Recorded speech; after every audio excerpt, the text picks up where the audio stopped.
Okay, y'all. So, welcome everyone. I am in garb today. I will show you my beautiful outfit. This is about 13th century, I would say, um, piece of clothing.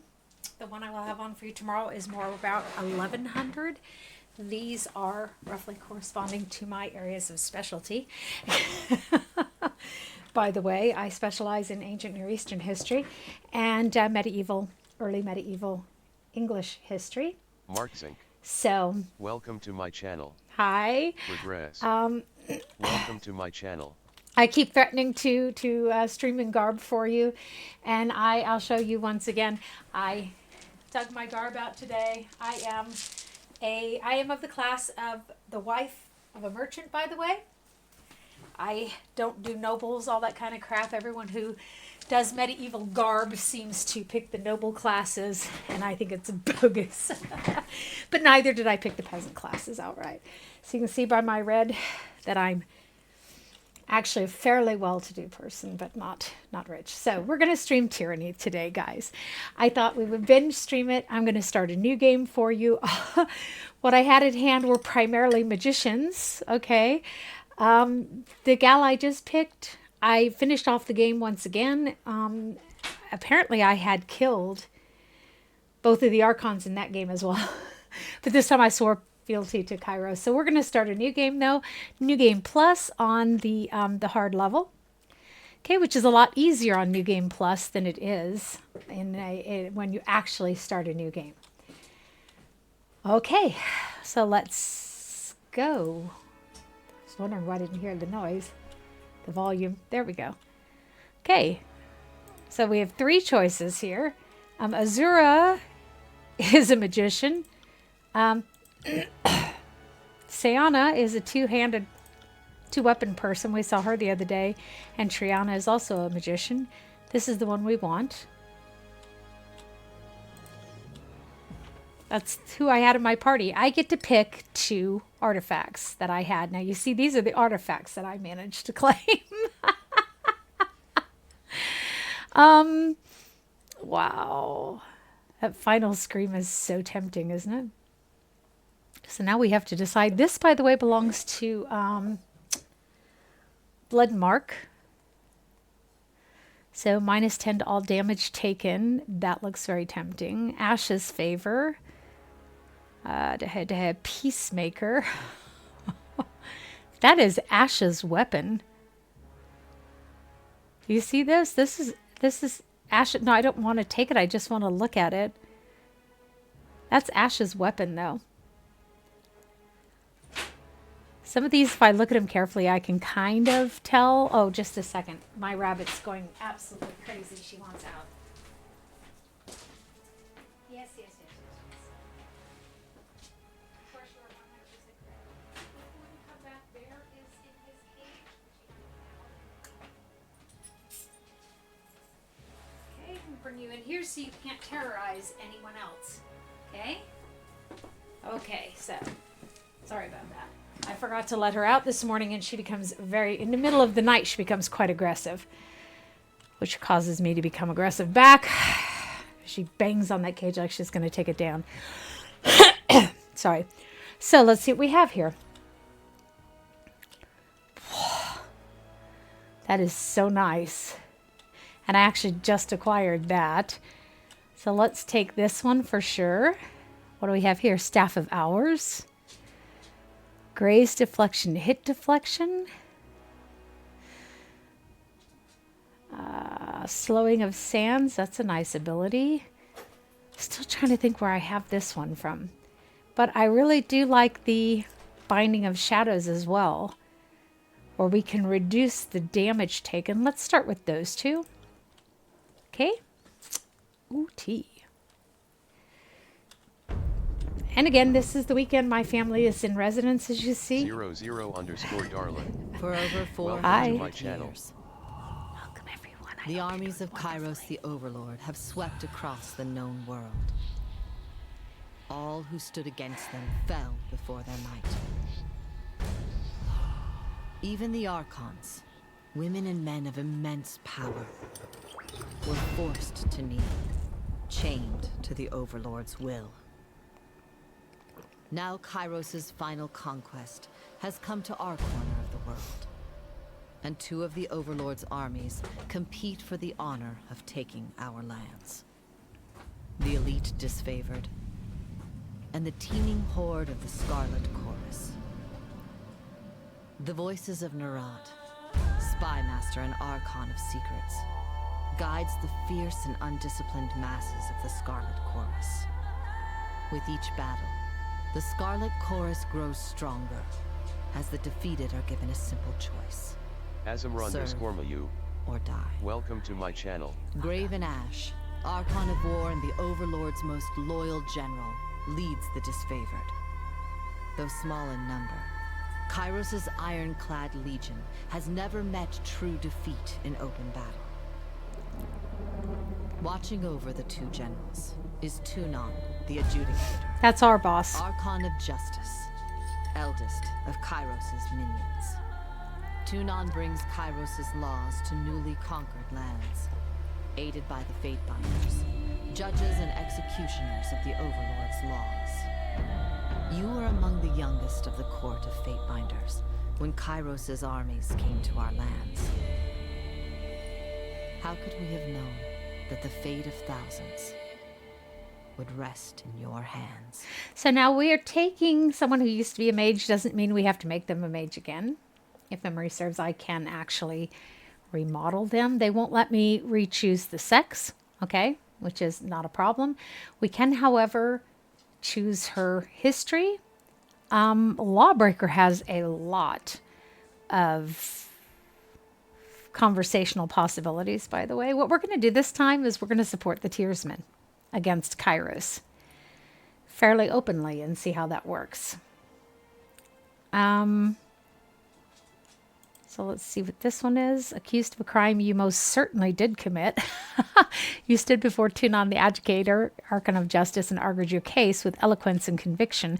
Impressed by your logic, reason, and confidence, he found you guilty anyway.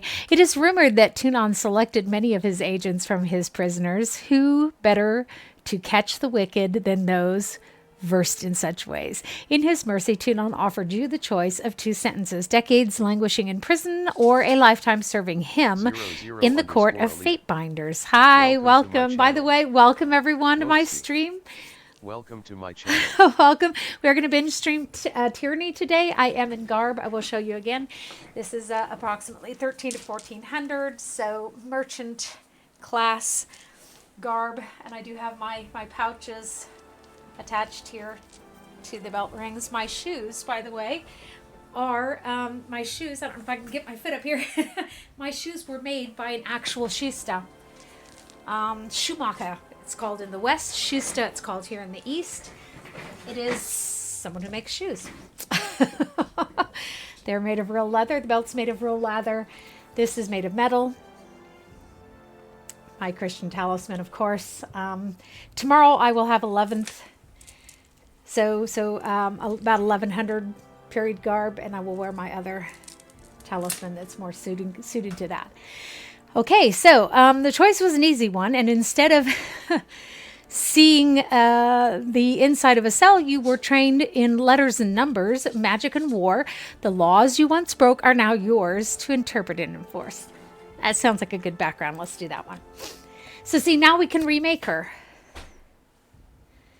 if we want to. She was a mage before, which actually isn't too bad. We could make her... I'm fighting with myself because, to be honest with you, I don't like Barik. I really don't. I find him annoying. So I'm trying to decide... Why don't we make her a mage, a warrior this time? We'll take Cleave. Then we get a second choice here. This is the thing. Second choice. So I'll take the War Mace. I love a mace. So we automatically get Sunder. We'll make her a warrior then. Now we get to re-choose her emblem and colors. We're going to lead the Tearsmen, as I've said, against Kyros. which is a fun one. You think the first time you played this, or at least I did, I thought the first time I played this, I had to choose one army or the other, and I had to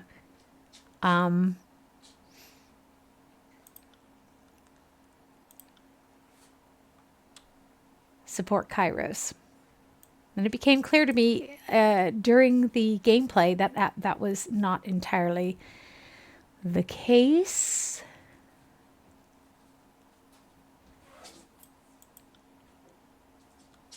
That one's kind of cool. So.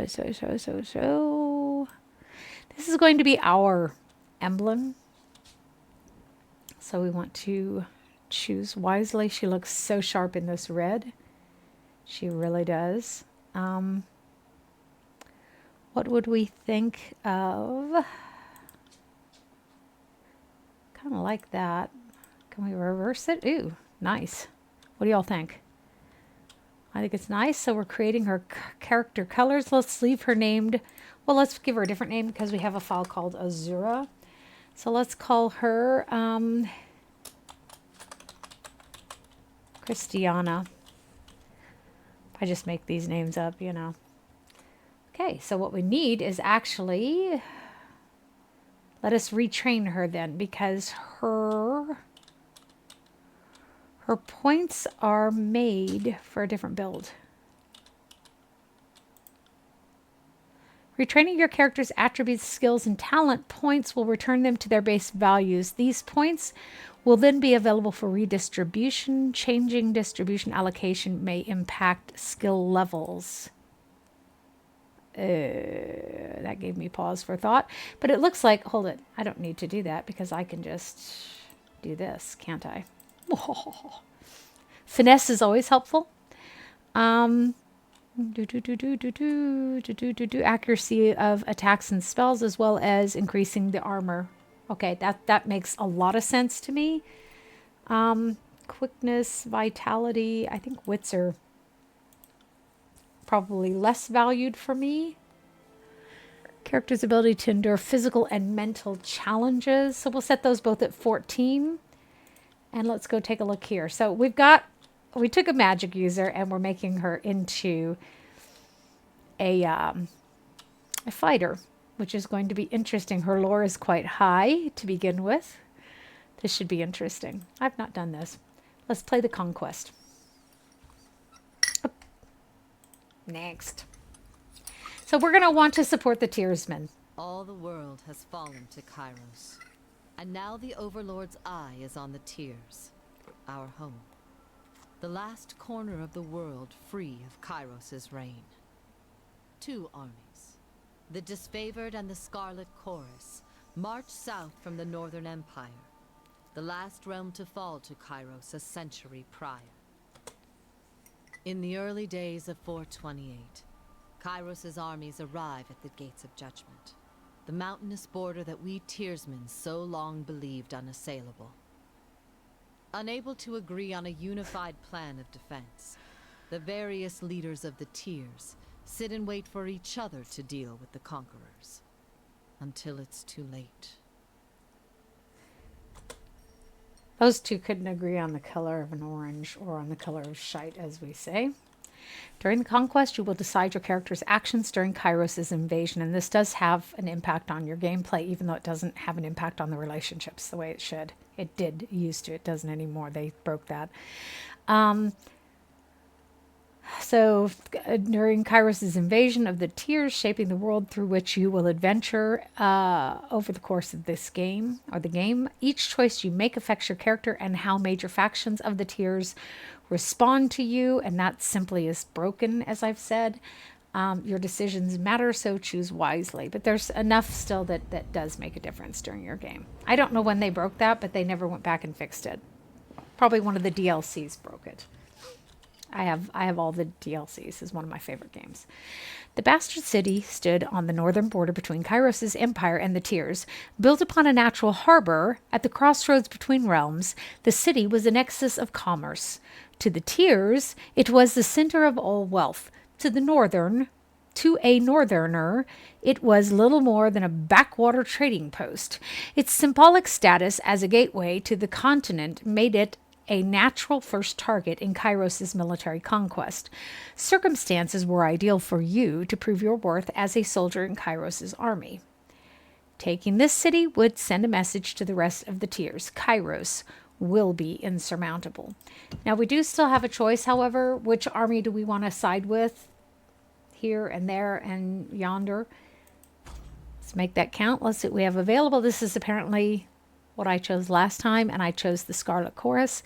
The armies of Kyros took the battle to the gates of judgment, trumpeting the opening call of the conquest of the tiers. The two armies, the Disfavored and the Scarlet Chorus, brought their distinctive sense of order and chaos to the assault. You went to battle alongside the army whose approach best suited your strengths. So this is what we chose last time, and this one is infiltrate the tiers. History would remember the Gates of Judgment as the first battle of the conquest, but the real combat unfolded with advanced units of both armies preparing for the coming war. The Disfavored and the Scarlet Chorus each had plans to infiltrate the capital city. Which army did you join? So we can lend our skills to them. They insist that an early victory in the offensive would boost morale of the Disfavored troops and diminish the haughty overconfidence of the Southerners. Or the Voices of Narot wants to raid the villages and small towns, conscripting every able-bodied man and woman into the army. And he emphasizes the rewards of conscription over enslavement, and enslavement over wanton bloodshed. Apparently his soldiers need a reminder. I'm going to go ahead and choose that one. Okay, the howling mobs of the Scarlet Chorus found easy pickings among the villages and frontier towns, rallying an experienced gang under your control. You flooded the unprotected settlements. This will be of advantage to us later. With a deluge of bloodthirsty soldiers rounding up the innocent for merciless rites of conscription. The young and infirm alike received makeshift weapons, and examples were made of all who challenged your forces. Bolstered with fresh recruits, your army gathered strength for the invasion to come.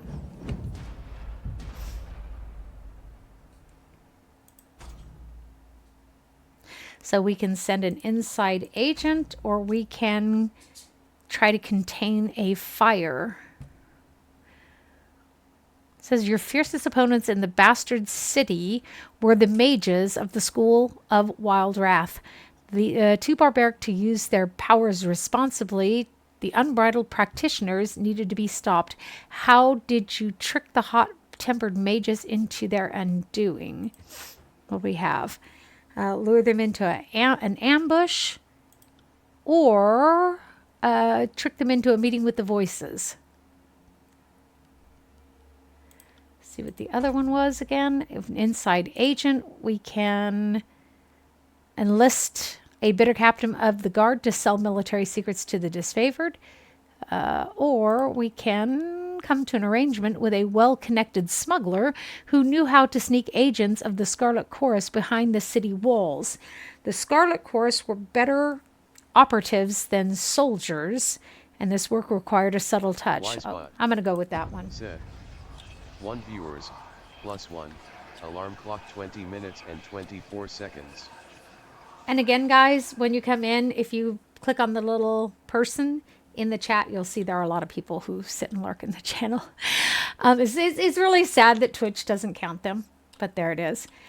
After accepting his deserved payment, the smuggler uncovered a long-forgotten tunnel that intersected with the sewers of the bastard city. Armed with maps of the subterranean layout, your Scarlet Chorus allies fanned out to occupy various city districts undercover. They spent the ensuing weeks murdering key officials and sabotaging defenses wherever possible, weakening the tier's capital under the very noses of its leader. Very subtle, right? Okay, betrayal of the bastard city. Your tactics of infiltration placed you in the bastard city ahead of the main armies.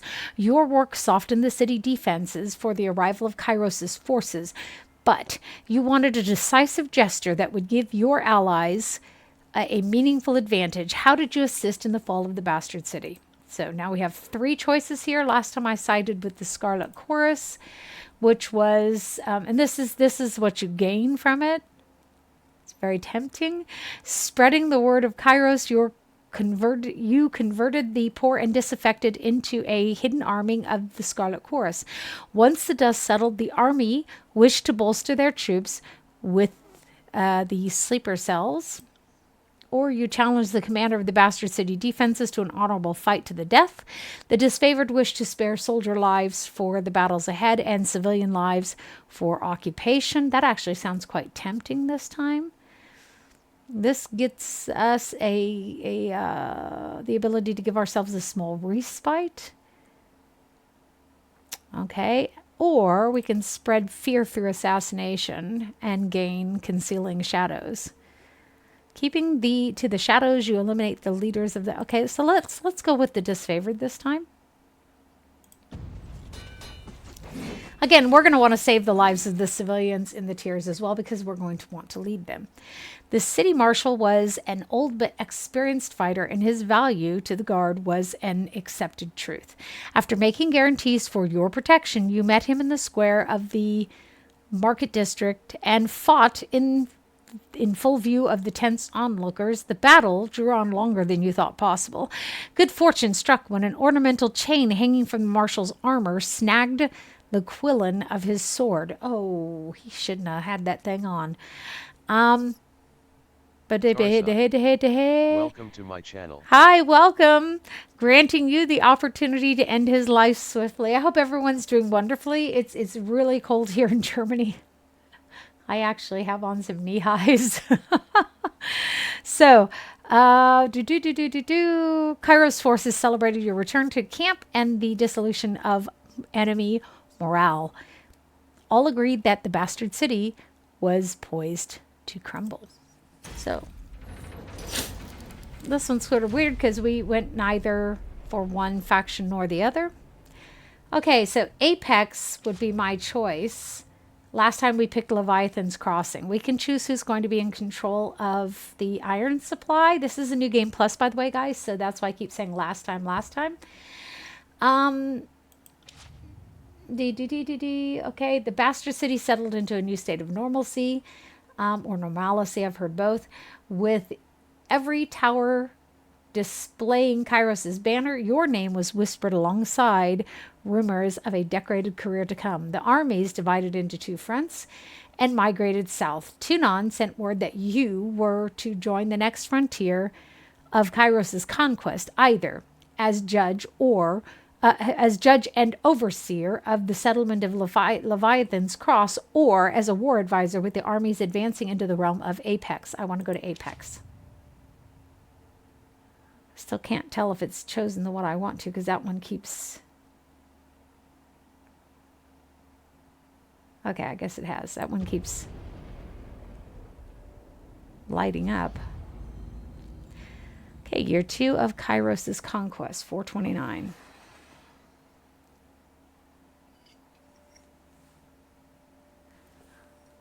This is why I wanted to go here. The mountain nation of Apex, ruled for generations by the Queen's House of Vendrian. Ava. Hi, welcome. _lonely_Ejirl. Welcome to my channel. Hi, welcome. By the way, anyone joining me from Kick, and Kick and Restream don't connect well anymore. I apologize for choosing just chatting, but Kick doesn't have Tyranny as one of its categories, which is really stupid, but there it is. Okay, so this is going to be important to us later because we are going to support the Tiersmen today. So, House of Vendrian stood at the heart of the tiers. No army could bypass the landlocked realm without leaving their flank exposed to attack. By the second year of the war, the Disfavored and Scarlet Chorus had pushed deep into the tiers. Elements of both armies were dispatched to conquer Apex.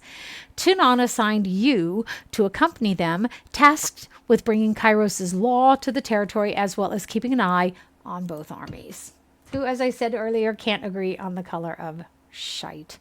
So, by the way, there are 4 of these, and they do mix and match each time you play, so that you might have these 2 and these 2, or you might have these 2 and these 2. The Disfavored sent their most destructive ally to crush Edgering Fort, Karn, Archon of Stone, buried the stronghold under an avalanche triggered from the surrounding mountains. The Scarlet Chorus were promised captured enemies for recruitment, yet none survived the onslaught, and the chorus demanded compensation. Denial of Strength. A school of water mages, loyal to the Tearsmen, posed a substantial threat. The Disfavored wished to annihilate the school, while the Scarlet Chorus insisted on capturing the mages, wishing to learn of their spellcraft. This is a particularly cruel thing to do, but there it is. Though countless lives were lost taking the mages into custody, the Scarlet Chorus praised your name as they dragged the beaten elders of the school to the voices of Narot's tent. As a wave of screams and incoherent pleas reached their crescendo, the Scarlet Chorus soldiers outside cheered for their Archon. The Disfavored joined to their camp in grim silence, claiming the chorus lacked the will and desire to fully wipe out all traces of the enemy's school. I don't want to wipe them out. One of them will be our follower later. Well, I guess maybe that doesn't mean anything. Okay. So a captive captain. When Kyros' forces captured a celebrated enemy hero, the armies bickered over his fate. The Disfavored wanted him set free to convince his peers of Kyros' mercy, and the Scarlet Chorus wanted him flayed and staked as an example. This one is hoping to break the siege. Scarlet Chorus agents poisoned the Apex water supply in secret. Days later, uninformed Disfavored scouts died of illness. I don't want that one. Let's judge this one, and I agree with the Disfavored. We're going to set the captains free. Okay? We're going to be siding with the Tearsmen anyhow. All those who surrendered and cooperated would be treated with deserving respect as subjects of Kyros' peace. Shocked by your clemency, the enemy captain vowed to deliver his message in full and paid his respects before departing for his encampment. Though typically more uncompromising, the Disfavored praised your innovative thinking. The Scarlet Chorus despised what they viewed as resources wasted, only to release a known enemy back into the wild. So, the fall of Apex. With the defeat of Apex an inevitability, the armies of Kyros met to discuss how to put an end to this stage of the conquest. Both armies agreed to send an offer of Parley. Along with their acceptance, the enemy requested that you appear at the meeting. Word of your fair dealings had apparently spread to their ranks. How did you orchestrate the surrender of the realm of Apex? Through days of mediation, you negotiated the surrender of the valley to Kyros' forces, putting an end to further bloodshed. Taunting the queen? No. So we're going to go through mediation. We're going to endear ourselves to the very people that we hope to rule in the future. Your former enemies were loath to part with their lands, but they were even more reluctant to continue a war that they were losing at every turn. The Tearsmen are a stubborn lot, and despite their grim situation, it still took days of discussion and diplomacy to show them the madness of tenacity. On the third day of mediation, the rulers of Apex finally submit to your terms of surrender, putting an end to the war in the valley and freeing up Kyros' forces to march deeper into Tears.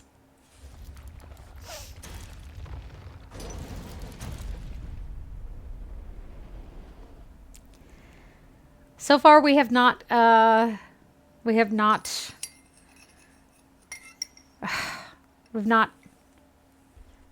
any of the edicts, delivered any edict. This will be the Edict of Fire. This will be the Edict of Storms, and this will be the Edict of Stone, I think it's called. So Azure is, yeah, the Archon of Stone will be there. I think that we should probably, last time we did this one, we spread fire and destroyed the greatest library in the world. Somebody's going to do it if we don't. However, Stalwart appeals to me this time. We can replay this if we want to, by the way. You can change your mind if you didn't like your decisions. So 430, year 3 of Kyros's Conquest.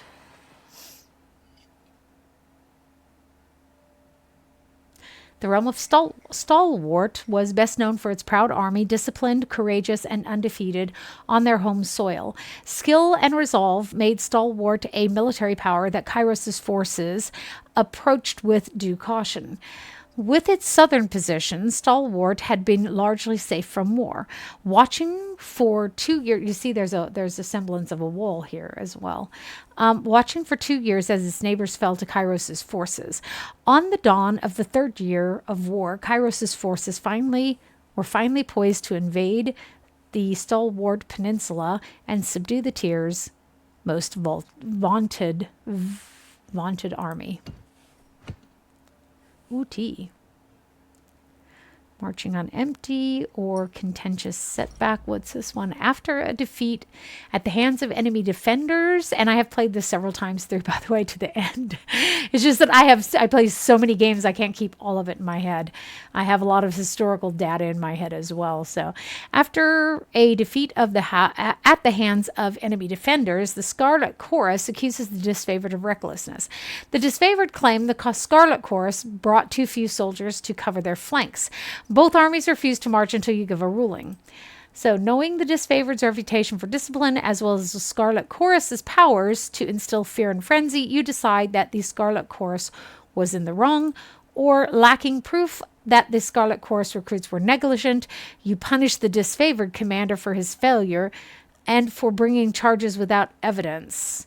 I think I'm going to back the Disfavored on this one. Before I do, though, let's make sure, what is this one? The Stalwart defenders burned their crops as they retreated, leaving the invaders too little to forage, starving. The Scarlet Chorus mob raided from... Okay, no, I don't want to deal with that kind of shit.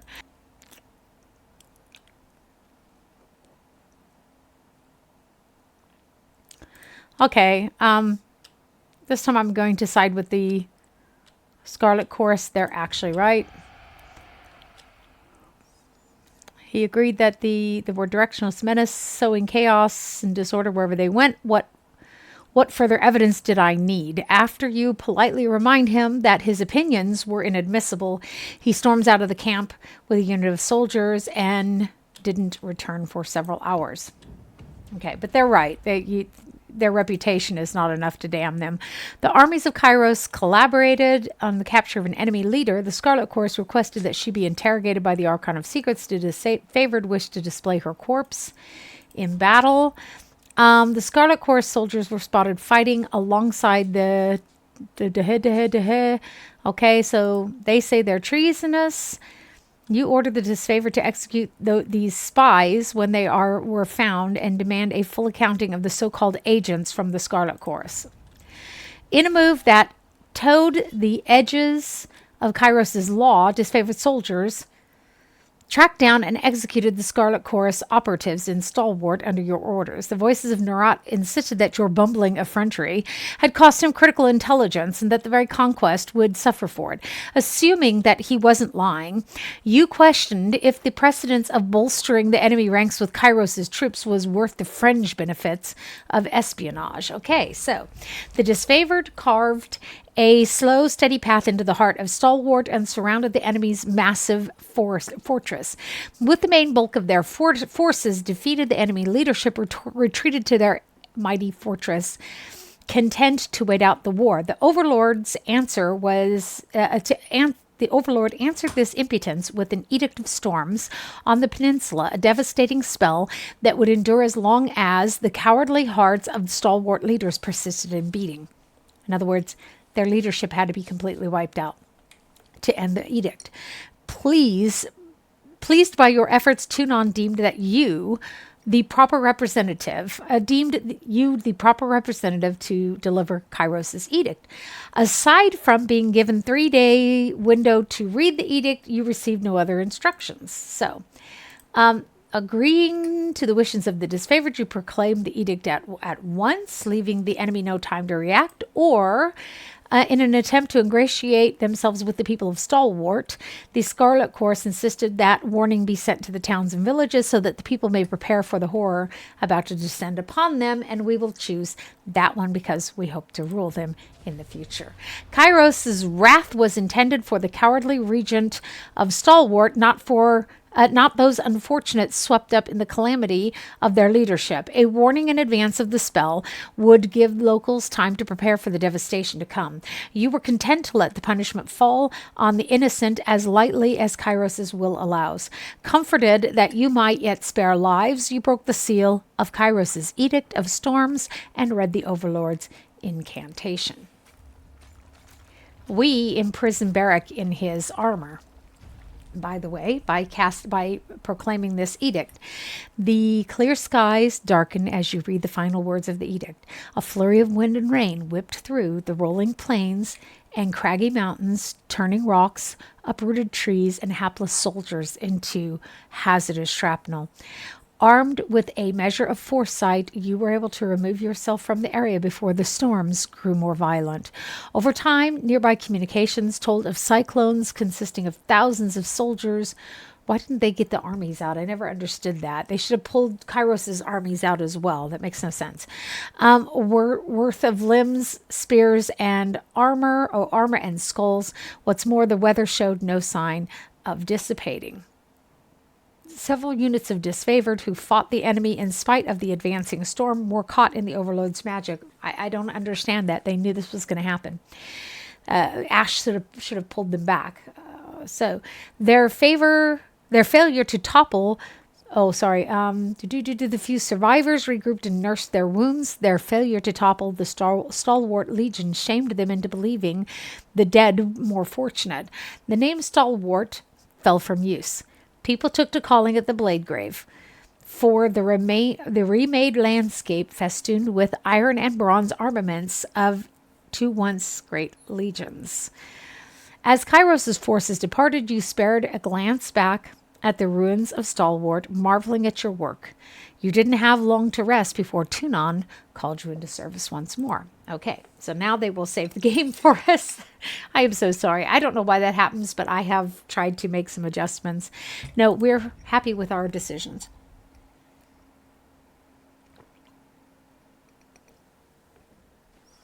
The year is 431, and Kyros' invasion has barely shattered 1 year. opposition in the tiers.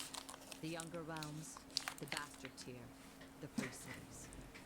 All who defied Kyros lay broken by battle or bowed in surrender. The two armies of the Overlord, the Disfavored and the Scarlet Chorus, now control our lands. But our will is not yet extinguished. Not entirely. In the valley of Vendrian's well, those of us unwilling to bow to Kyros have banded together in defiance.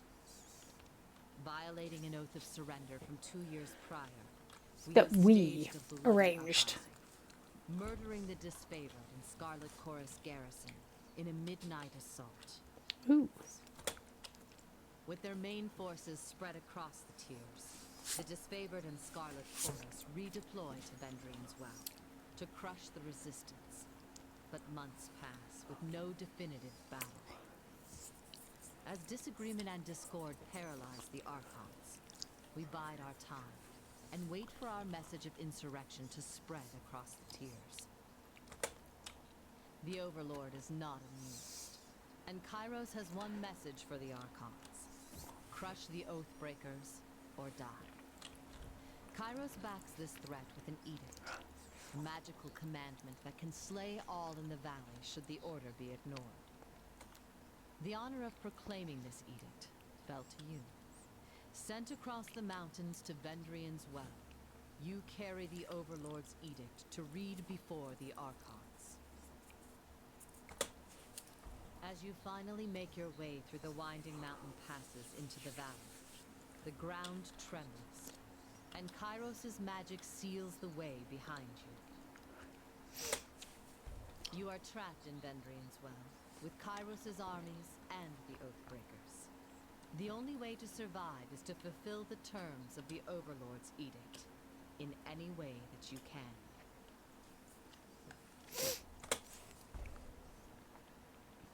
Okay, so I'm stuck here too, which means I die as well.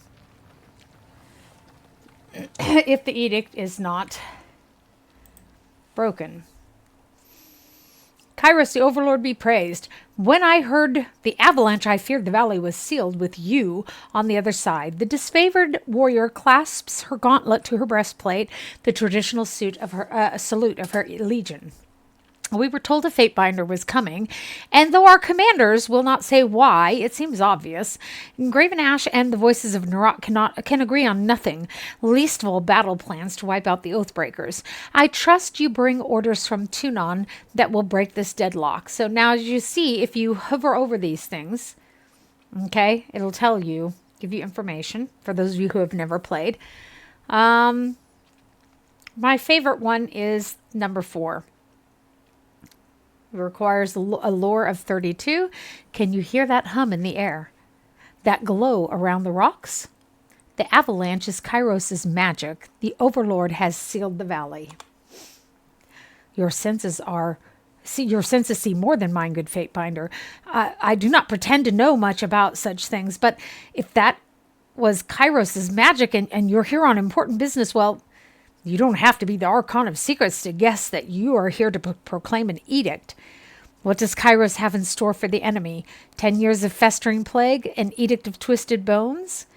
So, I like to be very honest and upfront about these things myself. I think everyone has a right to know, anyone who's trapped in this valley. I come bearing an edict of Kyros. Our soldiers will complete their task or die. The edict is leveled against us? Her eyes widen with fear, her posture slackens. But the Scarlet Chorus prevents us from taking action. Why would the Overlord punish both of... She clears her throat with a sigh. Forgive me. It is not my place to question. We should have conquered the enemy within weeks of arriving in the valley. The delay reflects poorly on all of us. When my son gets back, I'm going to have him hook up the heater because it's cold in here. So, if we all follow Kyros' will and stop the insurrection, no harm will come to any of us. I think that's the best one. I've seen why they call you Stormcaller. I saw firsthand what happened to Stalwart and their refusal to fight. Now we are the ones guilty of stalling and offending the Overlord. She clears her throat, blinking quickly as she recovers her composure. I am sorry. As you said before, if we follow Kyros' will, there will be no need for concern, as ever the case. Well, you traveled a long way. I won't keep you further. I'm sure the Archons will want to hear from you. Her voice falls silent, her attention snapping eastward with alarm. Did you hear that?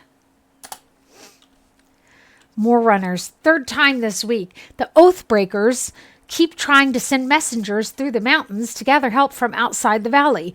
She points over to the collapsed path by which you arrived, but they're a bit too late for it now. Come, let's show these Oathbreakers a good fight. So, and now we can do something. Okay, head-to-head, what's this? Retreating shot? Then why is it there? Okay, apparently we do have our poisoned dart. This is quite interesting. Anyhow, we want this sort of thing up front.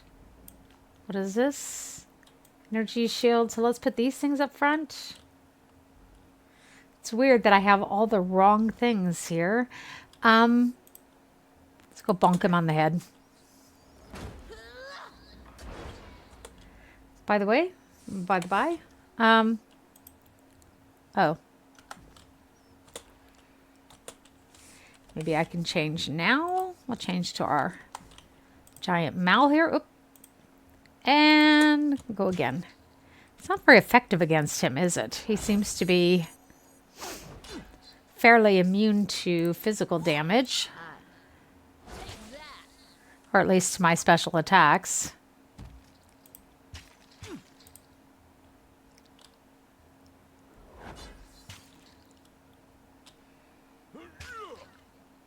Again, I can do Sunder, but I have a 33% chance of success. Okay, so the hardest thing is that the voices are rather subdued in the game as compared to all the rest of the battle sounds. So let's go up here. She says to us, the avalanche has blocked us. Do you think you could fit through the rubble? I have a better idea. Let's just shove the boulder.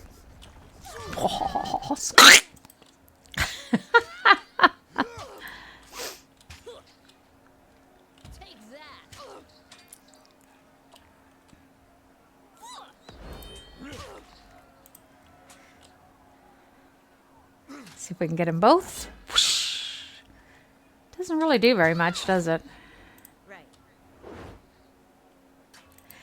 We seem to have missed.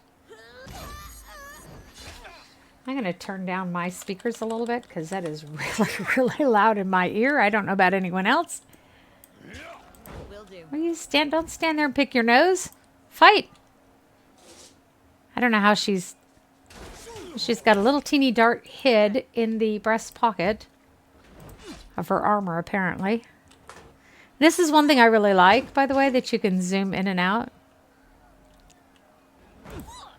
And I will tell you, when you first play through this, the game balance is really bad. Okay, that's why I chose to do a New Game Plus with you this weekend. So we wouldn't have to deal with that. When you play through the game the first time, there's a lot of restarting and trying the battles again. And blah, blah, blah. Come on. Just kill them. So, spells. Oh, okay, yeah. We came in with all the spells. She has, actually. She's still missing one as well. There's supposed to be 11 schools. Interesting. Sigil of Lightning. Let's do this one here. Oh, bugger me. Seriously? Let's make it excessively strong. Yes, I know I'm in combat. Which means it's not going to matter. I'm just going to clear those off.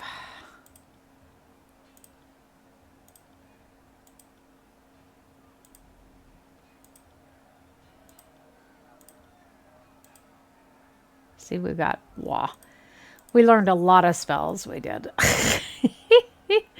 And I still don't have that.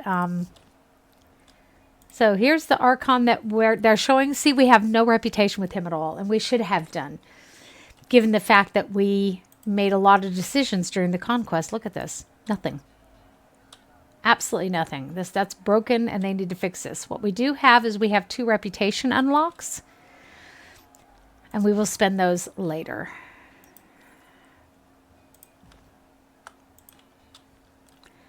So, you're wounded. It's not trivial. Ha ha ha ha. But it is but a scratch. Yes. Okay. Let me help.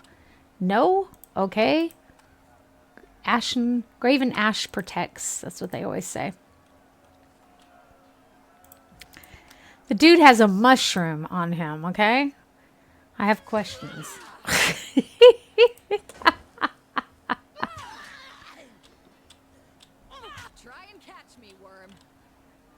I can't help it. I like her. A young Scarlet Fury weaves around the Vendrian Guard attackers, avoiding their weapons with fluid grace. She nods to acknowledge you. A breathless enemy soldier passes a glance at her countrymen. This one's crazy. Too much lead in her water. We should cut our losses and turn back. Still standing after 3 years of war. Come join me in battle once again. We fought with the Scarlet Chorus at the Bastard City, if you recall. Save some for me. Okay, for the Realm of Apex. Charge! Uh-huh. So sad that we're going to have to kill you, but there it is. So we need to level her up. She has 11 points to spend. What helps us the most with her is this and this. These are quite crucial. Spell strength, magic defense is nice to have, but not strictly speaking that necessary. I personally think that it's bad to have anything down to, at an 8. That's just me. So this is necessary. This is great.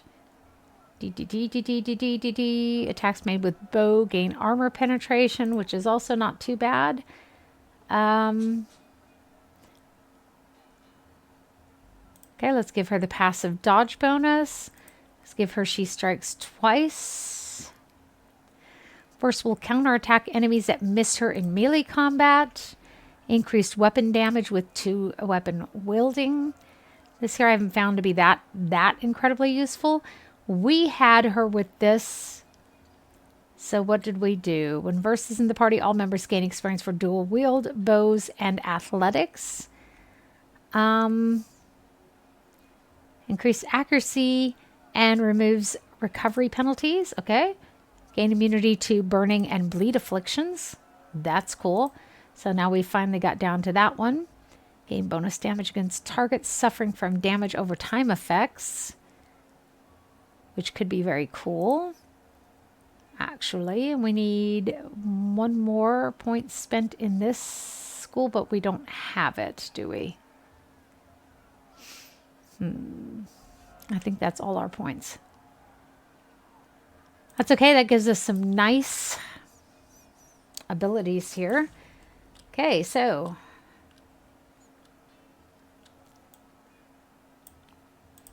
first thing we want to do is this.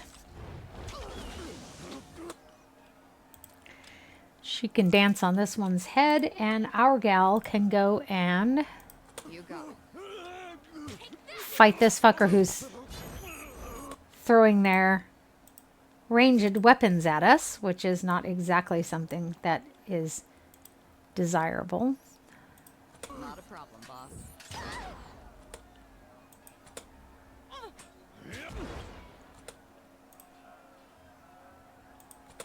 Let's put her on this side so we can get a good cleave going here. Again, this is not a combat simulator, but it is a lot of fun in my opinion, for what that may or may not be worth. Will do. Let's get rid of this person first, since they're the one that's in the worst case. As I said, this is New Game Plus is, in my opinion, a lot easier than the normal new game. And we're on hard level, as I showed you. I can tell you didn't spend the Conquest in a diplomat's tent. Okay. She surveys the fresh corpses and nods with satisfaction. By the way, but there are more important things to take care Let me get myself a glass of water real of. quick. Those Vendrian guard we killed didn't come alone. See where I've got a glass. There we go.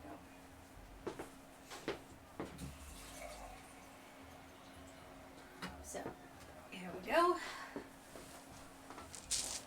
For those of you who are not used to wearing a dress, you need to hike up your ass or you're going to pull the material. That's just the way it is with pretty much any dress. Okay, why are they attacking now? The Vendrian guard are testing our strength in battle, learning how we perform before they organize a real offensive. That or they're really desperate to get beyond the mountains and couldn't wait until nightfall. I wonder if I can make the voices louder and make the rest of the noise softer, because this is really annoying. You fight like a storm. What's your role in the army? One of the elite killers of our ignoble gang. You'll see more than a few of us around camp, but don't let that fool you. We're a rare breed. Most of the soldiers in the Scarlet Chorus are little more than farmers and children armed with rusted forks. Makes them easier to control. The voices of Nerat called his best fighters to this siege. There must be something important about Vendrian well, so don't ask me what. The Archon isn't in the habit of spilling secrets. No, he certainly isn't. Okay, what are you doing here? The Nerat told me to intercept you at Edgering Ruins before you busied yourself solving all of the camp's problems. Guess I was too late. You're due for a meeting with the Archons, but we should handle the small matter of this ambush first. Okay, ready if you are. I like that. Before we go, you might search among the remains of our fallen comrades. Okay. No reason to pity the fall. For the voices of Nerat! Now, what I want to do is, first of all, I want to see about the sound.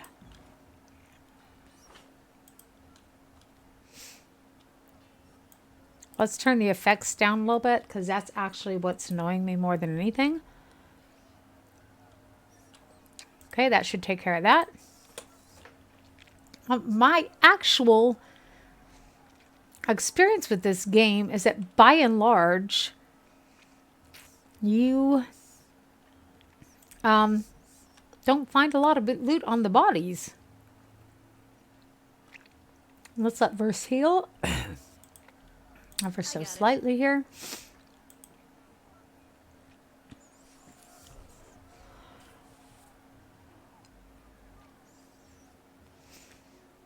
Eyes forward, no looking back. The Vendrian Guard warrior roars with his falx held high, his words largely lost over the din of combat. You! As his attention lands on you, a double take of recognition comes over the man's face. The Peacebinder from the war, because we're the ones who negotiated the peace.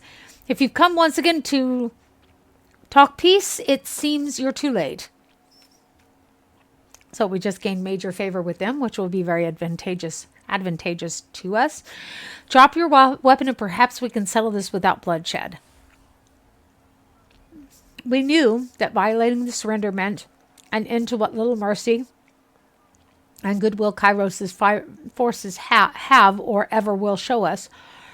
Now there's no turning back. He shakes his head with a frown. I know you tried to do right by us in the past, but now you're between us and the way out. Nothing personal. Fatebinder. Did I hear that correctly? Maybe you misunderstood why we're here. As he signals his men to charge, the sound of chanting rises from the south, drawing his attention. Scarlet force, chorus reinforcements. Hurry!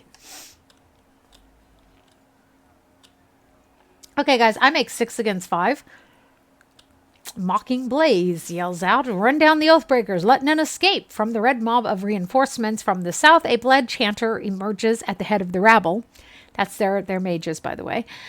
Signaling sigils of magic and wordlessly moving her mouth, the blood chanter scribes a series of spells into the air.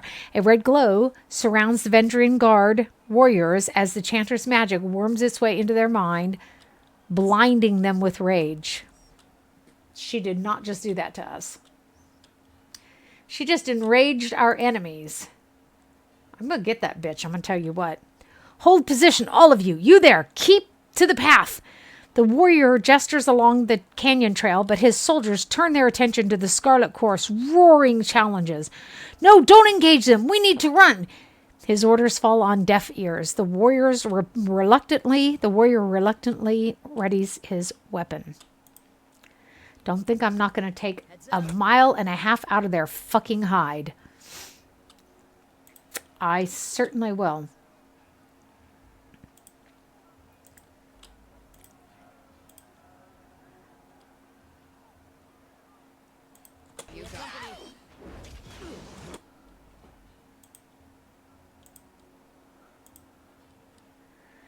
And I really get the feeling that she does more damage with her normal attacks than she does with her special attacks against these guys, at least.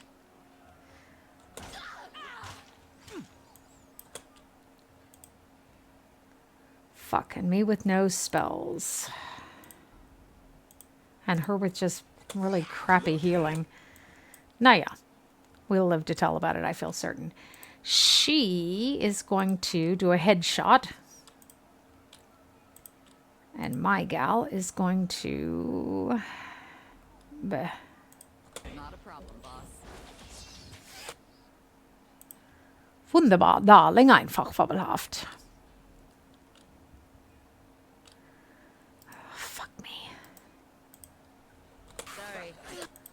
She did not just say that. Oh, yes, I did.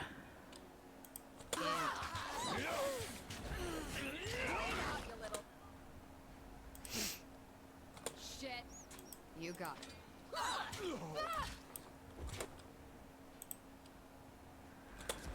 Okay, she'll have her fire available again in just a moment. And there it is. She did hit him again. Maybe we can get him off our carcasses at least. You dickheads did this.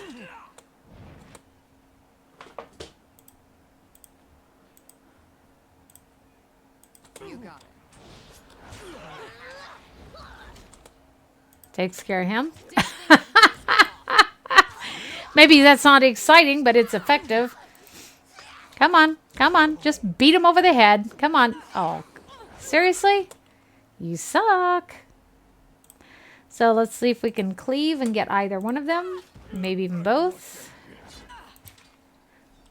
Oh, they're killing these Scarlet choruses, aren't they? And Count on it. that'll take care of her, at least for a little while. I have the crappiest healing in the world, and you come over and get her. Fall before me.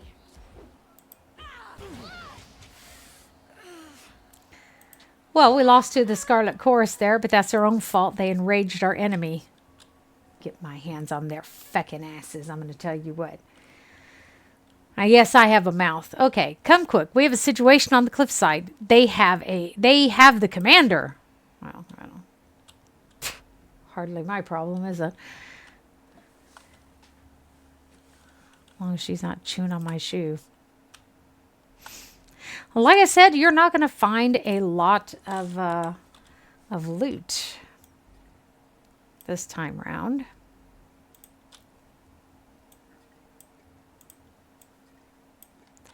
The moment that seems to be all I have, we will fix that in the course of the game.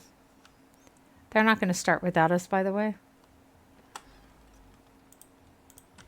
Aye. It's a cheesy hat. Okay, someone had to say it. Or not.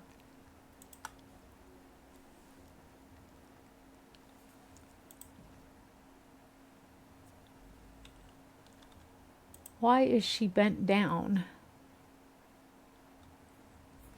So let's see what we're going to do here. Stow your weapons, or we find out how long a man screams before hitting the ravine down below. That sounds like fun. Cornered between a precipitous drop and a band of angry soldiers, the Oathbreaker warrior holds a disfavored officer at knife point. Skewer him. Worry not for me. A graven ash will protect. The disfavored officer winces, blood seeping from the seams of his bracers and cuirass. You heard the man. He plainly invited you to see what to use that little blade of yours. What are you waiting for? Permission from your pimp? This blade, with a jerk of the knife, he slices a clump of Darstus's matted hair. If you're so eager to see your ally dead, just take a step closer. Let's see. We could just say, you heard Darstus, and let him die, okay? Or tell him to release the prisoner. You might know the inside of a cell. I'm Kirsten. My name should be known to you, and it should be an honorable one. Please give me the knife. Or we can be brutal. Lower your weapon, lower our weapon, and then charge forward and wrest the knife from him. Or we have to help Darstus. So let's pick number 2. You know me. My name is an honorable one. You're Tunon's envoy. He watches you.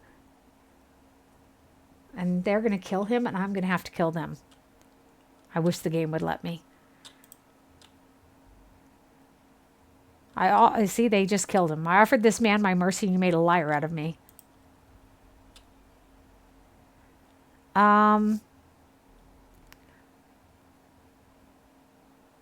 Let's see. My honor is dear to me as your sword is to you. Don't forget that a second time. Or I thought you were the pride of the North. Do not disgrace me again. Seriously. So we promised that guy our protection, and they just slit his throat. The bastards. This is how the disfavored behave under pressure. My dear Darstus, when you are done airing out the terror implications from your armor, you should lecture your warriors on how to follow orders. Strange days indeed when I'm the responsible one in this fort. Gonna have to agree with that assessment. Because the Scarlet Chorus are anything except responsible and honorable usually. Kyros be praised. The Oathbreaker fought with the rage of Karn himself. Okay, Darstus slides a trembling hand along the cut on his neck. Thank you, Fatebinder. I thought today was my last. It should have been. Bastard. From the look of it, yes, that they thought if they swarmed the pass, they might, maybe one of them would make it out. If we found a few scraps of parchment on the bodies. He holds out a handful of crumpled parchments for you to inspect. A student of letters such as yourself should be able to make sense of this, and I'm going to get really rude. As all that training and Graven Ash doesn't teach you to read?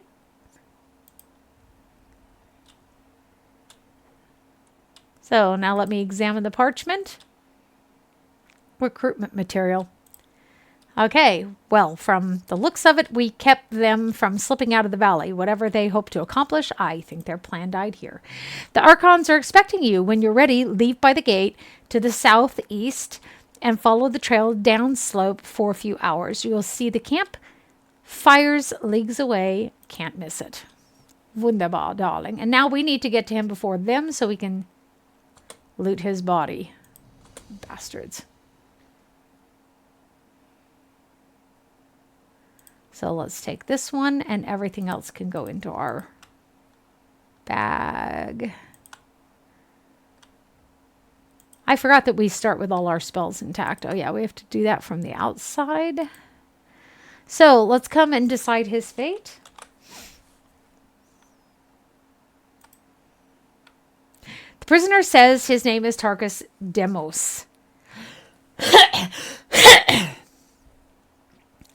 I don't think this is a complicated matter. He dies. His family's been a driving force in the Vendrian Guard. Killing him should demoralize whatever's left of the Tarkus clan. All must be given the chance to find absolution in the service of the Scarlet Chorus. The mage points a finger to the disfavored officer, and you know full well this has always been our way. He has a chance to be a slave or a soldier. Only then do we feed him to the pigs. Okay, we'd let you take prisoners, but you can't control them. You send those conscripts out on patrol and they never return, defecting all over again. I can't let this nonsense strategy continue. Well, I insist this Oathbreaker be taken to the voices of Nerat, leaving us at an impasse. Fortunately, we have a Fatebinder here to settle the matter for us. The chanter turns to you, an expectant smile creeping across her face, because she knows I usually side with them. So what do you say? What should become of this prisoner? The problem is everyone we give to the voices of Nerat will only make him stronger. And we need to keep that in the back of our head as well. Let's see. The chorus should be allowed. What gives? Last I heard, the disfavor showed a little more mercy to the enemy. Let's ask that one. The commander lets out a long sigh as he touches the wound by his neck. These filthy hill people spat on the surrender. We were fools to ever treat them as anything more than violent children. Mercy is what got us into this protracted fight. Let's not continue this mistaken strategy.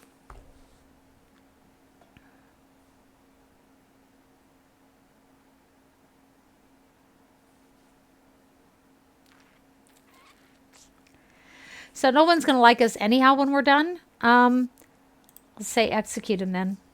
It's kinder than sending him to the voice. The Tearsmen cannot be trusted. Rakes, thieves, and whores, nothing more. We were far too merciful the first time. Have this one tied up. He and his friends can watch each other rot in the sun. I won't keep you here any longer, Fatebinder. I know you have important business in the valley. Darstus salutes you, his iron gauntlet wrapping against his breastplate for the glory of Kyros. And we will displace in the course of our game, by the way. So, Fatebinder, what an honor to have one of Tunon's court visit our humble holdfast. Need supplies? Bursting with energy, the merchant slams her palm down on top of a crate. If so, you've come to the right place. So how's your trade doing? Well, this is a service posting. No profit up here in the past. That's Harchian's bronze orders, but when we march out of the valley, I'm back on my own schedule, and here's hoping this year is a good one. The Overlord forbids the extortion of pathways. Good thing, too, because in years past, I'd lose most of my profits to tolls. Couldn't turn a copper if I tried to haul long distance. Okay, so let's see what you have. I don't really care about her permissions. To be frank about it, she has nothing that I don't already have. She has no good healing potions. You suck. What are you doing here anyhow?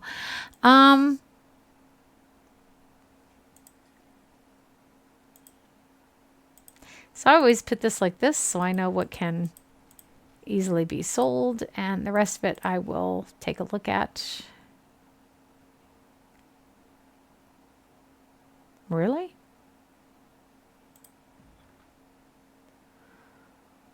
And let us trade. There's a guy coming up who has better stuff. We'll take that into consideration. Shade skin. Ah, that's what she's supposed to be wearing. So let us take our...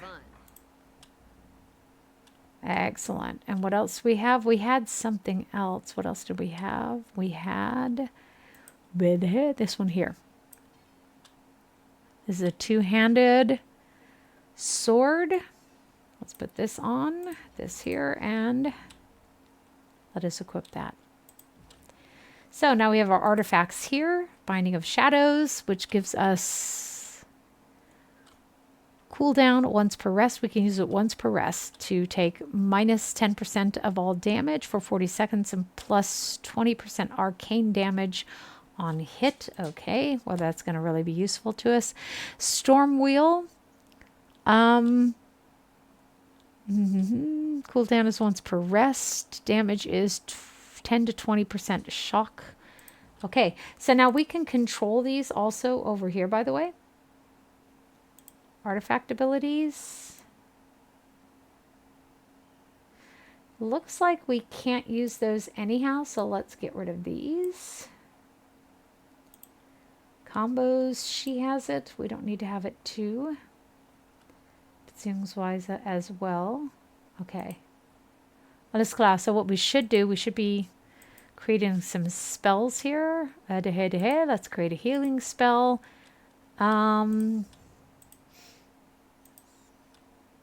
This will give 8% of the health back. She doesn't have enough for that one. Okay. Let's give 6% of the health back. Let's assign it to her. Kind of sucks she starts out with so little lore. But hey, say lovey.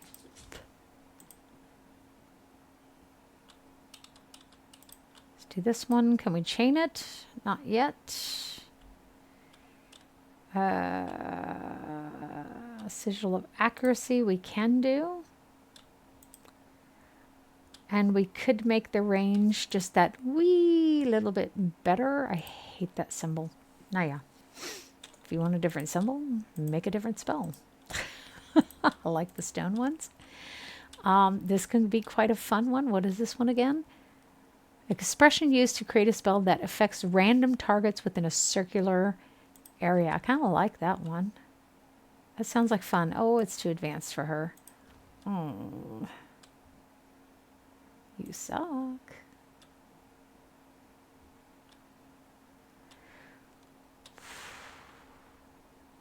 But I want to add a little bit of accuracy.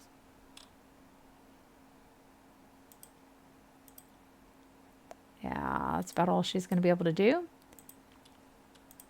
Okay. Sigil of Fire is fun. You worry about my idea of fun, don't you? Bugger me.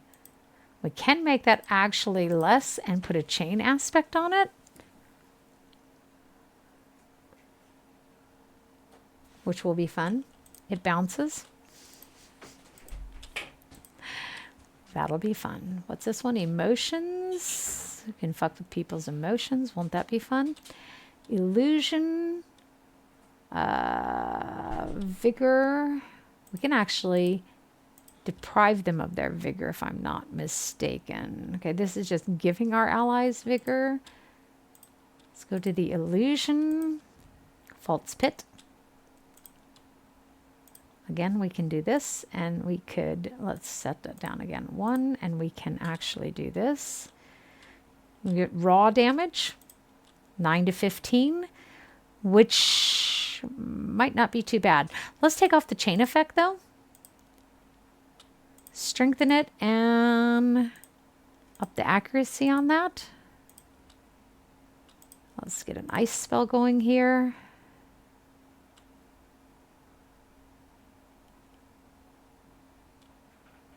This you can actually, as you see, you can target an ally. Okay, and it'll mess with their armor. So this is a lot of damage. What do you say? It looks fine right now. Okay. Good, good, good. So what's that give us? 30. She doesn't have that much, so we have to do on touch. That's the only thing she's going to be able to do because she sucks. You suck. That means she's only going to be able to hit people. Now let's see if we can give her something to at least heal herself. And the answer to that is no. She just really, really sucks. This is the bad thing about her having the lore that she has. It just really bites. Okay. So we're not going to be able to do anything else for her yet, but she will gain more lore. That's okay. Okay, so what I have the choice of is these things that I haven't opened up yet. See the ones that are in yellow? I can choose those.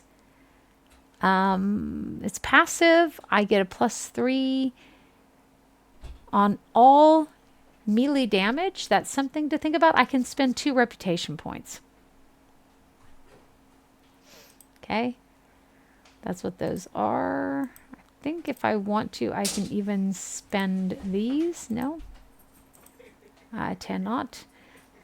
Did Lars throw you out? Who was that? That little girl? Lars threw her out of the living room. Would you check and see if Biasha is in his cage? If so, then let Ian out to run around. And Elijah, I need you to hook up the heater in here. It's too cold for me. Unnerving presence, which is a lot of fun. So we'll deal with that later because I don't see a lot that I really want to do. Okay. Right. So let's go. Dabei. Was bitte? Wie bitte?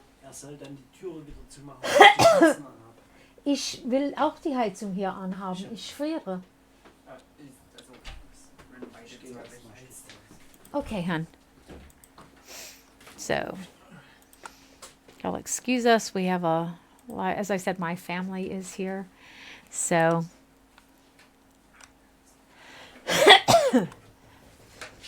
let's go talk to him.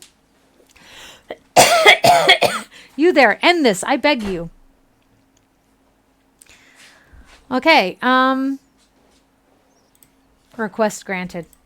We put him out of his misery. Damn it. Sorry. I've got an itchy throat here. Let's go check the box. I don't think there's a lot of value in it, but we are able to, so why not? Bugger me. Thank you, sweetie. It's just too cold in here. We can start some candles up too, but can you do me a favor? There's some small red candles behind the television set. We can open that pack. We can do that, and if you could put a couple of tapered candles here, that'd be great. The pink ones up top would be fine. That'd be cool. Okay. Taking care of some basic needs here. I don't know where the remote for that thing is, so. I put it somewhere where I would remember where it was. Can you check that drawer, please? We all know how notorious I am for forgetting where I've put something so that I would remember where I put it. Here, let me check. Give me a second. I need to find the remote to my heater. And there it is. Got it.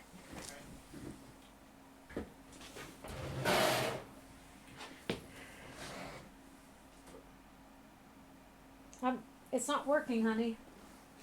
Oh, okay, I hooked it up to your thing. That is very bizarre. The remote's not working.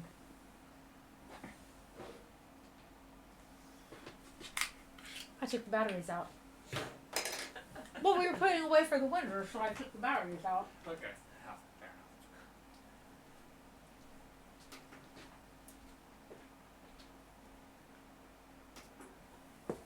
I mean, it actually makes sense to take the batteries out when you're putting it away for a long time.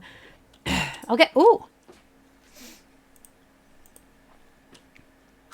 Let's take both of them into our inventory. Something that we don't know.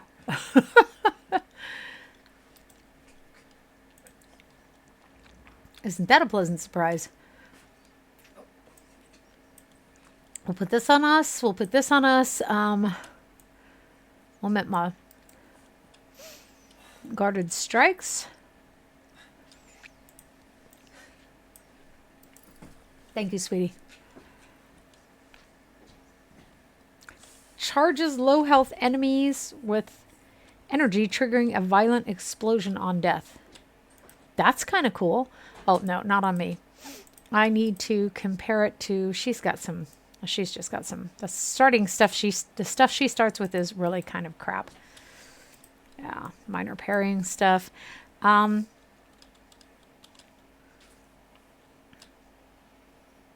Interesting. So I promise you it's not as nice as what I've got on. The Opportunist. Let's go ahead and put this on her. Although, just a second. Yeah, no. Oh, sorry. Look, her stream has nudity in it. What? We need to remember she needs a home. Yeah, baby. Oh, that gave her +5 lore. Oh, that might become very helpful for her. We wanted to give her a healing spell. We were not capable, or she was not capable. She's still not capable. What? Oh, she's only got 28.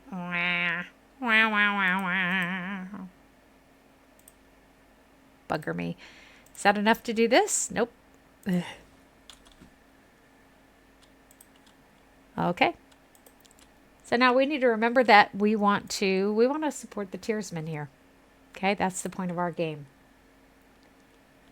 I totally read the name of this game wrong. I clicked on the stream thinking it had something to do with Dude with Dicks.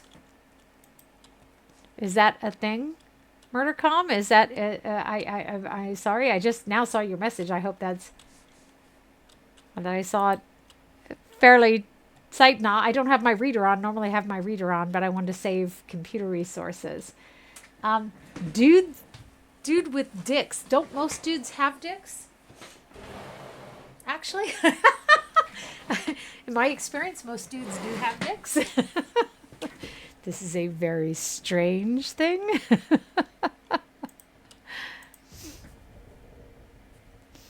I'm actually playing a female character, which I don't always. I have another male character. I have several male characters. Enjoy playing males, actually, and females. Doesn't really matter to me. We're all humans, so. Hail, Fatebinder. You know what it was? Is, by the way, MurderCom, in Kick, I had to pick just chatting because they don't have tyranny as a category. Hail, Fatebinder. The Discord Scout nods at your approach, camps on ahead. Don't mind us. Just clearing out the rabble. And by the way, Kick doesn't interface with the restream the way that it used to. So I don't get to see who's in Kick watching. I still don't understand what I've done to offend. I respect that these are now disfavored lands, and I'm happy to give the Legion a proper toll, but she's going on about trading rights. What nonsense is that? I'm not allowed to trade one thing for another. It's not like I'm selling weapons to angry peasants or anything of that sort. The Overlord regulates all trade. Oh, I don't want to do that. I don't think that's fair. I'm going to go ahead and pick number 1. Let's pick number 2 and see what's going on. A trade permit. Well, to whom should I speak for such a thing? Not us and not our problem. Maybe march your butt to the bastard city to plead your case before Tunon. Oh, hold it. I'm here. But we'll lighten your burden and relieve you of your wares first. That should make the long trek a bit more bearable. Anything to be argued before Tunon can be argued before me. What's there to discuss? We should kill this mongrel, and the warrior pauses, placing her hand in front of her mouth. If the Fatebinder wishes to weigh in on the matter, courtesy demands we listen.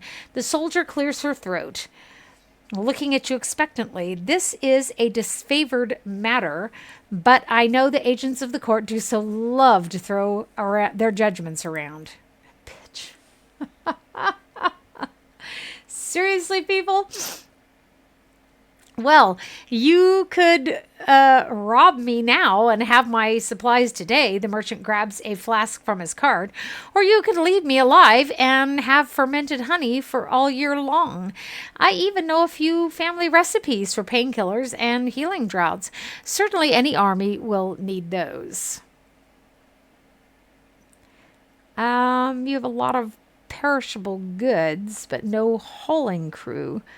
You're just a battlefield looter. I could point that out. Or I could point out that his family recipe smells like Scarlet Fury's own concoction. Or,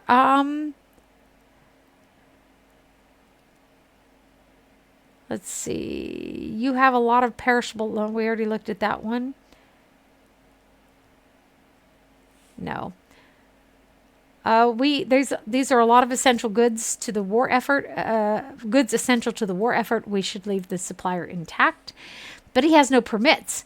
You're allowing this lowborn wretch to profit when he should toil like any other conquered tiersman, Fatebinder. It is your right to settle disputes when we lock horns with the chorus, but you have no authority in this matter. She just recognized my authority. But I have the authority to write him a trade permit. Trust me, he'll be of use to the Legion. You seem so bent on protecting this tiersman. So be it, but spare us both the parchment. She steps closer to Hagnon and gives the peddler a one-armed shove. Peddle your wares, but know that you're one mistake away from being strung about the palisades as a warning to others. Understood, ma'am. You have shown me great mercy, and I will not squander it. I will endeavor to keep this camp supplied to the best of my ability. So now we've gained favor with Leviathan's, with Lethian's Crossing. My deepest thanks. I thought I was about to be robbed and left for dead, and here I thought the disfavored would thank me for trying to bring in fresh provisions. I'll be sure to keep my head down and not make any waves. Excellent. Okay, I have to wait till we can move again. Slow down a moment. I know you're both eager to watch the Archons bicker. We're both eager to watch the Archons bicker over tactics like a pair of magpies. But I need to ask you something. Okay, what's that? The voices of Narot told me you You've come as a mediator. Considering the source, well, I can't help but feel I'm only hearing half the story. So let's have it out. What's so special about you?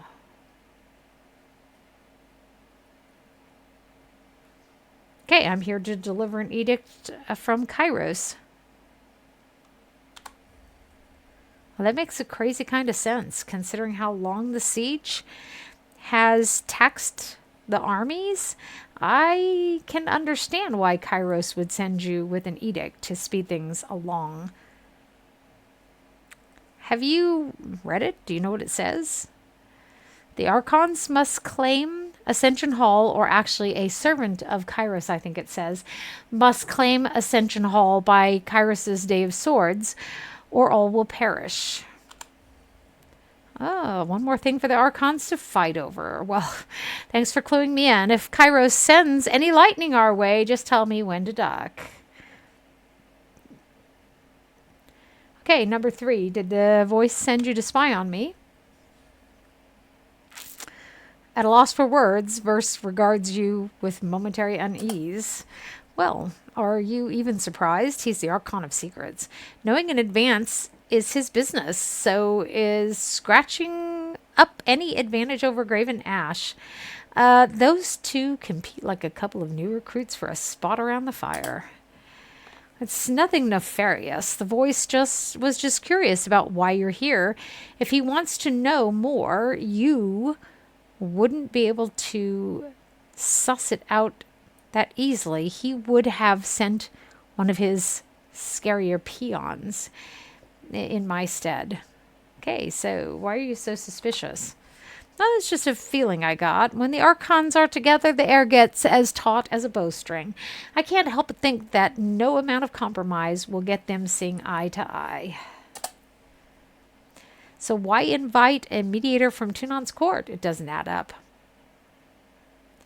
So why do you think they're at odds with each other? I've been with the Scarlet Chorus since the early days of the Conquest, so I can say it's been building for several years now. There's an energy about those two, like a pair of storms moving to collide. I heard tell that Graven Ash and the Voices of Nerat shared some bad blood in the Northern Empire, and I don't know any of the particulars. Okay. By my authority, the Archons will fall into line. Well, that sounds like exactly the attitude to set this campaign in the right direction. I don't envy you the task getting them to cooperate, which sounds about as easy as teaching a tornado to heal. So I actually had a job, by the way, of trying to get 2 people to agree on, again, the color of an orange or the, color of shite. And it was a trying job. That was the bulk of my job, was just getting those 2 to agree with each other. So what I did was charm them both, and then eventually they started to calm down. What else has the voices told you? Only that I could find you in Edgering Ruins. Truthfully, I could have picked you out of a crowd. You're the only one of us who hasn't spent the last few months bathing in the stink of the Matani River. Okay, so let's pick number 4. We'll have plenty of time to scare her later. One last thing, be careful around these disfavored types. They take their work seriously, and most have suffered too many blows to the head. So this guy is only there when you do a new game. Plus, by the way, he has some nice items. Sadly, he has a very limited number of healing spells, healing potions. A heavy-set man draped in fine linens beckons you forward with an assured wave. An expression of curiosity on his face quickly blooms, or the expression, into unrestrained excitement. Finally, a customer worthy of my services. His entire body perks up as he quickly scans the gear in your possession, nodding fervently in approval. You have the air of one who has seen and experienced enough for multiple lifetimes. Exactly the sort of person I seek. I carry a bevy of curiosities from across the tiers. Rare and exotic treasures only the seasoned traveler can truly appreciate. Is it me, or is there I don't hear any music or anything. So, what say you, Fatebinder? Care to see what I've hauled into this valley? Yes, please. For some reason, these new earbuds, I put the smallest things on them, and still I can't get them seated into my ears very well. But of course, you won't be disappointed. Or I get them seated, they work their way out rather quickly. Ooh. Explosive is nice. Moment. Shit. Okay. Well, we have enough. We have enough money. Let's get her that one. Pillar of Courage. Immunity to Frighten. That's always a nice one. What is it, though? It's a two-handed weapon of some sort. Staff. It's a staff? Crush damage. 11 crush damage. Might be better than our Maul. But I would rather check. Which we will have to change our clothing for. This has worse stats except the critical damage multiplier. This has parry when health is below 50%.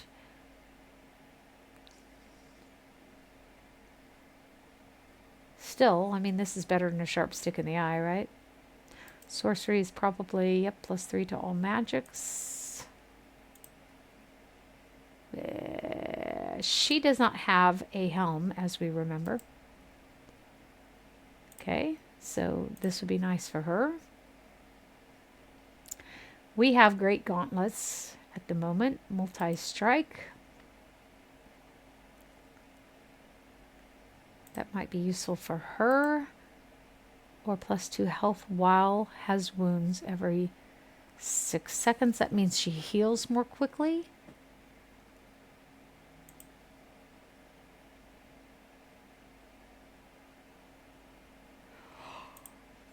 Let's take that one. Unbound is immunity to paralyze. Oh, that might be even better. Bugger me. Wow, what a choice. Striker's Cowl. We already got her a cowl, didn't we? +10 damage while health is above 75%. And this one is Sharp, which increases her hit precision, which I think is better. Max 10 health. We definitely want all of these. There's not very many of them anyhow. See if he actually has anything that I don't know.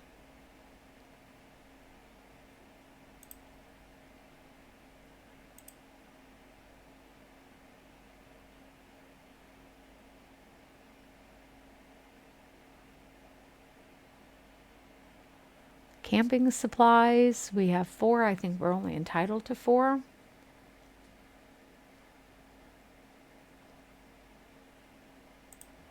This means that it's going to cost me more than what I have at the moment.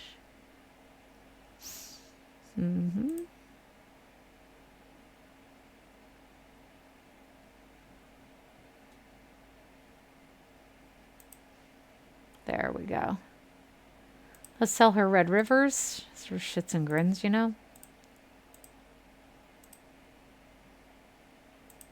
It's going to leave us rather low on cash.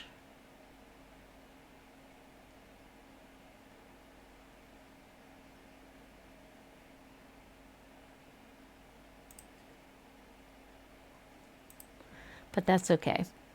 We came into this game with less cash this time than what we did last time.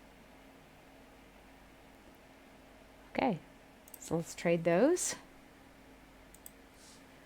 Get ourselves equipped. This is a role-play game, by the way, guys. This is not... I'm always telling you this is not a combat simulator because it is not a combat simulator. Quite frankly. I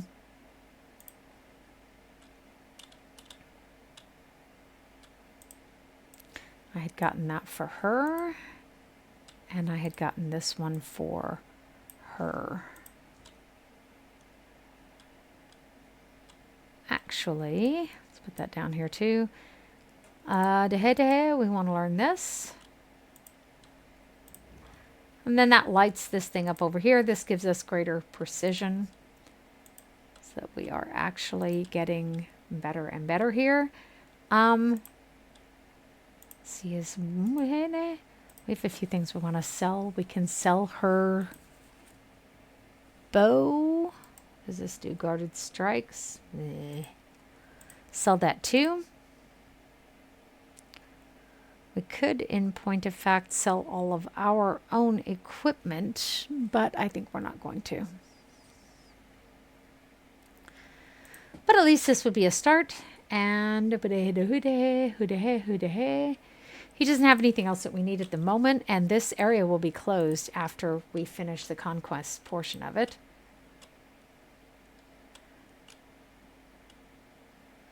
So he greets us, and we tell him we are Kirsten, the fate binder of Tunon, and we bring words from Kyros for the ears of their commanders.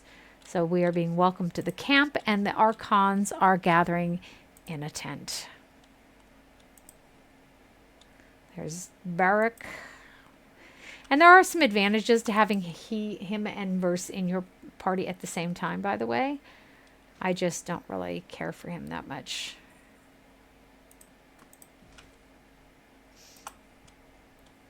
And gather some more information here. Okay, okay, we don't have to read all of this. Let's just get some background info here. Into our game. So I really do a lot of reading in here as it is. What we do want to do eventually, at the very least, is gather some quests, right? We want quests. Got it. Nice. It's all on the reflexes. Why not forge bronze? Okay.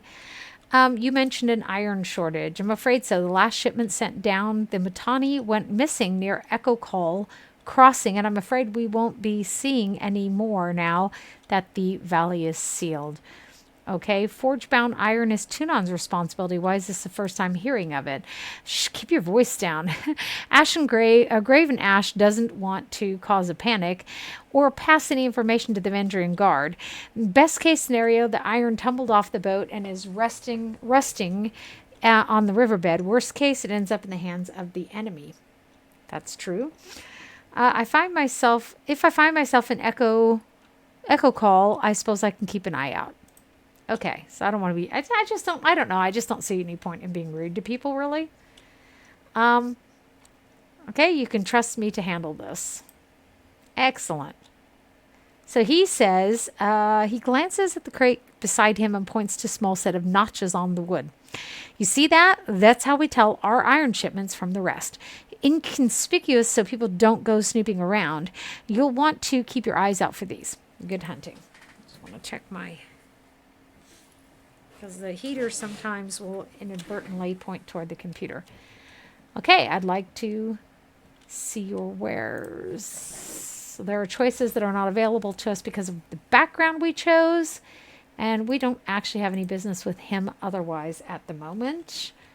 The guy who's usually here is not here, but I think he will be there when we get done talking to the generals. Now, when we talk to the generals, our clock will start running. Okay, we will have to take Ascension Hall by a certain date, which when you play on the easiest mode is so laughably doable. Seriously. So let's go in and go ahead and get the timer started. Yesterday, you chid me for wishing... I can't even read all that. Let's go forward. Goes by too quickly. There's 4 reports of avalanches in the mountains now. The tiersmen can barely count past 9. They have neither the capacity nor the cause to close off the mountain passes. Underway. That means the 2nd and 4th cohort trapped outside the barrow. The Archon of War pounds his staff on the ground to punctuate his words. A large and imposing man to begin with, his profile is made larger still by his hulking suit of armor that hums with mystic energy. Or it's the work of your perfidious Earthshakers. Only a fool would not suspect a traitorous Archon of poisoning the mind of his students with sedition. We would have killed the Earthshakers Guild for their master's treachery, but I'm sure you have some perfectly valid reason for allowing them to live as your pawns. The Archon of Secret passes the scepter between his hands as he speaks. You need to hover over this, okay? He's talking to you. You hear the voices in your head. That's the voices of Nerat. Well, hello there, Fatebinder. We'll be with you in just a moment. Emerald seeps from the seams of the Archon's ragged red robes. The glow is most noticeable where his neck ought to be. His mask seems to float and spin, never pivoting or bending naturally. Watch yourself. If you get going, you don't want to get between them. I'm going to remain silent. To say when you resort to mocking my vassals. If we are to speak of treachery, why is it that my scouts see the Scarlet Chorus warriors defecting back to the Vendrian Guard? Your fearsome reputation has gone flaccid, for it seems you cannot control your soldiers, or perhaps you simply choose not to. My lords, the Fatebinder has arrived. The disfavored commander raises her voice, trying with little success to speak over the Archons. Perhaps we could table this discussion and let our guests speak? Speaking of strategic failures, who was it that insisted the valley would need only a token garrison? For some strange reason, we can't seem to recall which balding halfwit grossly underestimated the enemy. Thoughts? The Archon of Secrets twirls his scepter in a twisting loop, his leather-wrapped hands flipping the heavy rod with an effortless flow. Can you hear us, Fatebinder? Cough if we have your attention. Okay, so we'll cough audibly. Who had left agents within these tearsmen when they surrendered? Either you failed to see this coming, or you knew and let it happen. Incompetent or in cahoots, either way, this mess has your filthy stink all over it. The Archon of War lurches forward, resting his weight on his war maul, as blue luminescence crackles around his armor. We look forward to seeing you explain to Tunon why the Archon of War could not close the vice on this trivial little insurgency. When we are crowned the ruler of the Tears, we shall have this place renamed to Ash's Folly in your honor. So the voices tosses his scepter into the air, catching it as it descends back down. Good, good. Now pay attention. You might miss something. Remain silent. Trust the information I get from you and your We might learn something by just standing there silently. my cohorts around a bit more aggressively. But last time I trusted your all-clear report, my troops failed to come home. Oh. Ash, old boy. If you're going to have a little sob every time one of your nieces or nephews dies to the Tearsmen, perhaps we should have Siren sing you some calming lullabies to help you cope with your grief. Okay, Siren is the Archon of Song and the youngest Archon sent to conquer the Tears. She's like 15 years old, I think it said. By my reckoning, she should have been actually 13, but they say she's 15. Young and inexperienced, Siren is sworn to the voices of Nerat, who uses her powers and charm and manipulation to swell the ranks of the Scarlet Chorus with volunteers. The Archon flips his scepter 3 times round, humming gleefully. Take care that you don't learn too much, Fatebinder. An excess of knowledge, of curiosity even, can earn unwanted attention. Hold your tongue. I will not have you denigrate the honor of our fallen brethren. The commander's hand moves to the hilt of her blade. Though the weapon stays sheathed, I'd be doing us all a favor if I cracked open that excuse for a head. They bicker like children, do they not? The fifth eye's grating tenor pierces the tension in the tent, and all eyes land on the Crimson Spear. I meant only to say welcome, welcome to our guest, the Fatebinder. The armored retainer bows with rushed inelegance, then rises to a salute, and not a moment too soon. Did I give you permission to speak? Who the fuck is he talking to? The Archon of War turns to you, his blue eyes wide with anger. The many portraits you've seen depict Graven Ash with a stern, unamused countenance. He is even more taciturn in flesh.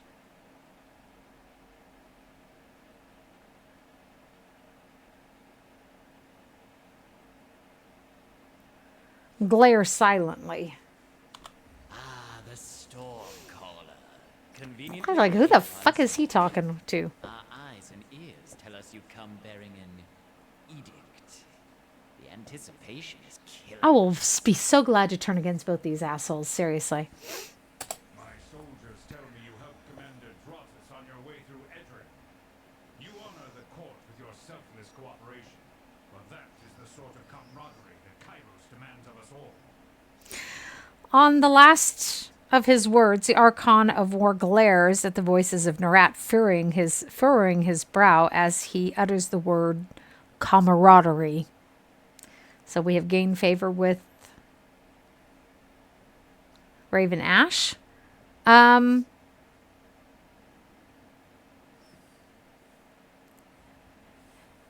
So if this is really cool, if I bow to the Archons, I lose minor favor with both of them. Is that not really something? Now this might be worth it. Are you all done bickering? I have an edict to proclaim. I like that one. My dear Binder, we won't be done bickering until the last of Ash's hair falls out. We'll pause for you to read your little missive. Go on, don't keep us all in suspense. It seemed only yesterday you were proving your worth in battle, assisting my warriors in the siege of the bastard city. That's right. Kyros has chosen you for a second time to proclaim an edict. Tell us, good Faithbite, what sort of punishment does the Overlord have? Okay, guys, so it froze again, but I'm not going to worry about it too much because we're binge streaming here. But what I do want to do is I'm going to adjust the quality just a little bit of both the streaming and the recording because I can. What? So, actually, let's turn the key intervals down here. Let's turn this to medium. Okay, the latency on the stream is not as important to me, but let's go ahead and do that. I mean, the recording. And so let's see if that helps at all. Hopefully it will. Like I said, we're binge streaming, so I'm not, not too worried about that per se. I just want to check the task manager real quick. See if there's anything we can do there, because Windows always has a ton of just absolute shit running in the background. It's just annoying. See the filter, the indexer, the protocol. You're like going, I don't need all this shit. Really, I don't. So let's see if we can turn some of that down, if that will help. Like I said, the heater, I tried to point the heater away because that can also cause difficulties. This freaking smart screen is turned off, so I don't even know why it is enabled here. I find that to be quite annoying. And we go down to, so you need to just start the shit back up. Of course. So we'll leave it there for the moment and see if that will help. Turn that off. And I've got a lot of load on both of these. So welcome back, everyone. And I do have my text to speech turned off, and is going to remain turned off so that we can continue. Let's see where we can continue at. We're just getting ready to read the edict, and I have a bad feeling we're going to have to go through all that frickin' conversation again. And we are. So we'll just sort of speed through it because we were most of the way through it anyhow, and getting ready to Hey, watch yourself. When these two get going. I always know. Speaking of strategic, cough audibly, forward to seeing you explain to Tunon why the Archon of War. remain silent. Did I give you permission to speak? Now we're going to glare silently at him. I don't know who the hell he thinks he is. My soldiers tell me Okay. you Commander Drotus on your way through Edgering. You honor Okay, are you two done My bickering? dear Binder, we won't be. It seemed only yesterday you were proving your worth in battle, That's right about where we were. in the siege of the bastard city. Now Kyros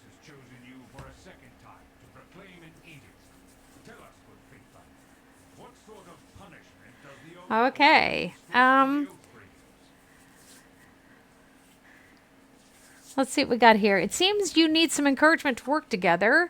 Kyros' edict will end the lives of everyone in the valley unless Ascension Hall is claimed by the Day of Swords. I like that one. Let's pick number 2, and I don't care who I piss off because I'm going to be working against both of them anyhow.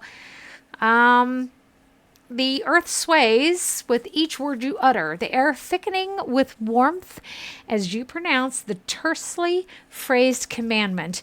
It's every syllable drafted by the hand of Kyros. With the edict proclaimed, your pulse quickens, the muscles in your legs, worn from a long trip down the mountains, feel renewed.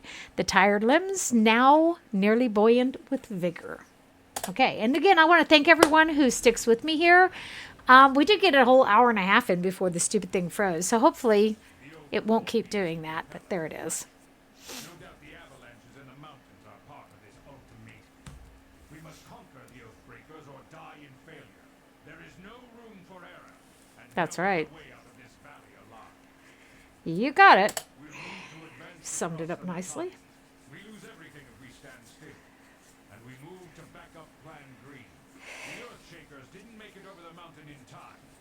So we do this the hard way. Over the walls instead of through. So you found your backbone at last. Oh, we were worried past humiliation. It's really sad. I've sided with the disfavored, but I get a kick out of the voices. The Maker's dozen lost in one sortie. If you had waited for the chorus reinforcements, maybe we'd have eyes and ears on the matter.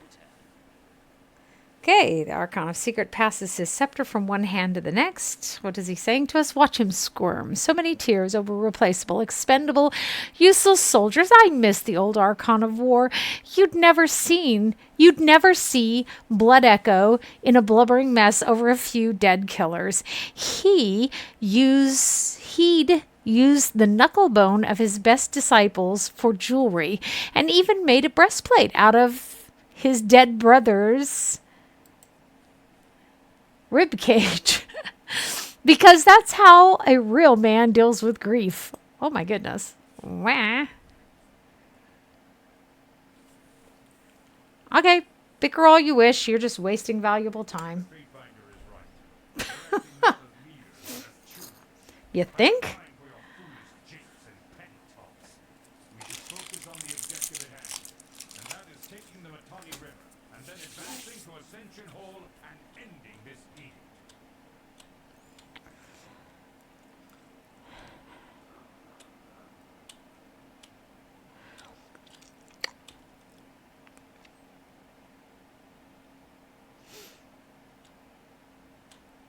Okay.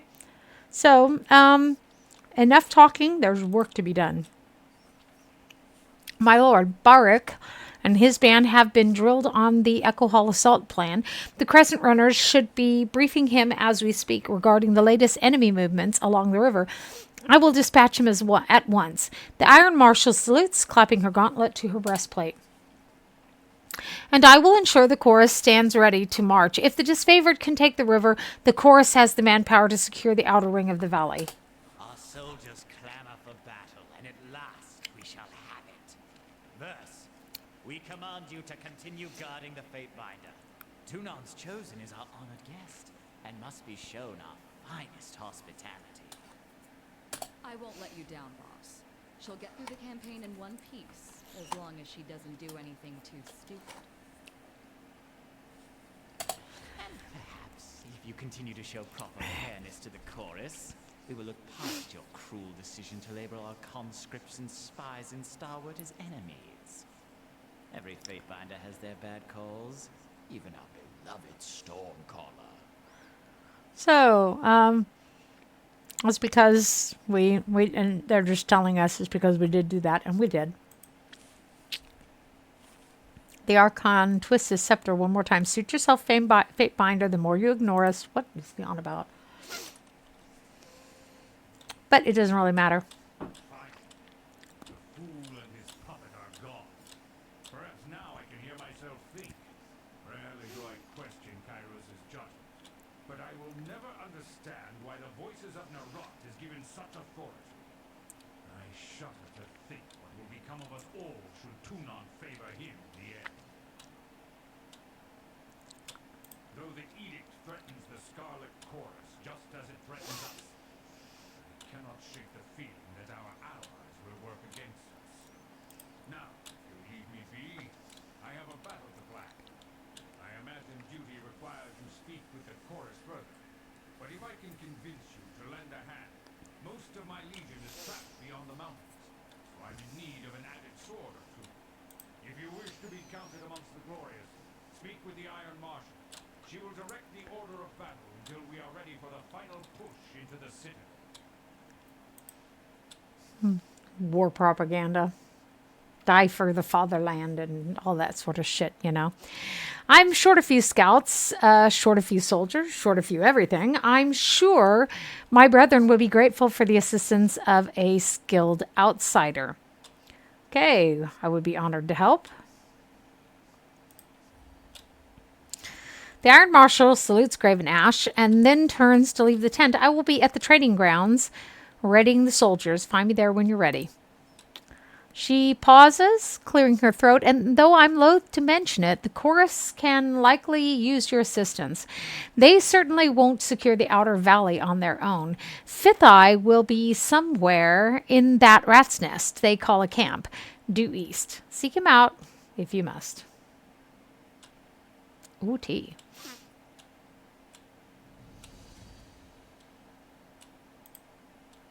Okay.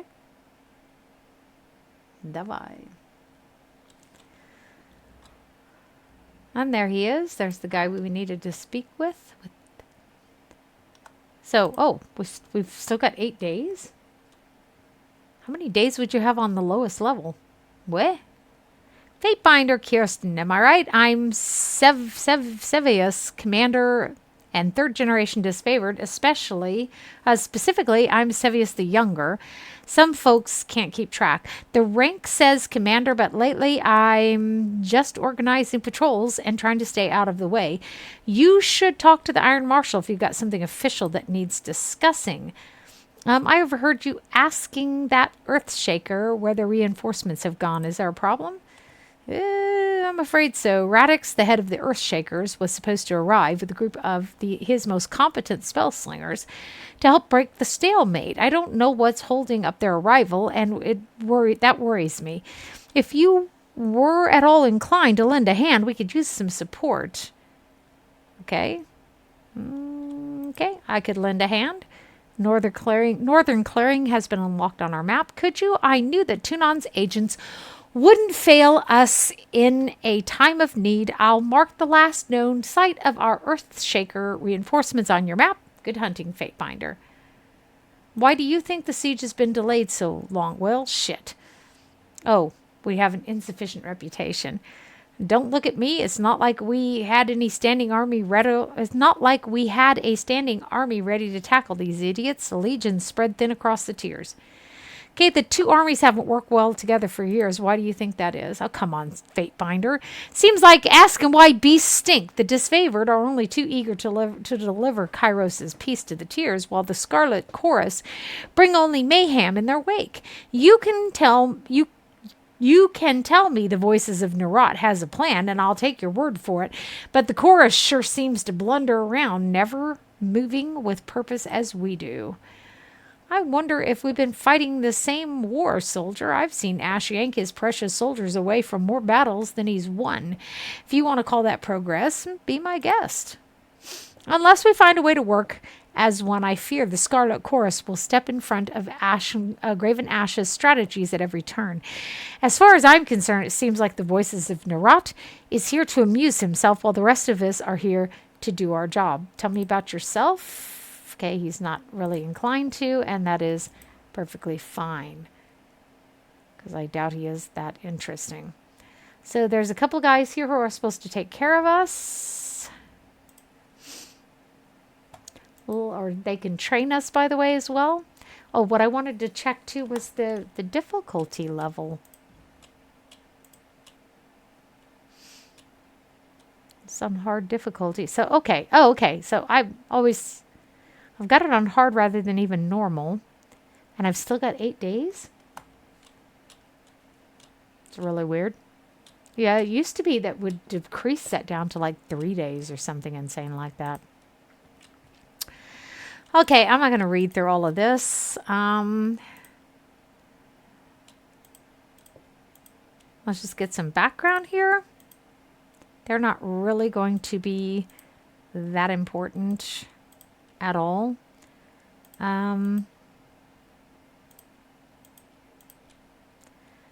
So let's see what kind of training they can give us. One-handed weapons. We can train.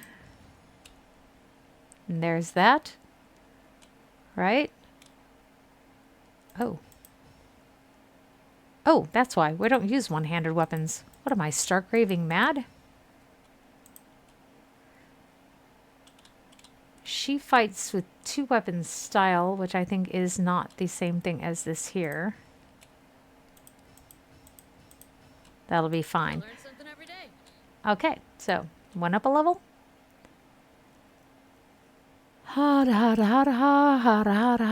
Okay, what do we have? Let's get some strength, is what I say. And then let's go over here. What does she have? What does she have? You suck. Adds a stun effect here. It can increase weapon damage with 2-handed melee weapons and allows basic attacks to strike multiple times. That sounds like a sensible thing to take. Again, we haven't used this yet, but we now have some others that are open to us. Rooted and Terrified Affliction. This one is hit precision on targets below 35% health. This is passive. This is active. As far as I can tell, it's active. Cooldown 45 seconds. So we might take this. It's interesting that we can't take... Some of the things that we can't take are quite interesting.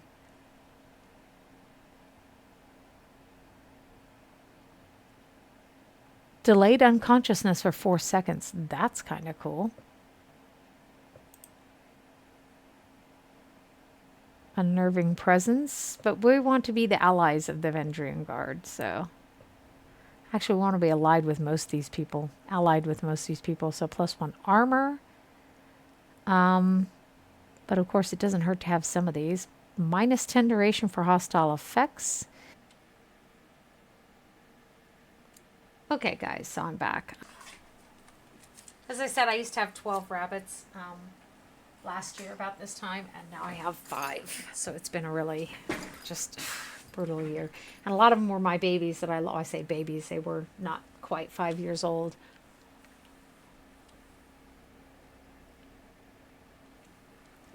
Okay, so I don't think we've talked to him yet to get our quest from him. Let's do that real quick.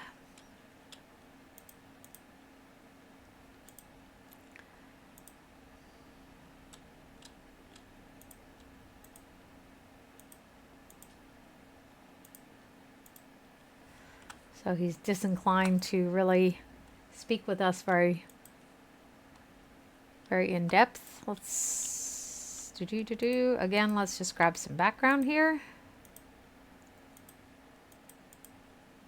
And the reason there's so much reading in this game is because it is a role play game, okay? And that means that the background, the interactions, they count. Let's see what Lucicia, one-handed, dodge, or athletics. 49. She needs some athletics here, doesn't she? Okay, so let's go to the other guy. Doesn't.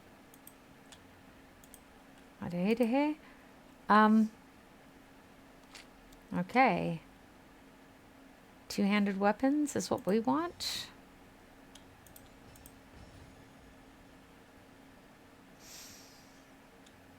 And our 2-handed weapon is still pathetically low.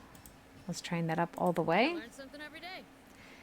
Okay, we gave ourselves some more strength.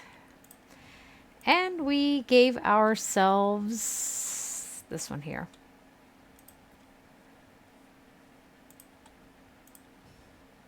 Okay, other than that, we were just kind of mucking around. Let's save.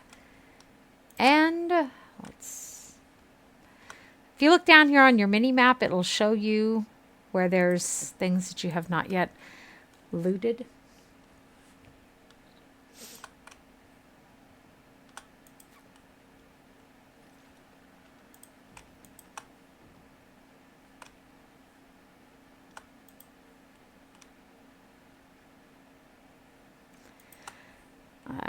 We'll beat feet. We need to go over to the Scarlet Chorus and see if we can do anything to help them. However, didn't we already?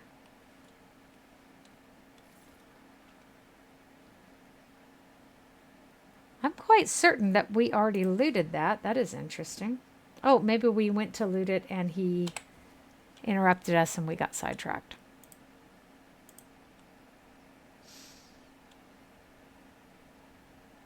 That's our stuff.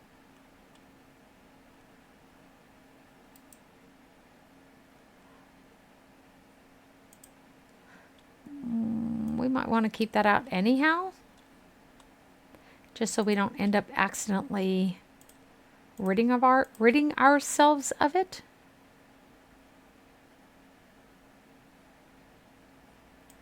Okay, potion of protection, we'll take that.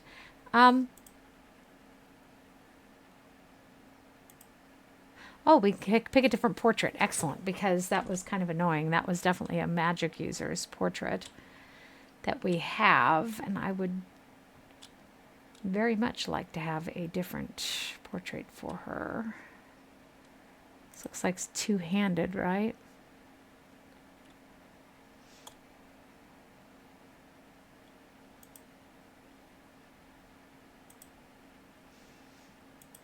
That looks more like her, actually, doesn't it?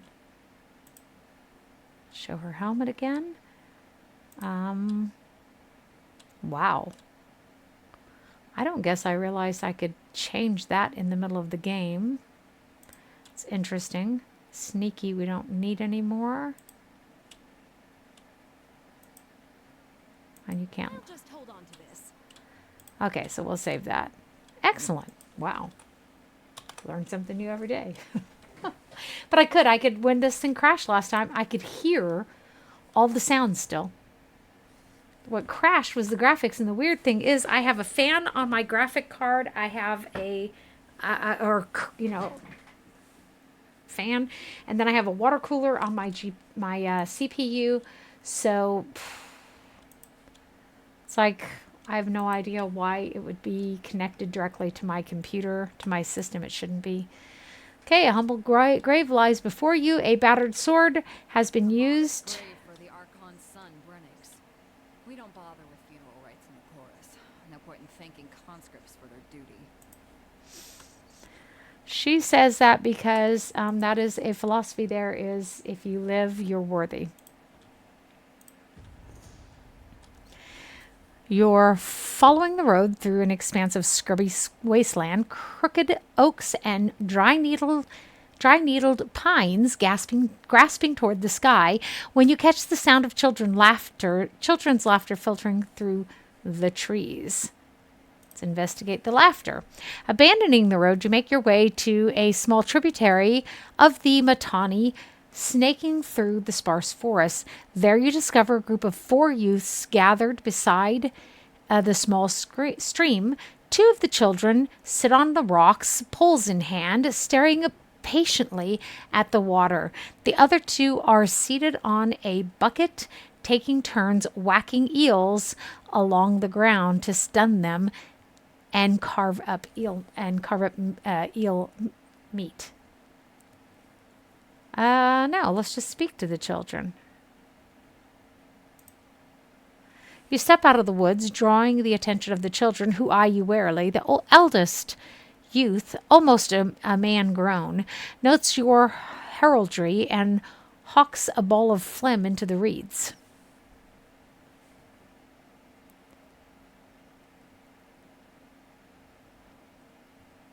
Let's ask him to sniggle.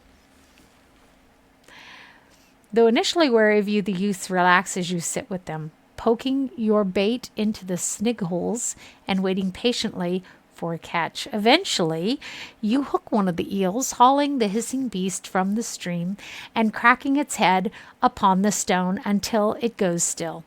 I had to do that to a rabbit once back when I used to hunt rabbits. You thank the youth.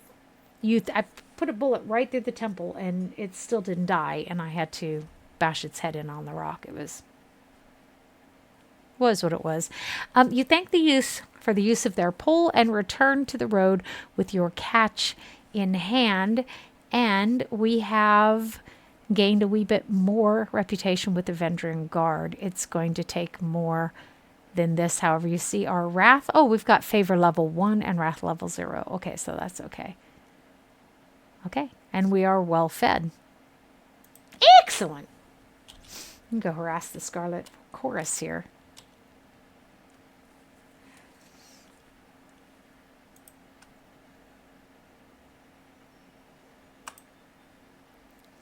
This is fun too.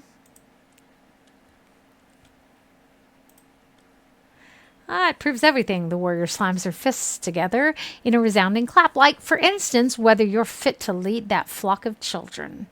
Behind her, the members of her gang posture with weapons held at the ready. Sorry. Did you not hear the news of the edict? This is a foolish distraction. We ought to be saving our fight for the enemy. Say nothing. And with the next battle being so important, all the more reason your warriors should follow me when the time comes. Okay, then it seems we have no other way about it. Okay. Care to wager on this fight? I could use a few coin. Oh, why not? Might as well win a string as gut her and take her gang. Okay, you're welcome to try. I got 5 bronze on Quiet Shiv. Our coppers. Come, who of you will be the first to meet my blades? Oh, I lost my money. Isn't that sad?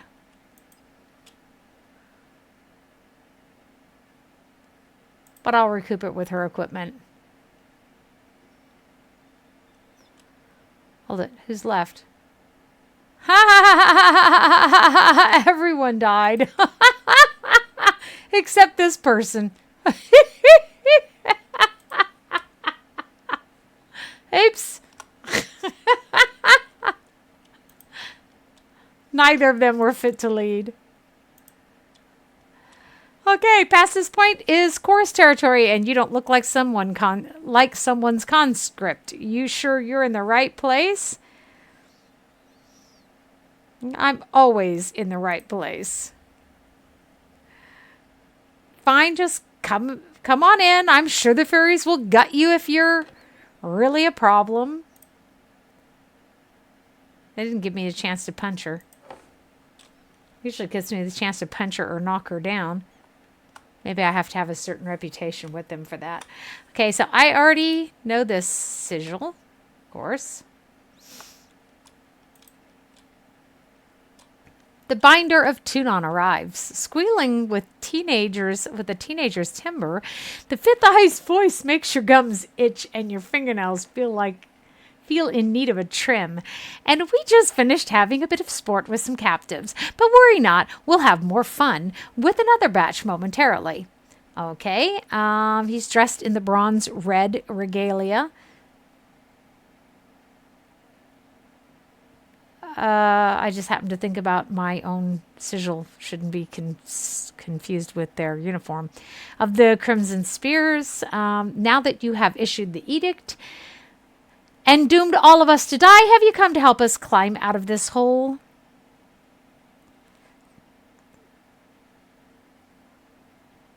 I trust you're getting your warriors ready for battle. We know the Oathbreakers are focused in the citadel beneath the mountain's spire, but, we have learned this is not their only nest. Given their pattern of attacks, they must have a second group maintaining camp here in the outer valley, and unless we deal with this second group, we'll be attacked from behind the moment we cross the river.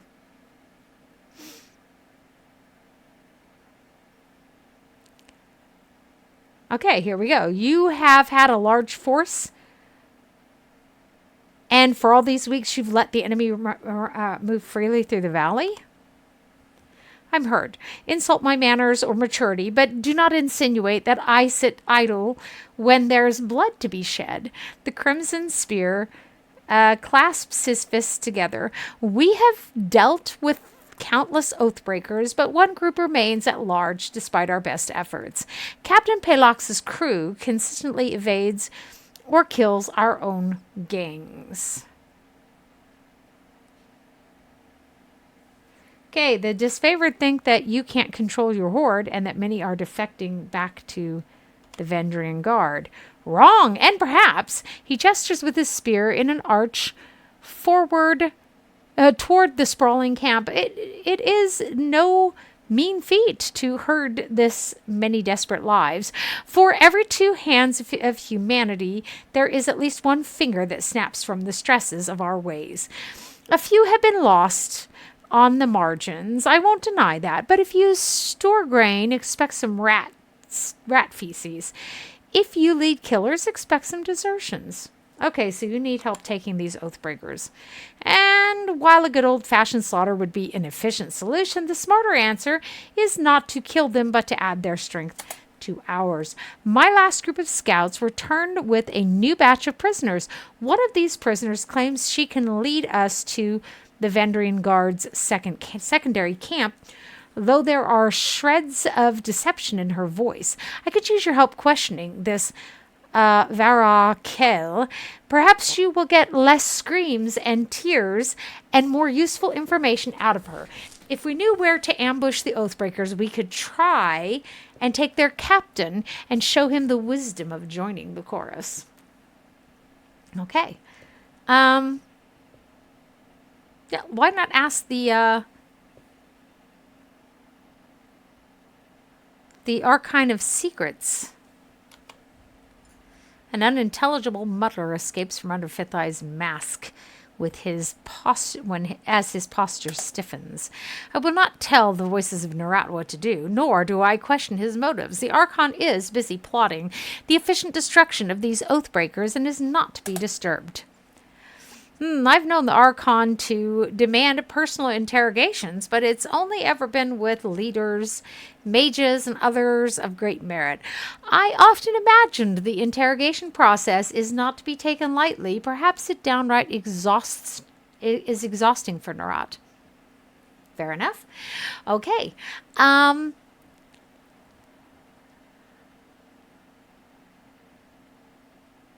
So let's talk to the conscripts. I will meet you there. She's waiting by the other prisoners. Okay.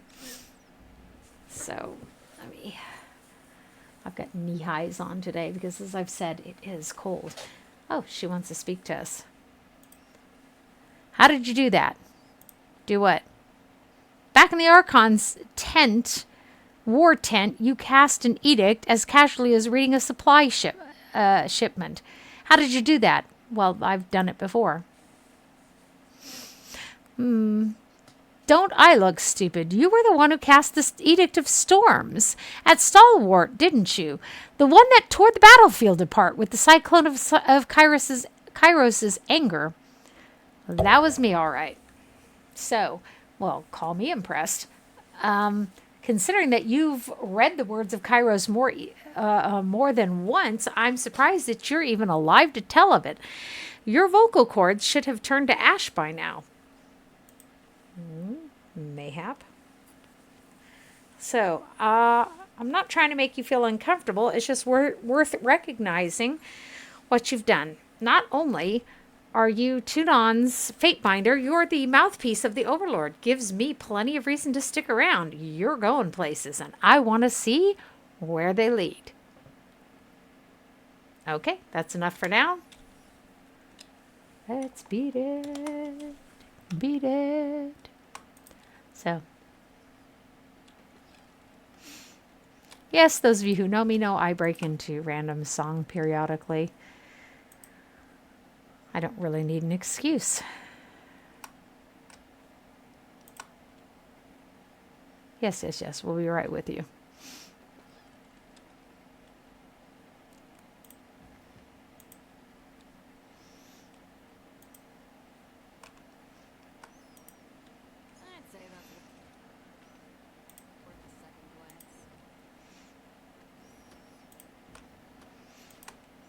I still think this is broken because we're not supposed to have 8 days.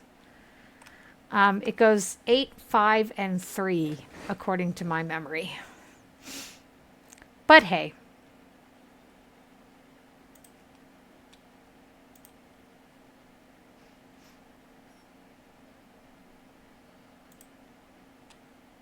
Who's the strongest in your camp? I am, naturally.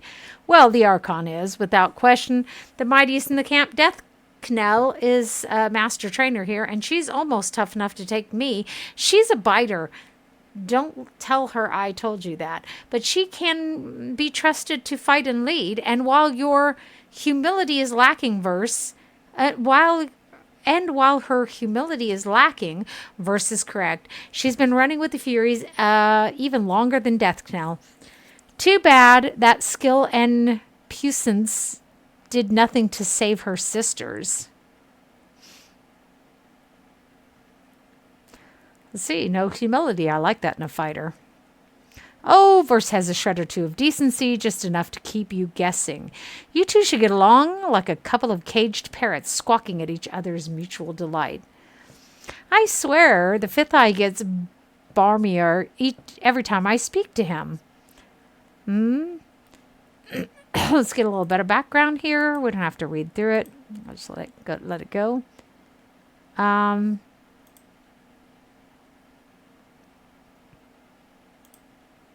Let's ask him if everyone is as odd as he is. I'm glad he mentioned being loyal twice. Now I'm really convinced. Just really pissing people off here today, aren't I? What can you tell me about Ascension Hall? What about the Disfavored's commander? And is there a reliable quartermaster? Then we are finished with that dialogue. Okay. Let's talk to the Oathbreaker then. Please, someone, I wish to bow before the voices of Nerat. I thought I could find redemption in the chorus. A woman in the makeshift armor of the Vendrian Guard lurches forward in agony. Her soiled, trembling legs suggest that she's been forced to stand for days. This one, he flippantly waves at the prisoner, was hollering earlier that she knows the location of the Vendrian Guard's encampment, but she isn't being entirely honest. I told this thing. The prisoner turns pale for a moment before a look of determination comes over her face. That I want a guarantee. I'd live and be welcomed into the chorus as a captain. Then I'll talk. Otherwise, they'll just kill me once I've opened up. I was dumb enough to join the Vendrian Guard, but I'm not dumb enough to give away my bargaining bronze. Okay, why the change of heart? Because I want to live, and you don't need to be the Archon of Premonitions to know that the younger realms are gone for good. She blinked several times, catching her breath. Kyros is the new strength of the Tears, and I would rather stand with his Archons than be crushed by them. Okay, tell me what you know and I'll see about your release. I heard the chorus is looking for Captain Palox Florian and his crew. I can lead you to them, but only if you release me.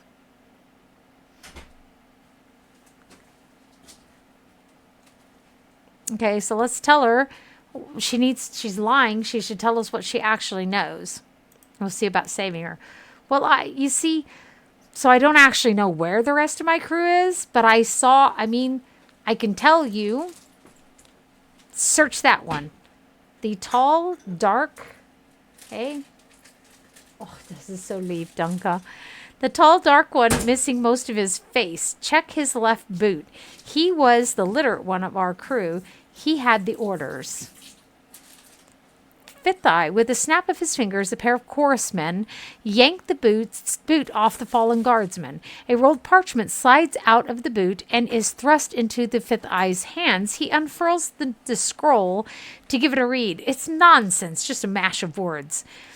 Laughter erupts from under his mask. She said she had information. She gives us garbage. Slay this wretch for wasting our time. He snaps his fingers at a nearby Scarlet Fury, who promptly snatches a long knife from her belt. Okay, I heard her say she swears fealty to the voices of Nerat. An initiation order would be in would be in order. An initiation would be in order. Seeing as how you are an expert on the subject of fate, I will entertain your wisdom on the matter. What then would you propose we do with her?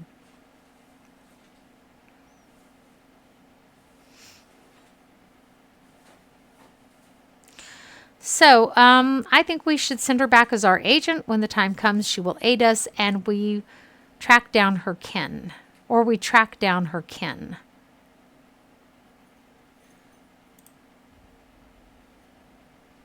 Okay. I will need to think of a good explanation for my escape, but I'm certain I can return and avoid a suspicion. Thank you. You will not regret this act of mercy. This will end amusingly for the Vendrian Guard. Would be smart to assume she's only escaped by our whims. You there, the fifth eye barks at a pair of guardsmen, beckoning them forward. Release our newest recruit. She has orders to infiltrate the Oathbreakers so that see that she is escorted to the river's edge. Maybe we can turn that around when the time comes. Okay, so she inhales deeply, flexing her fingers as she shakes off the stiffness of being tied to a post for days. I will return to the Vendrian Guard, act well my part, and await for further instructions from the chorus. With a nod, she follows her escorts out of the camp. I'm planning on her deserting, by the way. We're no closer to finding the Oathbreaker's position, not with this cryptic mess. She promises us answers and gives us gibberish. Sorry to interrupt, but I highly doubt it's gibberish. More likely, it's one of the local scripts. The voice comes from another prisoner tied up next to Varaya, an older gentleman with a quill, ink vials, and parchment scrolls one finds on the sages of the School of Ink and Quill. Ink smudges cover his cheeks, temples, and ears. His clothes appear charred, and between the rips of the fabric, you spot burn scars along his arms. Despite being emaciated and tied to the post, he offers a beaming smile. Okay, let's look at the parchment for ourselves. You unroll the parchment and see a message of modest length written with professional, albeit hasty penmanship. The Tearsmen speak the Kanto just like the Northerners, but they have a half a dozen different ways of writing it. This particular script is unknown to you. Let's show him this. Can you read this? I can't. So, I don't know exactly what it says, but I'm half certain that's Sage Selwyn's handwriting. I'm sure I can decipher that in a few hours' time. Don't need my hands free, but I think better when not tied to a post. I know, I'm weird that way. A few hours. Either you can read it or you cannot. What use is a sage that doesn't know his letters? I've heard all I need to hear. I say we have our fun with this one. Oh, but just a minute. It can't hurt to give him a few hours. You read the edict. I don't need to tell you. The sundial is working against us. This addled old bag is just trying to stall us. Untie him and give him... Oh, here we go. The voices of Nerat will be upset to know you squandered a source of enemy intelligence. How true. Then we shan't put him to waste. He will serve as a most riveting source of amusement as we put him on trial. I beseech you, be my advocate for this trial. I'm no fool. I know the chorus uses blood, not words, to settle these matters. But you are a servant of the Archon of Justice, are you not?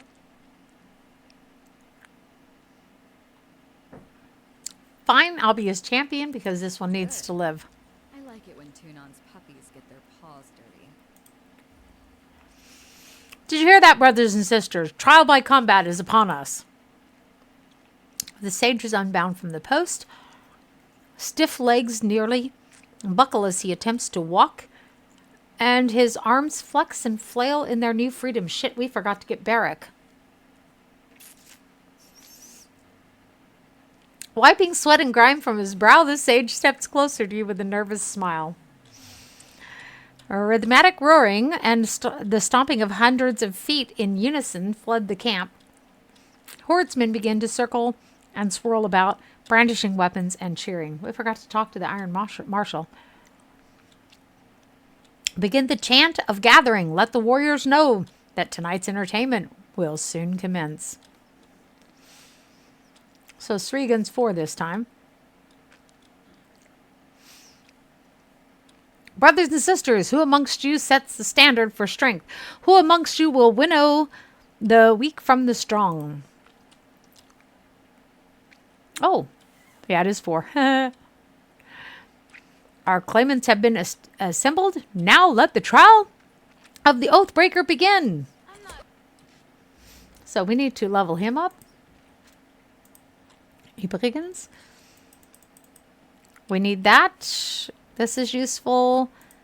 Obviously, this is useful. Accuracy is very useful for him. Spell strength, magic, defense. Naya. But his ability cooldown is very crucial. It really is. And one more here and one more here just for shits and grins. Okay, so we definitely want this one. We want this one. This tree I tend to neglect. Empower the Watcher's judgment to strike the foe. Blah, blah, blah. Improves lore skill. Excellent. Moderately improves lore skill. Yes, please. What else do we have here? While stealthed, Landry receives a significant bonus to ranged damage. Improves his thrown weapon attacks and attack range and adds armor penetration. Yes, please. What else do we have here? Gain a bonus to accuracy with thrown weapons. Yes, please. Bouncing blades. Yes, please. Penetrating throw. Okay, what does this do? Swift quill. Reduces the cooldown and recovery time when using the quill strike. Yes, please. Charged throw. Oh, I like that. That sounds quite nice. Critical hit. Accelerate the rate of Lantry's attacks for a short time. See, this is also a must, by the way. So we're taking that. That is an excellent thing. This is where you throw multiple quills at multiple targets within a small range. Okay.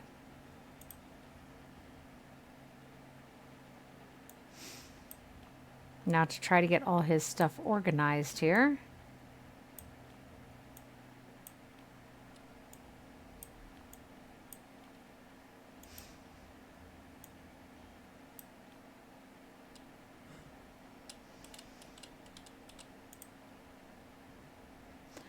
So that's what he has for the moment, and that's fine. Let's get this going here.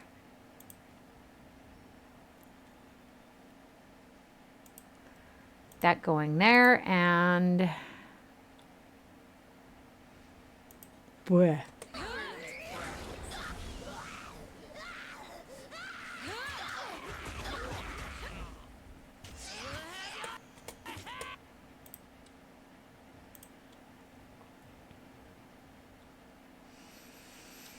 Wow, that just really sucks. Okay.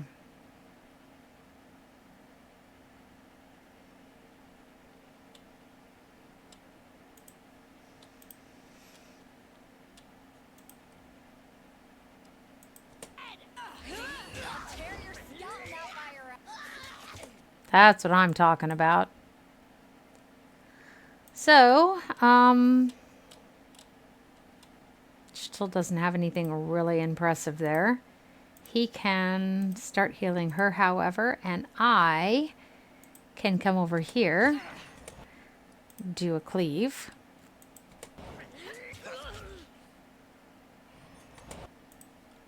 She does not have her stuff arranged. Okay.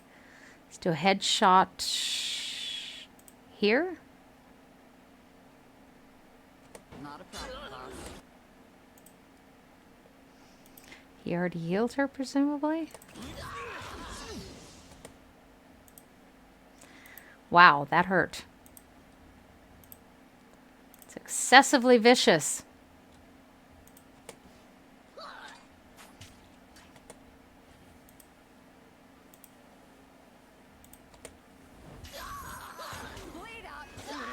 There we go. Okay.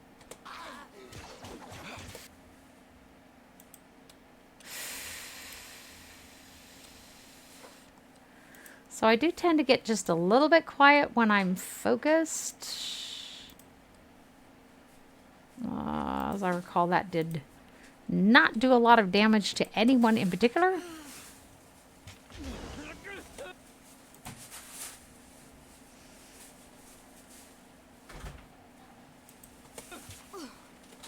Yeah, I can't do anything about that. Now we're going to take this one out. So I really wasn't able to prevent that from happening to her. That's just the way that is. She'll live to tell about it.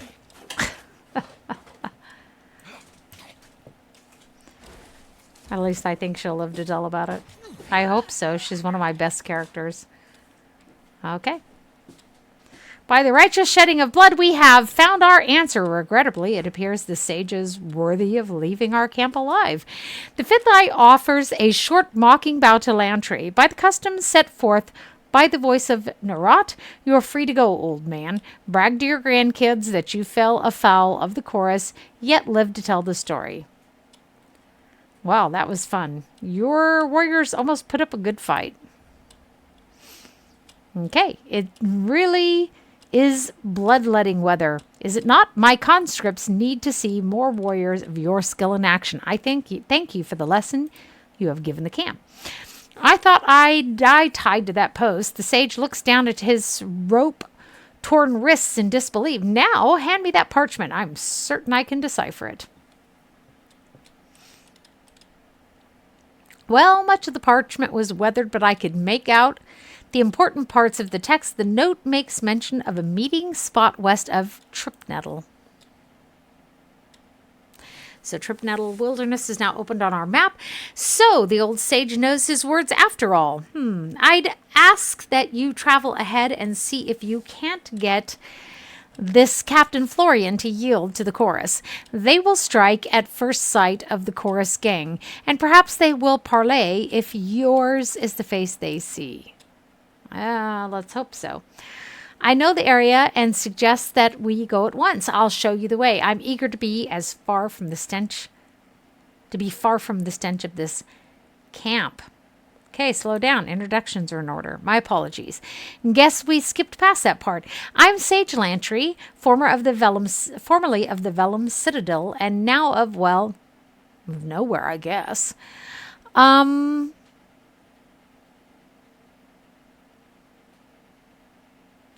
Okay, something's amiss. There's a lot of fight in you for an old scholar, and now you've offered to join this expedition.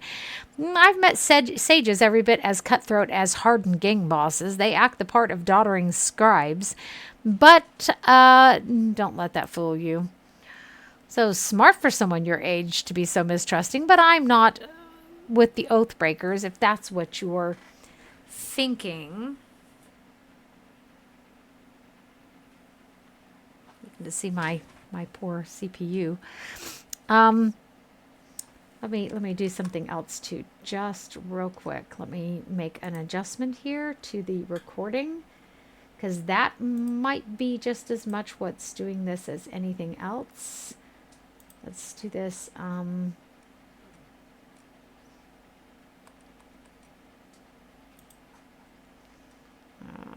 really don't want to. Let's turn this down though to 2000, just for shits and grins. Okay, so we'll do that. Okay, blah, blah, blah. So for as long as I've been a sage, I've been trained to defend myself. We don't spend all of our time binding books and sketching wildlife, just most of it. For centuries, we've been in a quiet war with the School of Tides and the School of Wild Wrath. You can't travel alone as much as I do and not know the bronze stance. Okay, so you won't be a parchment's weight during a fight. Good to know.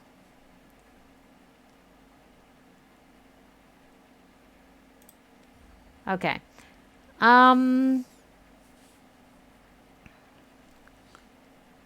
I think I like this one. Swear fealty to me, and I will let you leave this place alive.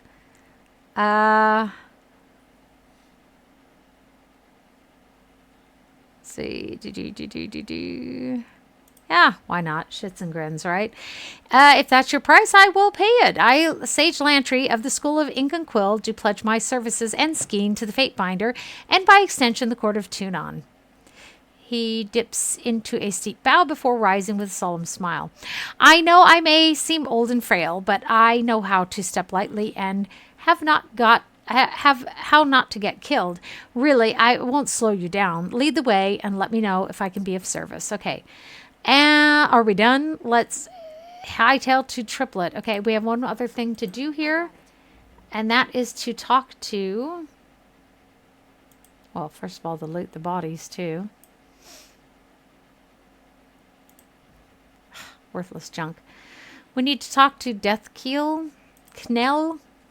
She's going to set us up, but that gives us some experience points as well. Okay, so she wants us basically to go and... Oh, insult me again and I'll bury that blade in your belly before you can scream. There we go. She peels a surprised but pleased laugh at your threat, tapping the flat of the blade against her thigh. She cants her neck until it audibly cracks. Okay? Maybe there's something more to you, Fatebinder, after all. You said something about the horde thinning. Okay, in essence, she wants us to go recruiting. Okay. How shall I convince them? Sounds like a bit of fun.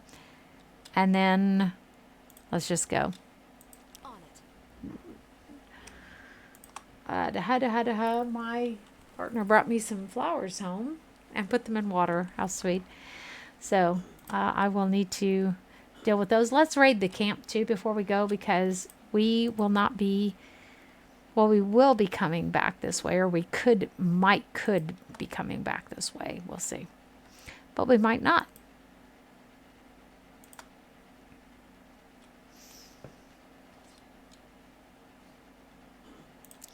And let's talk to their quartermaster, see if we can do something with our stuff. Okay, so far we seem stabilized. It's really kind of weird because, I mean, it is a little, it's like in the 80s, the temperature, which I'm not really sure why, but there it is.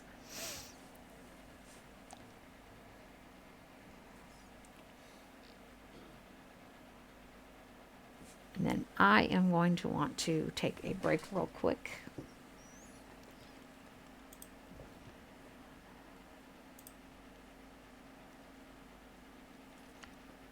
Is this a magician's mantle?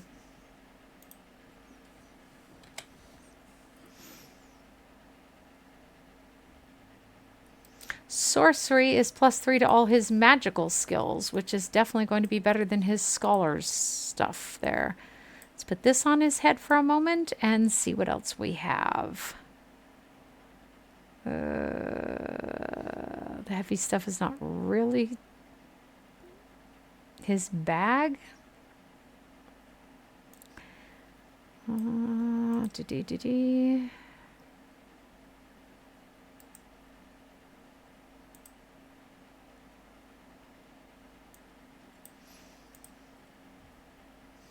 Okay, so we've got him at least a little bit done up here. What can we do with him? All we can do is change our own armor. Okay. Our own heraldry here. We need to go back and get Barik. We're going to need him for the push for the Citadel, whether he wants to or not. Some of you may have seen my little bit that I cut out from my streaming the other day. I was streaming this sort of half-heartedly. Thursday. Let's see what he has. The Ripper. It's not going to replace my weapon, that's for sure. Minor accuracy. What does Jagged do? Jagged does bleeding. That's not too bad.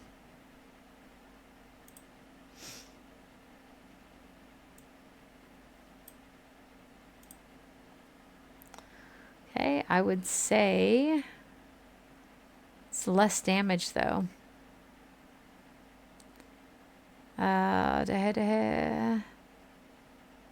Bleeding for 12.4 seconds. But almost everything is better. Oh, then the Rot in Rain. How interesting. Okay, well, let's replace that then.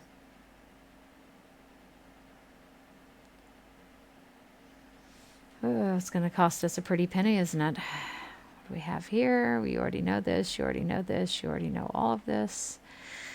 And we want to actually, let's get rid of this. Get rid of this and get rid of this. So nothing of interest here. What else? Yep. We already know this sigil. That's what I was looking for. So if we can get rid of that as well. That will at least save us a little bit of money on the stuff we're buying. Okay, there we go. Else, it's not really of interest, so let's replace this. Put that in there. I see you there. What? What? That sounded mental. Sounded really mental.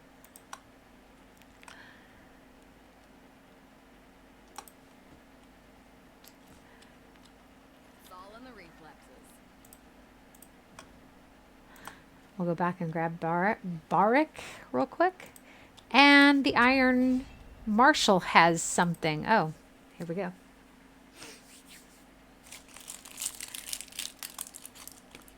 These are the people we're hoping to rule over. That's far enough, Fatefinder.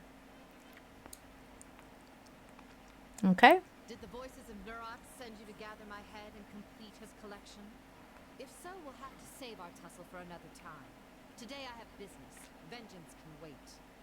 You may have consigned my school to a fate worse than death, but you've done well by the Vendrian Guard. Many of them are alive today thanks to the truce you forged years back. They seem to think you have a trace of nobility in you. Here's hoping they're right. In accordance with ancient customs north and south, I offer and request a delay of blade. There are matters we must discuss without fear of reprisal. In accordance to the ancient customs north and south, I abide by this truce.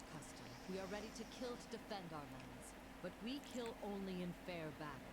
We don't slay our prisoners. We know this isn't Kyros' way, but we must have her. A few of my kin have gone missing, and though they may have perished, I have to inquire on the off chance they still live. If Captain Tarkus Deimos still lives, we would negotiate for his release. He is dead. That is as I feared, but thank you for telling me all the same. I prefer closure to wishful thinking. If I may make one more inquiry. What of Palok's Tyranny? Did he survive?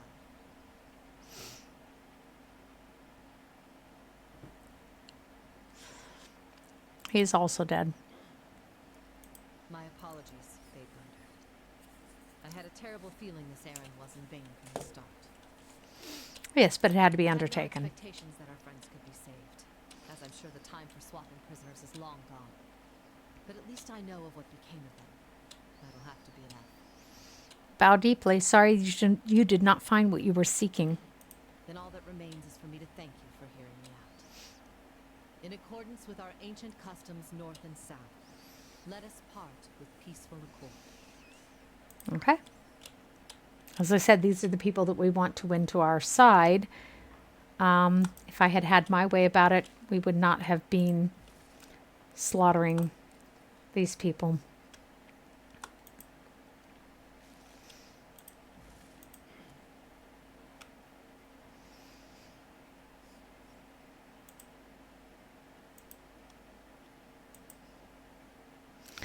We will not be coming back to this place, by the way.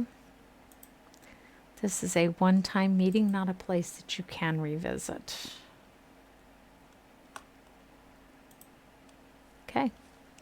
Let us continue to the Disfavored Camp.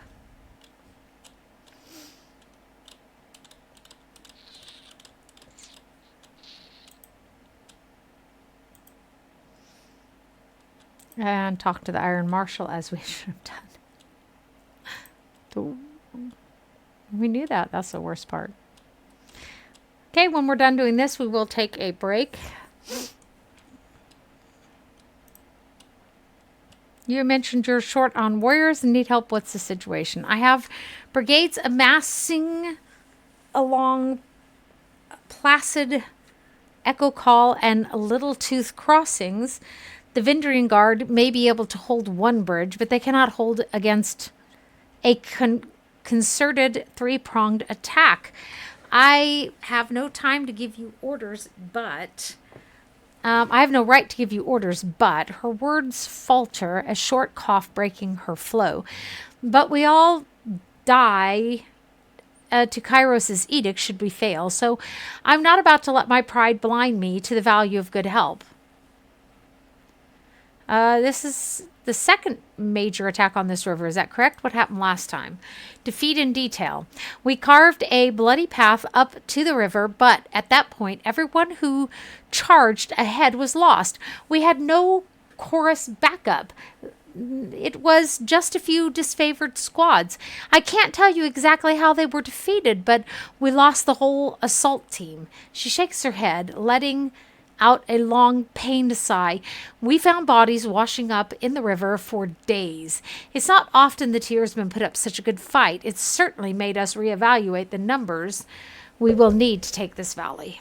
So, oh, my butt's starting to go numb. That's why I need to take a short break. Okay, really, are you sure our scouts didn't give you all sorts of details about the enemy and you chose to disregard our warnings? Okay, we can pass out after war, blame after the war. Only the Oathbreakers matter. Quite right. Getting our emotions into the mix won't hasten the campaign. What's the value of this crossing? We can't just march from here to the Citadel with the Vendrian Guard manning the riverbanks.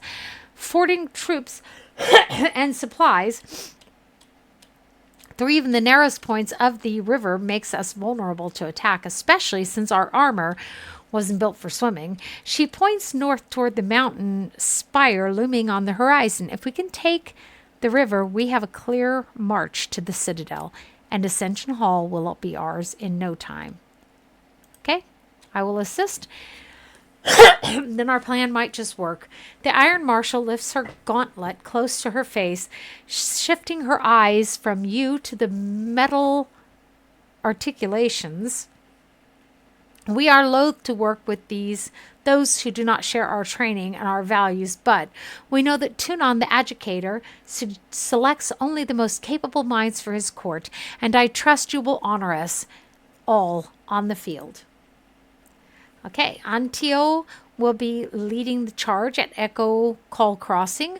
Assisting you will be Barik of the Stone Shields. She points to a heavily armored soldier standing sentry at the edge of the training field. He survived the full force of the Edict of Storms, and this armor doesn't exactly come off. Tactically, it's quite brilliant, but otherwise it's something of a curse. Tapping her helmet twice, Erinios signals to the hulking presence. Barik, come meet the Fatebinder. The soldier that steps up to you better resembles an amalgamation of rusted blades and mismatched pieces of armor fused into a vaguely human shape.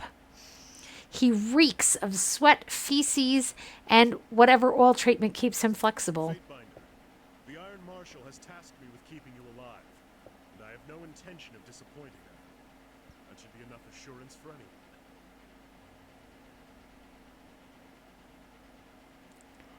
Staying out of trouble? I wasn't sure you would recognize me, Binder. A familiar voice emerges from the unfamiliar wall of walking iron. For a moment, you can recall the features of Barik, the Stone Shields, when he wore the traditional disfavored uniform during the Stalwart campaign, though he looks much changed.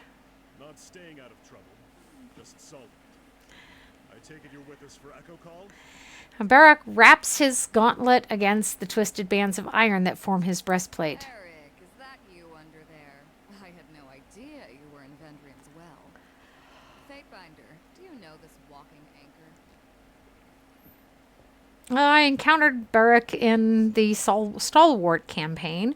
Though he appears much changed, he's an excellent soldier.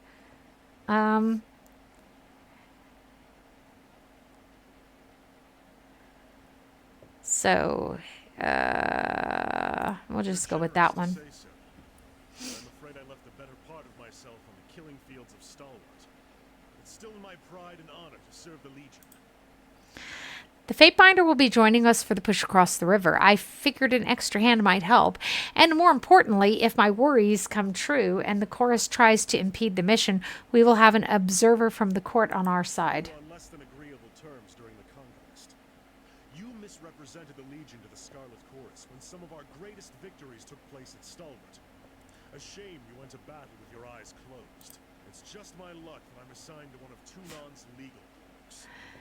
I'm sure you think the rules don't apply to you, but I'm counting on you working with me and my squad to stop these Oathbreakers. I asked that Barik accompany you there to arbitrate the cooperation between his company and the Scarlet Chorus. He and I are not going to get along, but then again, we rarely ever do. Barik, you've been without a cohort since the last Battle of Stalwart. It's time we gave you a task more worthy than hauling wagons and leading training drills. She plants her hands on her hips and speaks in clipped official terms. Ash has assigned you to the Fatebinder's service. You are to assume this task is ongoing until we find a more permanent spot for you, which could very well mean the swiftly approaching end of this war, or when the Fatebinder dismisses you. Is that understood? Barik regards the Iron Marshal in oppressive silence. That's an order, Barik. She shakes her head and sighs, returning her focus to you. He can be as stubborn as pulling a spire out of the earth, but he's a good soldier. I hope you don't mind the company. I'm honored. Excellent.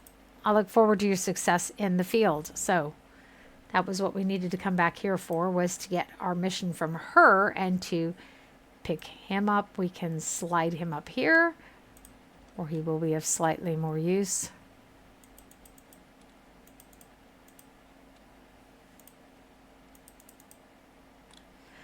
And make some adjustments here. Mostly his magical defense is what's of interest to me there. And let's put the last one there, and now we have this. So I'm not real thrilled with this one over here. It's just not my bag. Barik becomes an intimidating force on the battlefield. Let's do that. Art of the Blade. This one. Training ground. When Barik is in the party, all members have a bonus. Yep. Legs of Iron. Root in place. Gaining immunity to push or prone effects. And a large boost to endurance at the cost of the ability to move. Engagement attack. The head-to-head suffering to strength. Barik's health is critical. He gains a bonus to might and resolve until the combat ends. Why not? For each enemy engaged, he gains a bonus to damage. Further increases his engagement attacks. When they occur, greatly increases his weapon damage. Deal damage to all enemies nearby. Once per encounter, when he would be defeated, it delays his unconsciousness for a short time. Okay. That looks good. Let's check our...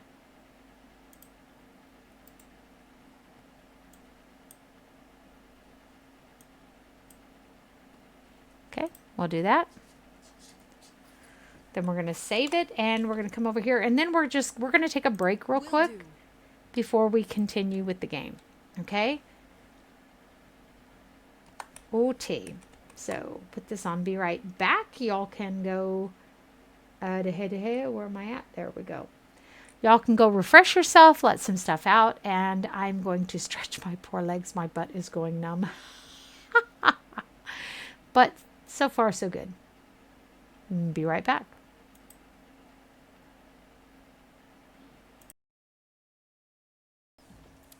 Ah, our boss. So, word has reached this court that you have issued the Overlord's Edict to the Archons of War and Secrets. Know that we understand fully the weight of this burden and appreciate the loyalty you show in its declaration, provided you survive this span. Your service will be duly recognized as you navigate the idiosyncrasies and mutual apathy of our Overlord's War Masters. Remember that Kyros watches all with interest. Those who distinguish themselves, whether Fatebinder or Archon, have the opportunity to rise in the Overlord's esteem. Even now, the Northern Courts whisper that the more successful of the two Archons will be granted rule over the whole of the peninsula. Similarly, your fortunes rest upon the decisions you make. Choose wisely. Tune on the Educator, Archon of Justice. Let us thank him for his advice and send the missive. Send the missive. Make sure. Okay. Hoo-da-hoo-da-hoo. Hoo-da-hoo. This goes down here. This goes here. And this can go here. Excellent. So, let's save. Yes. We still haven't spent our 2 reputation points yet that we can spend. Glad everyone's joining me. Sorry, my system keeps locking up about every hour and a half or so. It's really annoying. And I don't even really know why. The temperature is right around 80, which is actually Naya's Gate. So we went out to the Northern Clearing. Let's go see if we can get our ass kicked again. Won't this be fun? As I said, lunchtime in Germany. A girl's got to eat. I'll stay downwind of our enemies. Actually, we didn't find anything last time, did we? I'll be your shadow. Other than them. Come out, you cowards.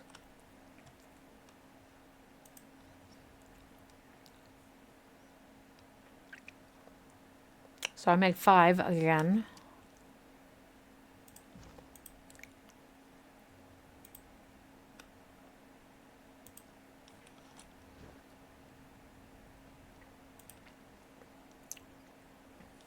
You didn't see nothing. I'll never do.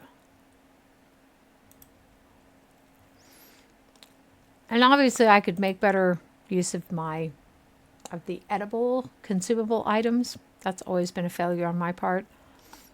I even sometimes struggle with that in Tyranny.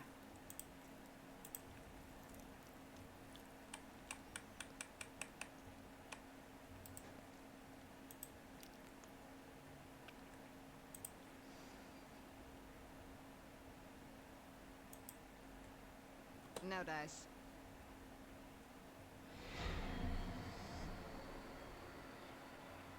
Look at that. Nice. So at least we were able to get that much off.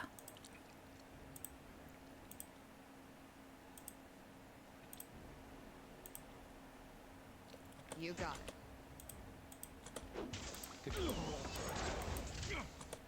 it. Let's get him out of there.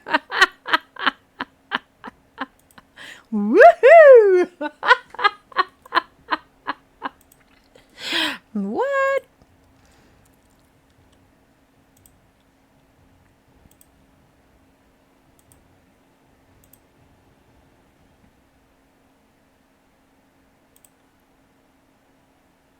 I'll do it for the North.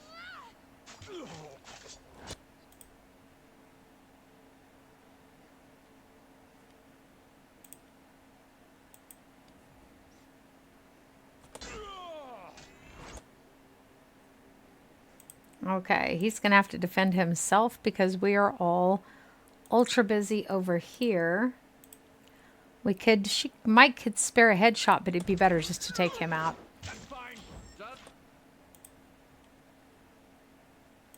Bloody hell, no you're not.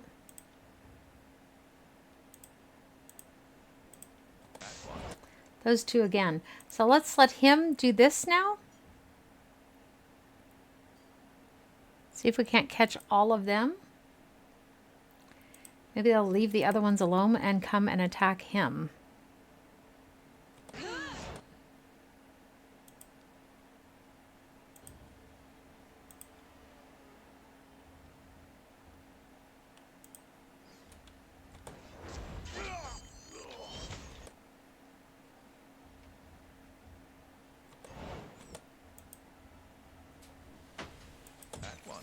Leave him alone, for fuck's sake. What is wrong with you? Is there a name for what's wrong with her?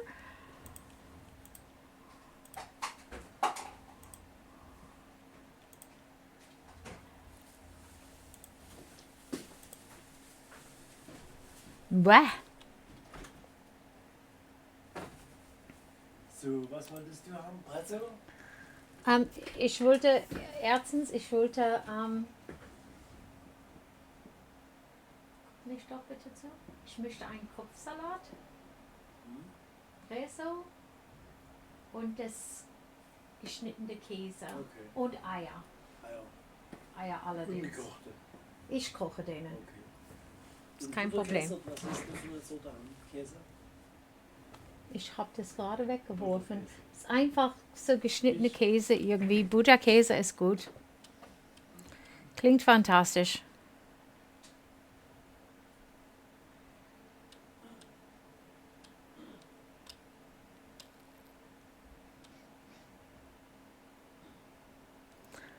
I'm not seeing. Aha, okay.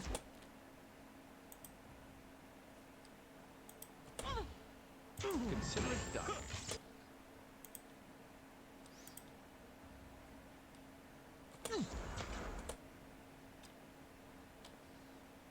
Was she not able to heal him? Fuck. Yeah, I fear for him. I don't think he's not going to be long for this world.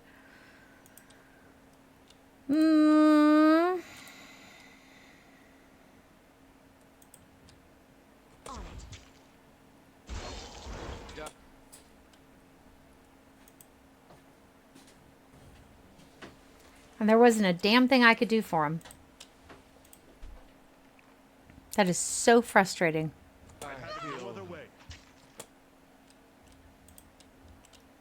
Okay, what does this do? Energy shield. Fuck.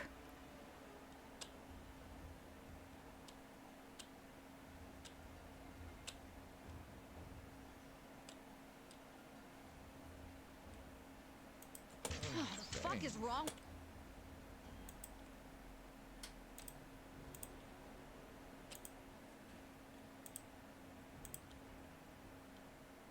With my weapon.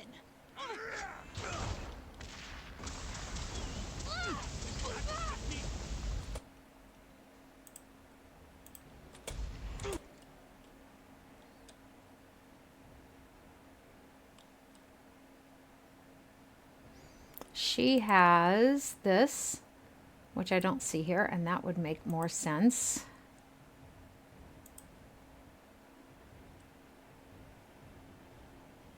Who the hell is that's her? Why isn't it doing what I told it to? That's better.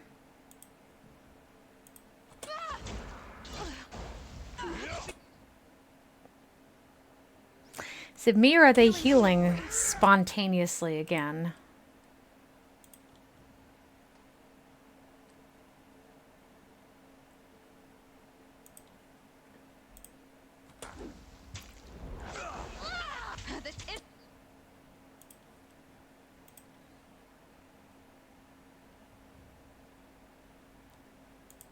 Working. I agree, this is not working. Will do.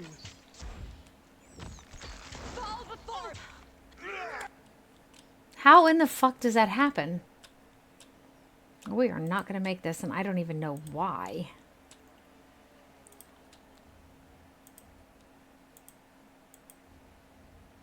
You got it. Can't do that. Okay, that's it. That's the thing right there.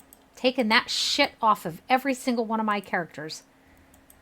I am sick and tired of that shit. Seriously.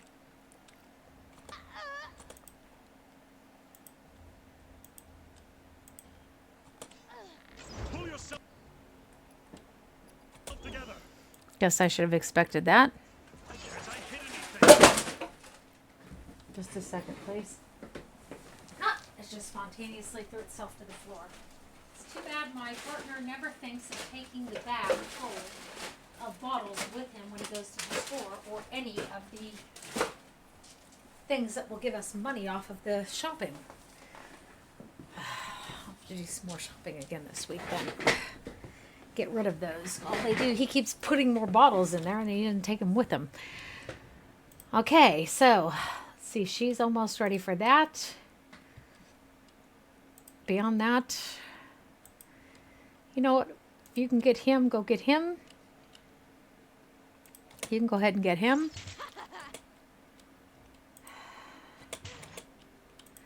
It's really not much.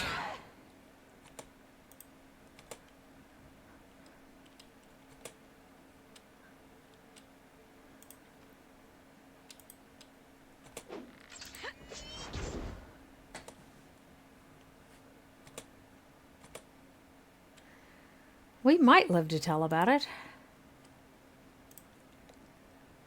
You got it.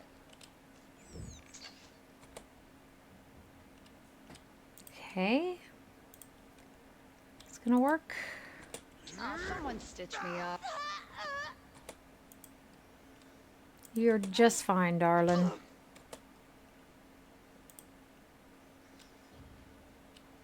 He, on the other hand, doesn't seem to have done what I asked him to. Knees worm.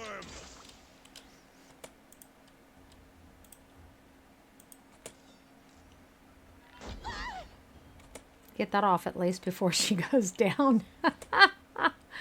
Right?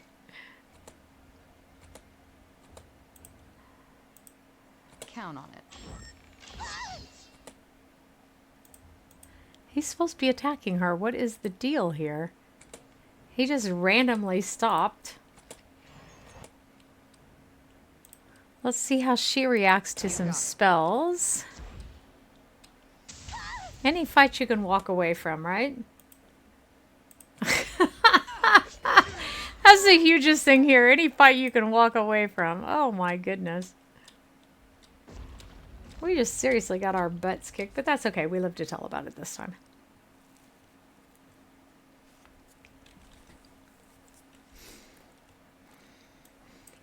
In the New Game Plus, there's not a lot of loot. Just saying. They won't see me. Have a look here.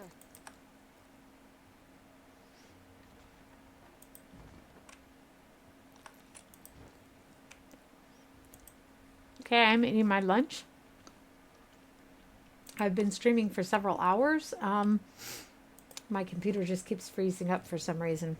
It's not very happy. It's 84, 85 degrees, which is not great, but there it is.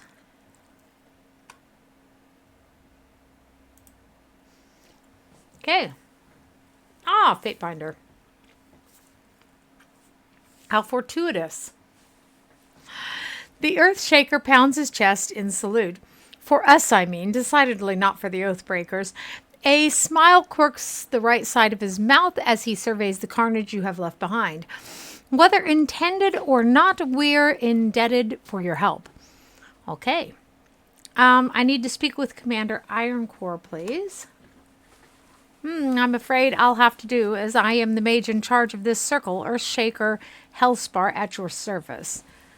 Wait, your commander isn't even here? Whereas the rest of you, was part of your squad killed or otherwise separated? Let's ask that. The Oathbreakers felled Grisander before we could erect the barricade, but our circle alone was all Master Radric's could feasibly spare. We're here, and though wayworn, we're ready to help.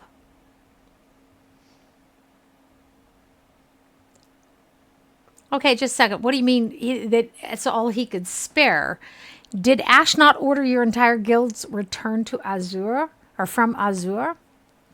Well, with all due respect, Fatebinder, it is not a matter I'd expect you to understand. We absolutely cannot abandon Karn to the Stone Sea. Just keeping my eyes on the temperature there. As we've only recently located him and are in the process of constructing a fort to guard his remains, we could not spare another mage, especially now when the beast tribe that flocked to Karn in his final days is becoming increasingly territorial and contentious. Okay, so he refused Ash's orders? I'm not a rank to make such a sweeping evaluations, yes, but I am. But I'd say he interpreted them in his own manner and to the best of his judgment. He is an Iron Guard after all. His decisions, though difficult to make as they may be, will clearly embolden our routing of the tiers. Not if your general and his entire army are dead. He chokes, and the Earthshakers behind him gather closer. Murmuring in surprise amongst themselves, one of them, a woman with wispy, russet hair, slaps him on the back so hard shockwaves tremble through you and into the mountains past. It's quite a hit. If they're what? How? Okay, the Overlord has issued an edict of execution. If we don't take the well by Kyros' Day of Swords, everyone here will die, including Ash. Well, clearly Master Radrix is unaware of the severity of the situation. He glances worriedly at the other mages in his circle as they are all visibly absorbed the meaning of everyone here in the edict's range of affliction. Had we known, assuredly the guild would have come in full force.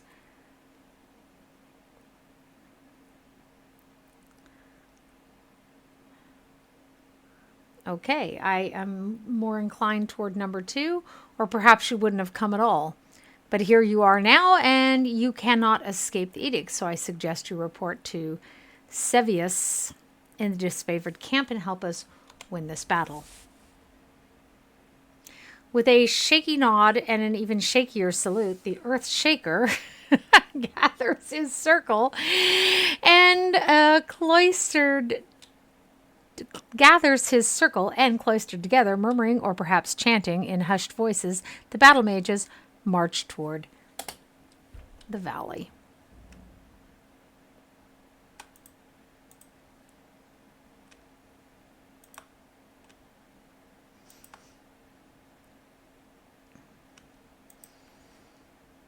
Okay, that was quite challenging.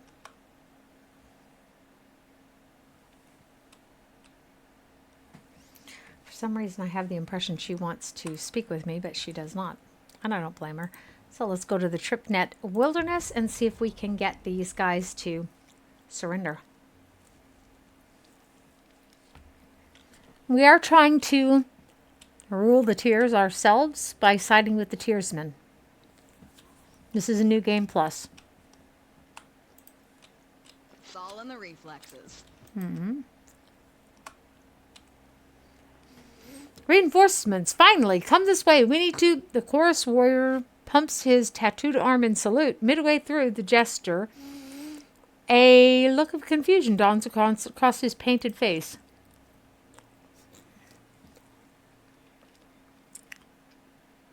Sisterverse, what did I do to deserve such a helping hand? A chuckle escapes the man before he shudders, placing a hand over his mouth. At once alert of the need to remain quiet, his voice his voice drops to a harsh whisper. The fifth eye has a sense of humor, sending you. Verse returns the cold glare and says nothing. I'm here to round up the Vendrian guard. On second thought, let's say you two know each other. This one used to run with my pack until he left for Deathknell's gang. Motherless swine didn't even have the guts to fight me for the right to leave. He just packed up and left with his coward's tail between his fat legs. And wise move at that. How many have you lost under your command so far? He holds up a hand, stifling a smile. I misspoke. I'm sure you only got most of them killed. Can't rule out death by their own incompetence. Seems Deathknell didn't take my advice and have you gelded to curb your outbursts. Okay, Verse draws her blades in a fluid motion.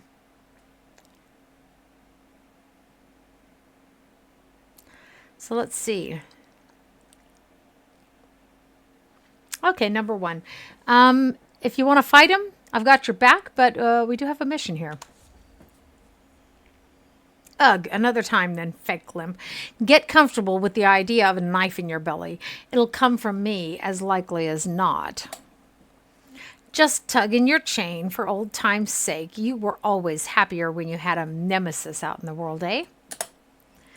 Their camp is just over yonder, he points to the northeast, and we've kept an eye on them for the last couple of days. Some of them left a few hours ago looking for food, maybe out on patrol, but they haven't returned yet. Might be wise to strike now while they're still divided. Okay. How did you find this place? Happy accident of sorts. He points toward the east toward the mountains. We were up in the mountains with orders to keep the Oathbreakers in and keep any would-be allies out of the valley. Strangest thing happens. Tremors hit the pass. And the tremors lasted a bit, so I figured they were magical, but there weren't no signs of Earthshakers or anybody. That was Kyros' magic sealing the valley. Oh, just a second. No, really. How did you find this place? Nobody else in the chorus knew where this camp was. Number 3. We're not really interested in pissing everyone off. We just do it naturally. Not sure what you're playing at, and I don't like your tone. We've had orders to watch the mountains east of here, and I found this spot on our trek back to camp. What can I say? I answer to the Archine of Secrets. I don't get told a lot of details, but I sure see a lot of coincidences. Okay, leave your Oathbreakers to me. My gang and I will lurk nearby. When you make your move, we'll descend and help with capturing Florian, but he doesn't, by the way. Don't worry, I'll let the others know you did the heavy lifting. I'll cheat at battle, but not with my reputation. So let's save it so we don't have to do that frickin' conversation again.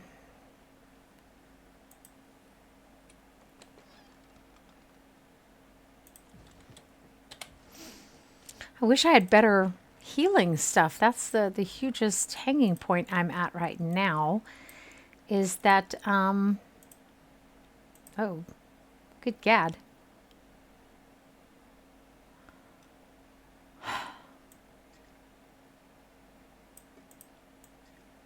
Give it to him. Heard that.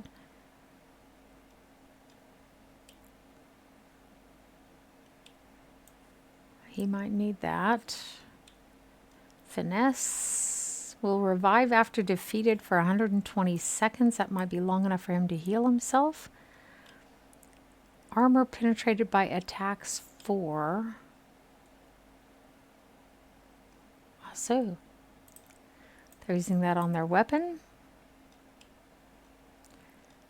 This removes a random hostile effect. Maybe we want to put that on the mage. She is already using this.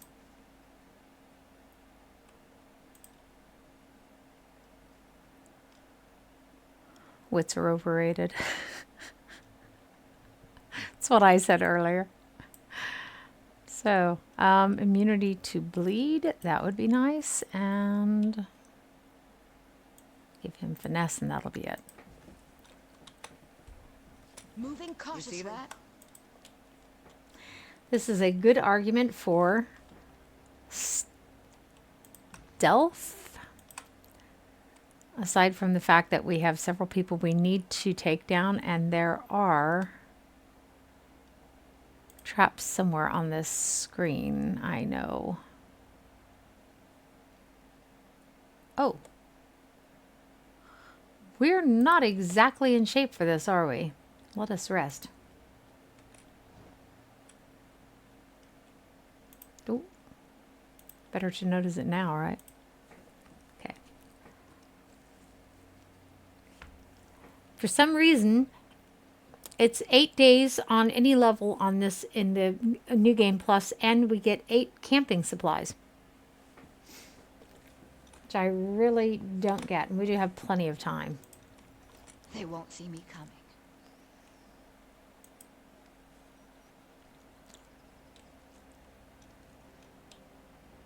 You can usually see little dots on the ground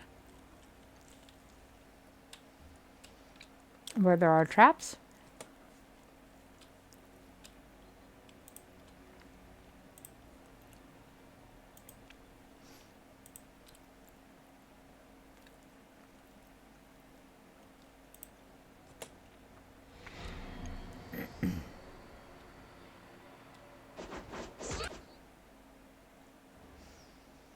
That seems to have caught their attention.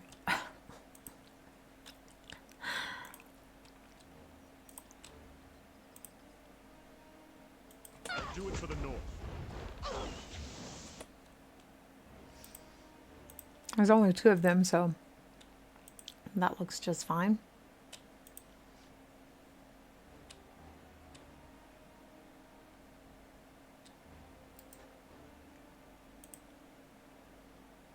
Bugger me. All her attacks are just really crap, aren't they? Let's let him go ahead and renew our weapons and armor.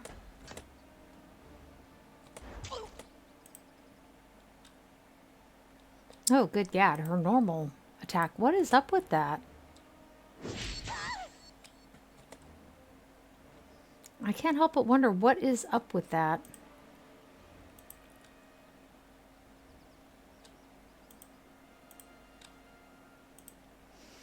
So you come back and attack her. You got it. I thought that would take care of that.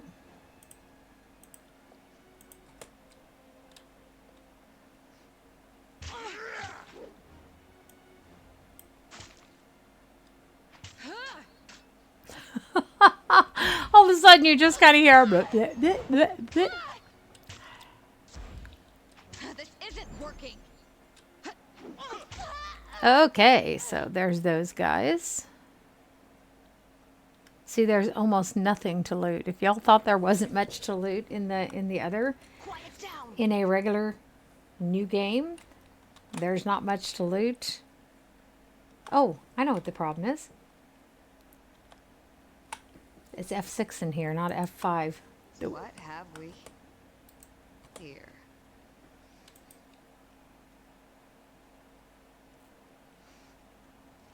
See, you can usually you can see the little dots on the ground. Can you see them?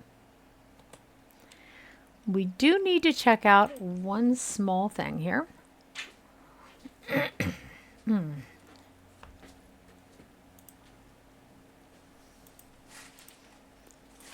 He definitely needs more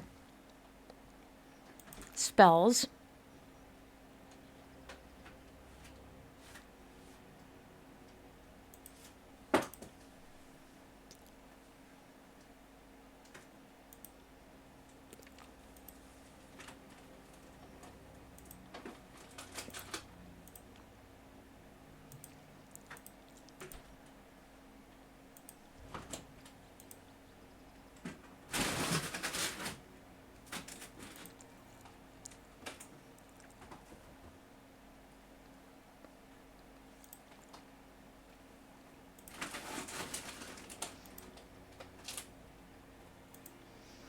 Okay, I'm checking out here what we can give him in spells.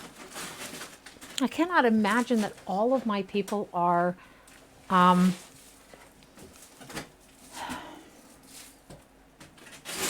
they said there were 11 schools, but I've only got 10 in all of my games, and I can't imagine that all of my people overlooked. Try to keep it down a little bit, please. Hold it. Is that... There's no more of that pizza? No, there's 2 more. I just figured Okay. it'd take too much space for the later. I was going to have pizza tonight, too, by the way. Oh, that's fine. Well, as long as you can stand to do that, that's perfectly fine with me. Okay, so...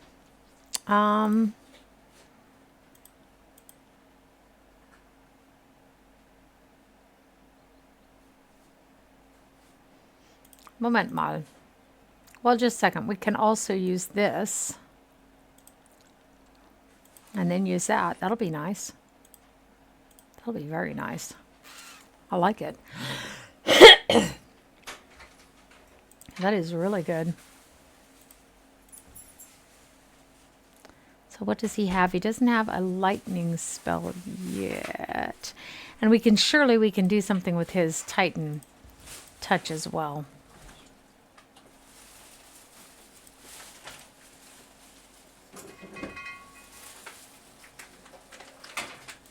Just a second. If we were we to do this, we could do that. And accuracy is probably a secondary thing, actually. So let's do this. This and that. Replace that one. And our last one that we want to do, Force. Let's try a Sigil of Force. We can't strengthen it. Range, area of effect, duration, interrupt. Let's give it at least a weak interrupt. What do we have here? Rooting, bleeding. I like the bleeding one.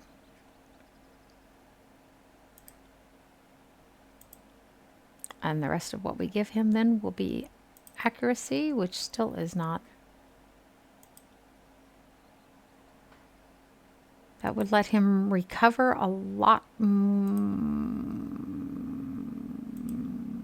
quickly. Okay, so let's put that one there. That gives us some interesting things here. Alrighty.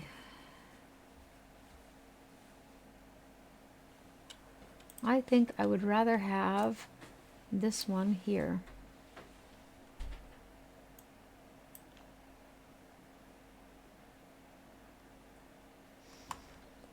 Okay.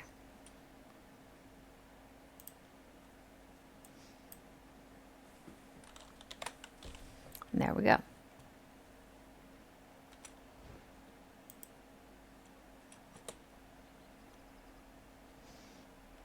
Quiet down.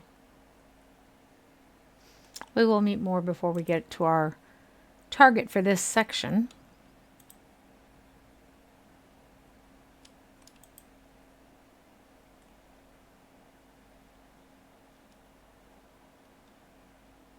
See, there they are.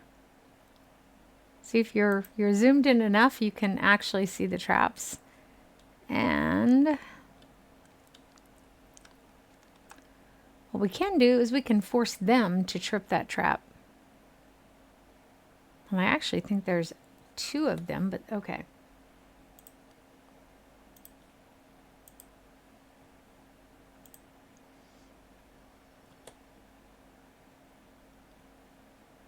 Well, what do we have here? We'll piss them off just enough that they'll come after us. Go for her first, since she seems to be the easier target. Starting to think this might be.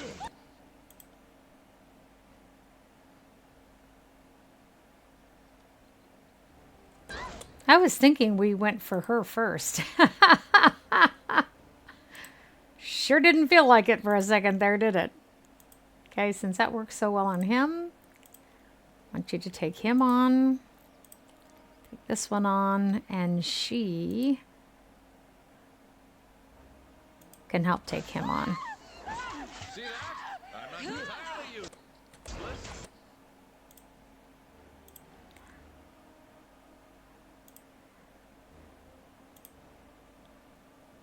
Okay.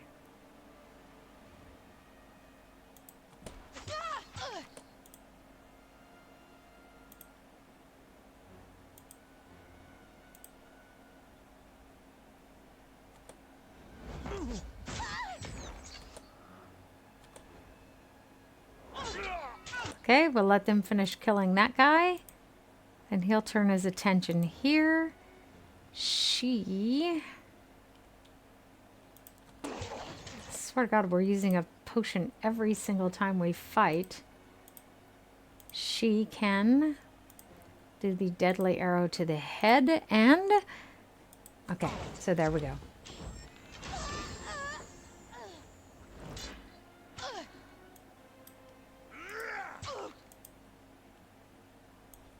Hello, Sha. I must not quite be... Wasn't getting them selected the way I needed to. Okay.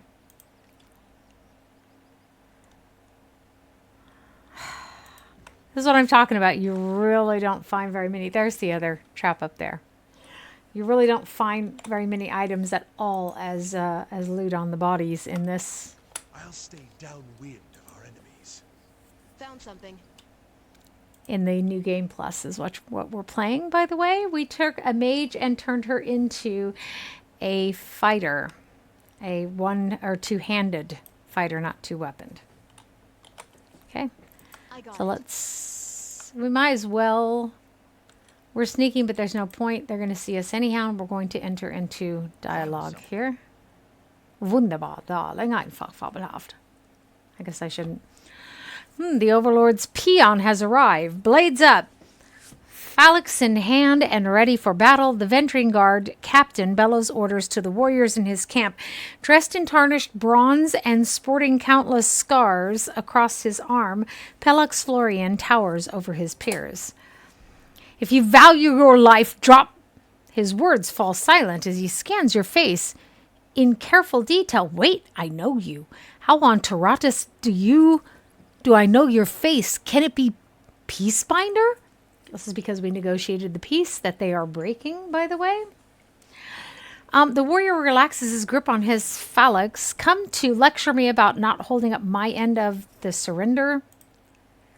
If you value your life, drop everything and flee. Or stand and fight. I'm happy with that option, too. It just seems unsporting of me to suggest it.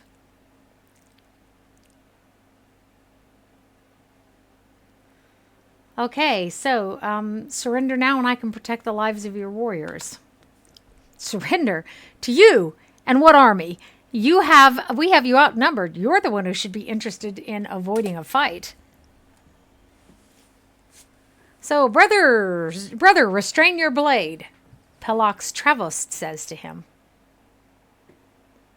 A warrior flanking Florian steps forward, placing his hand on the captain's shoulder. Remember, I told you it wasn't just any fate binder that saved my life. It was the peace binder. Listen before you taunt your way into a fight. Excellent. We may have a chance at this. Fine, I'll listen all you want, but I'm not sure that what'll come of it. You're not talking to some frightened peasants. We're all here to die on our feet opposing kyros.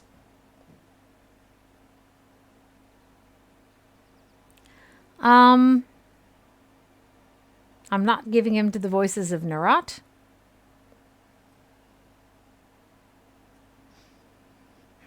I'm telling you this to try to save lives like I did in the past. If you'll submit, no, not to the voices.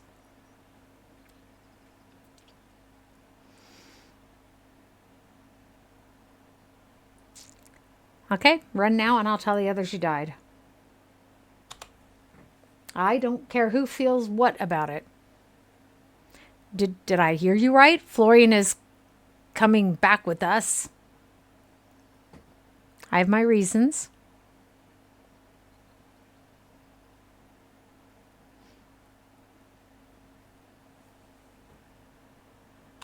I have my reasons, and I don't care how they feel about it. It's not my problem.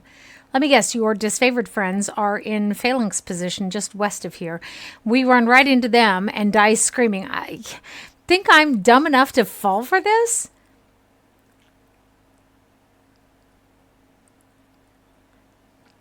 Okay, think what you want, but you should run now before I change my mind.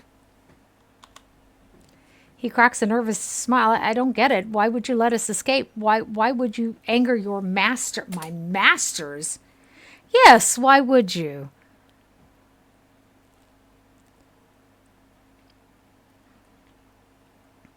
Okay, my reasons are my own. That's all you need to know.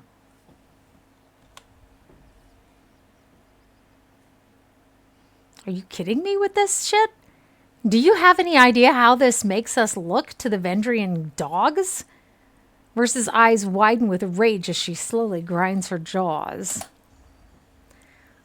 Incredible. I had my doubts that a member of the court would know anything about war, but this sorry display forces me to lower my expectations. He nods a knowing smile. Hazard of being a warrior, if the sharp edges don't get you, eventually your conscience will. You all heard that. Florian turns to address his crew. Time is of the essence. Stow everything in reach. Leave the rest and let's get moving. He nods to me as he departs.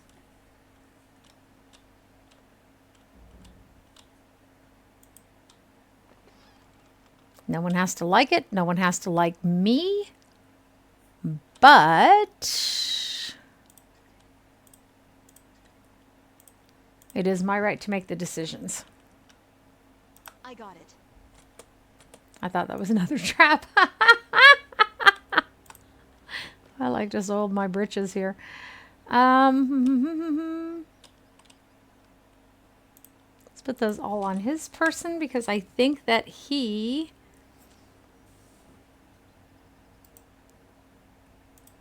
Moment model, we have to go from this side. Gives him way better parry and endurance, but way less dodge and recovery. All damage taken while health below 30, minus 15. I think that sounds like a terrific advantage. This seems quite well worthwhile. Is this parrying? Just give, oh. No. Well, let's give it to him anyhow for the moment. Oh, I thought she was using that. Okay. Fair enough. Okay, so. All decisions are final. Which means we shouldn't be meeting any more of his troops coming out.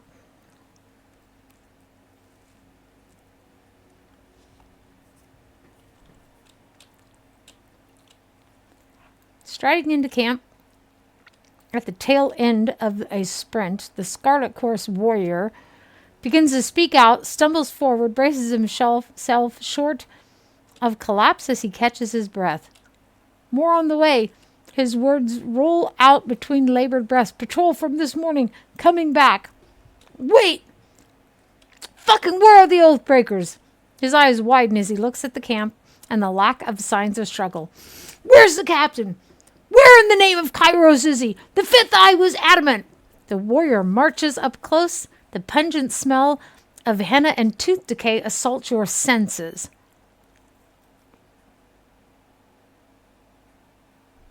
Okay, let's do this. Let's grab his wrist and force his blade into himself. Just what are you? Taking swift control of his weapon hand, you guide the sword upward, cupping his elbow to help him drive the blade up through his own jaw and into his brain. I'll just not include that part in my notes. We're going to be helping the Tearsmen this time, guys. By the way.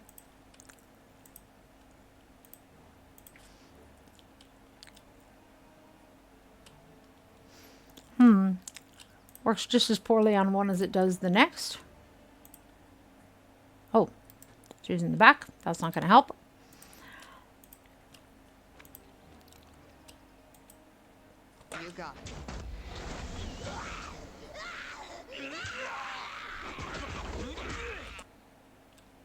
That helps.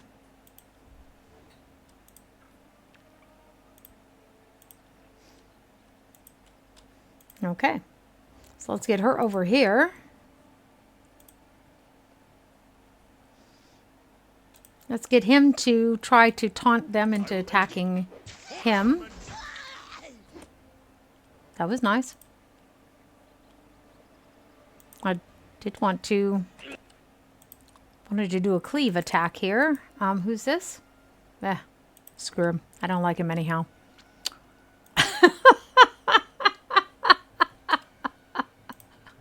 You're not a nice person. That's true.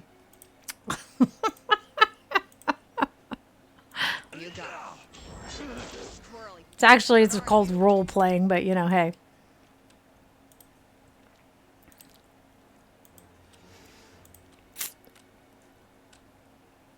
Okay, I'm not worried about that at the moment, per se.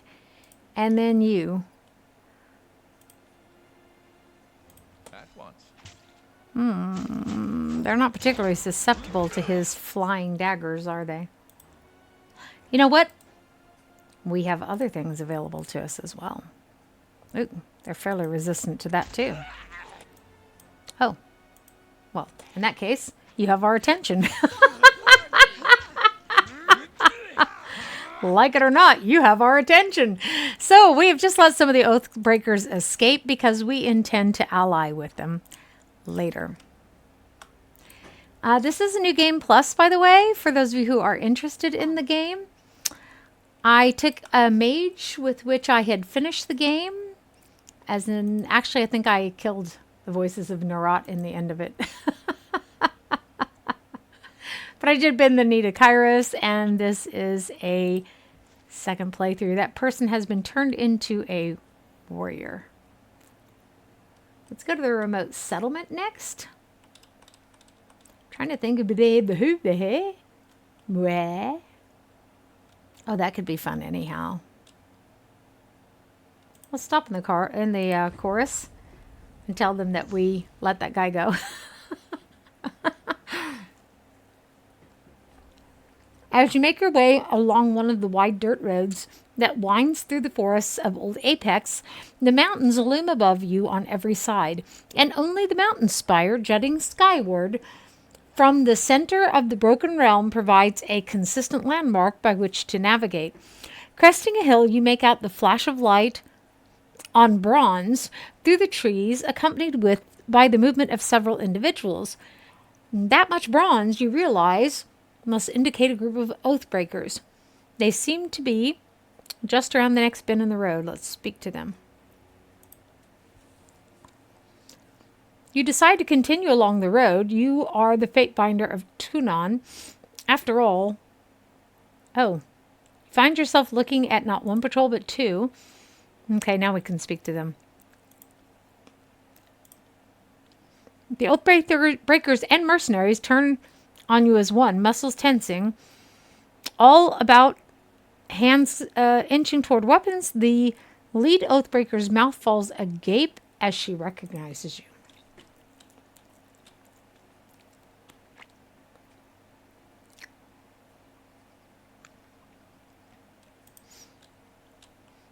Okay, you speak with easy evenness, reminding those present that the Overlord's rule is one of law, so long as one hasn't broken the law by, say, taking up arms against a representative of said law. One has little to fear from Kyros. Conversely, an individual could always discard the Overlord's goodwill instead of aligning with the doomed rebels for a foreign kingdom. It truly is a difficult choice between living under the Overlord's banner or dying in defiance of it. The mercenaries back away from the Oathbreakers, and their leader's eyes widen at the abandonment. She shouts out for the attack, and the Vendrian Guard charge. You would have thought they would have given me a chance to talk to them.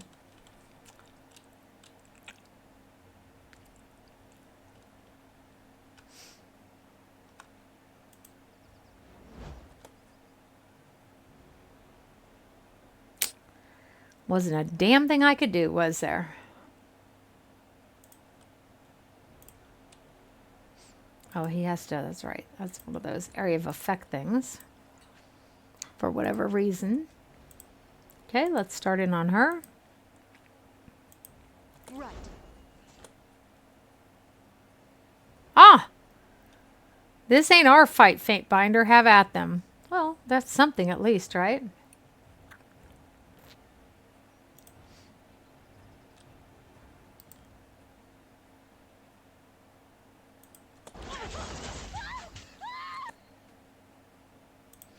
So we're not going to be able to get all of them with this, but we can get these two. It'll be a nice start. It'll be good, it'll be good, it'll be good, it'll be good. Ooh, tea.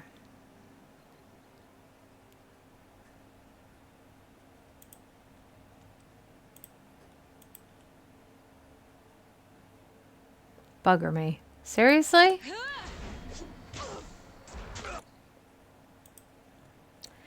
Okay, that just randomly emptied out my queue. Which frankly kind of pisses me off.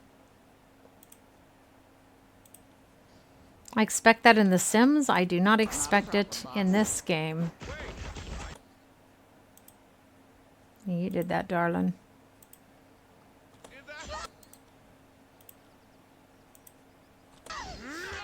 It's almost like landing on their ass made their brains empty out. Maybe that's where their brains are. How unfair of me. Y'all are like going, what? Let's try that again. Excellent. So let's go after her.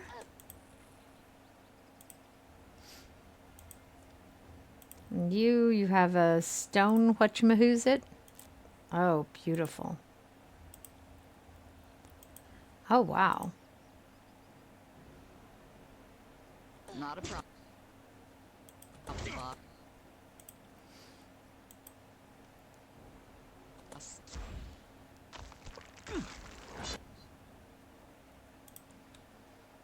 Beautiful. Her brain just emptied out. It's like she was like, what? What was I doing here?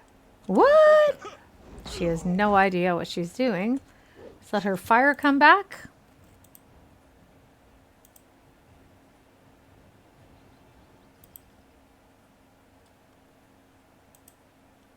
Right.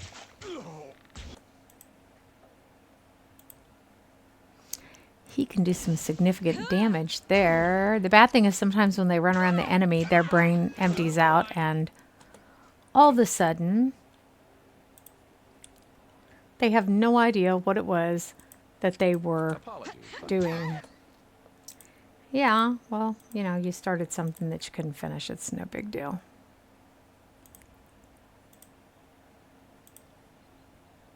Do that. Oh, that one fucking hurt. Fall before me. Okay, so that looks good. He's healing up quite nicely.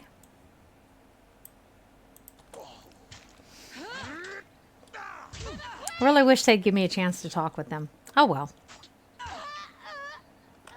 Say love you.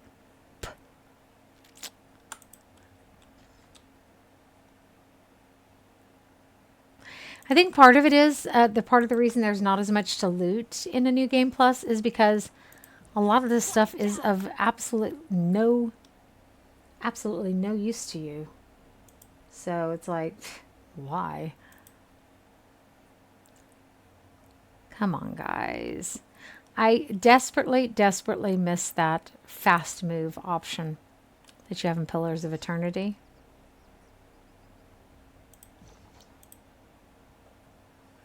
Pretty sure we're going to find something here.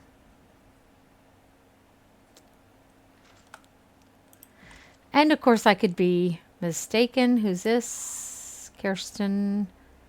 You come up here, dear. And you old man, come over here. Who are you calling old?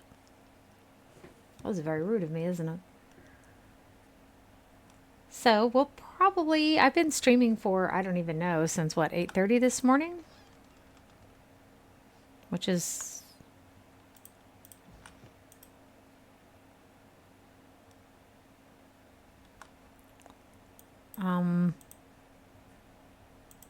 Will do. Been over 4 hours. Doesn't feel like it, but it has been. Which gives you an idea of how much gameplay there is here. Because we aren't even done with the introduction yet. What? It's true. Shh. Shh. Okay, so now we have no idea where we were going. Oh yes, we were going to the Scarlet Chorus camp. I'm still eating lunch. I'm not sure what happened, but I lost an hour or so. It's really kind of weird, isn't it?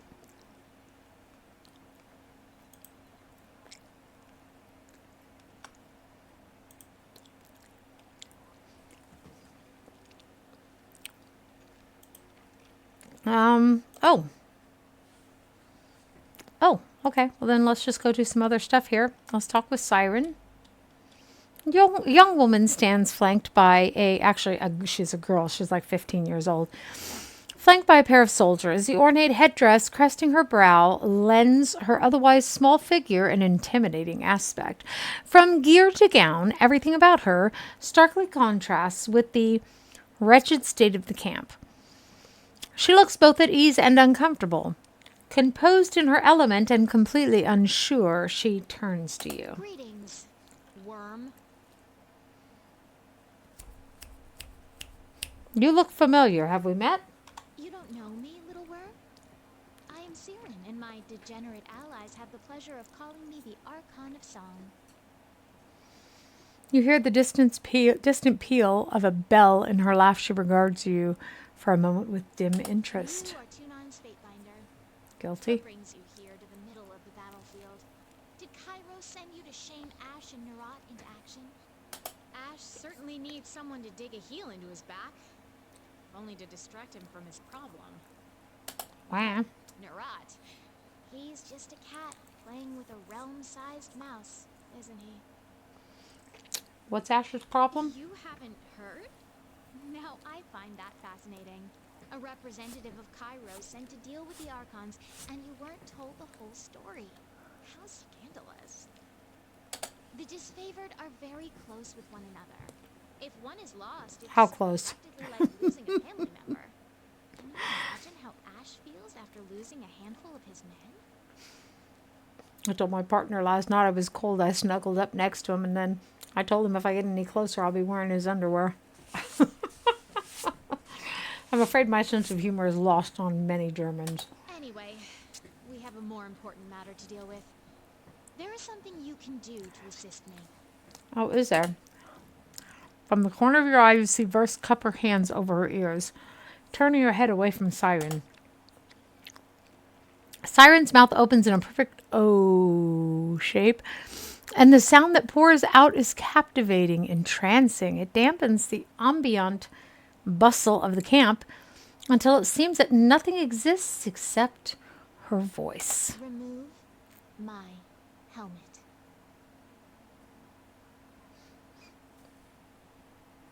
What are you trying to do to me?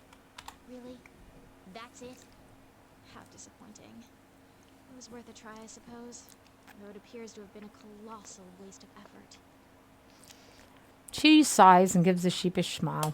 I hoped you would assist me in a delicate matter, but it appears you're more nuisance than help. I have no further use for you. Perhaps later. You're dismissed, Fatefinder.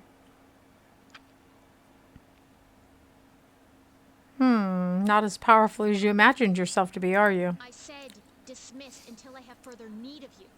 Your presence displeases me.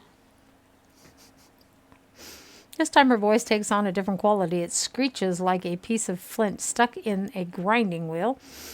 You can feel it down to your toes, and you want nothing more than to make a hasty exit before the Archon inflicts more of her terrifying song. For the love of Kyros! That was the Archon of Song in the flesh! I'm just going to keep walking away.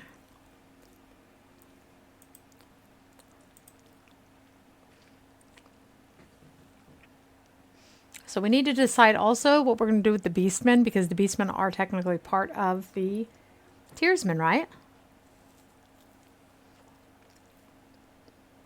Night Owl was promised worthy tough prey for joining, but Beast Woman only allows Night Owl to hunt weakest of humans, saves best kills for self. He pounds the earth, causing a small fissure to erupt. Night Owl was second strongest of Stone Stalker males before joining Scarlet humans, rutted even with Hunter blood. With tribes Prima, was promised own pack for abandoning tribe mates.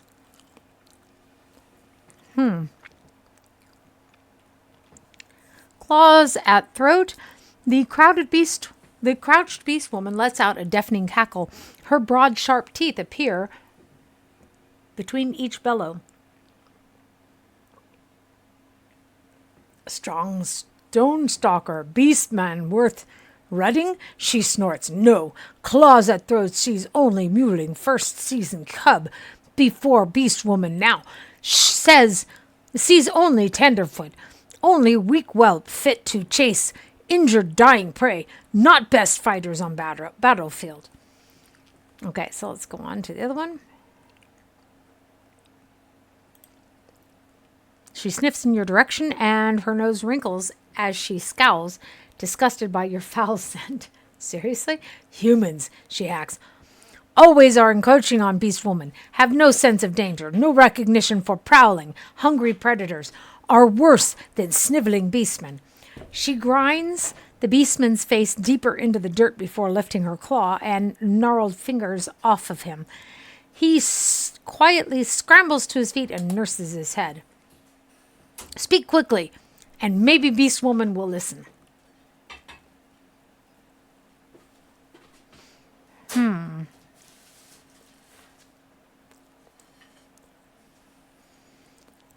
Okay, don't worry. I know how to properly respect Beast Woman. Allow me to give an offering of blood and bone.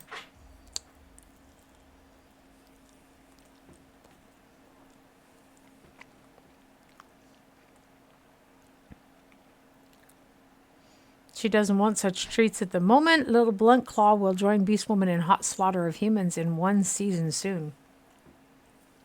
That sounds like a good idea. What tribe are you from? What's going on here? Let's just get some background. How did you come to join the Scarlet Chorus? I think that's going to piss her off.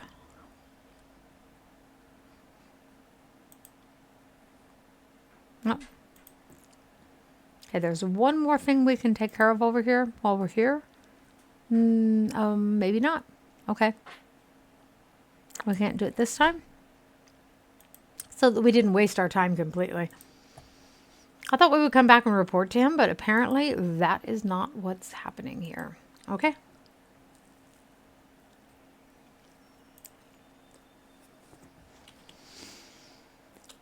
Let's go to the remote settlement then for Death Knell. Kick some ass there.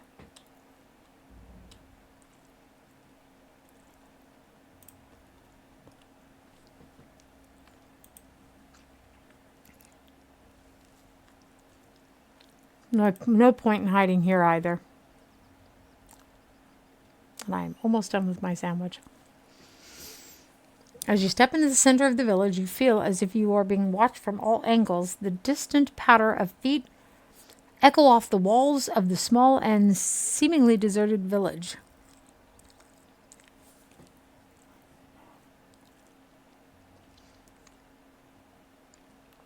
Okay, let's pick number 3. No need to hide. I've no desire to fight, merely to talk. Okay, the wooden beams on the rooftop to the north creaks under someone's weight. A tree rustles. I'm going to remain silent. Go home to your overlord.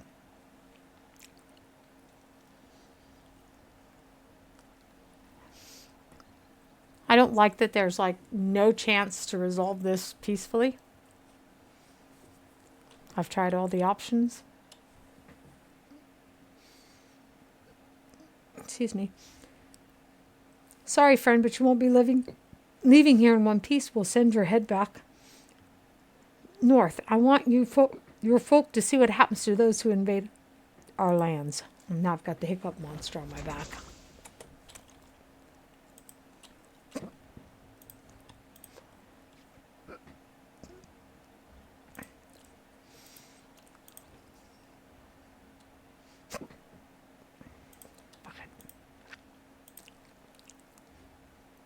You got it.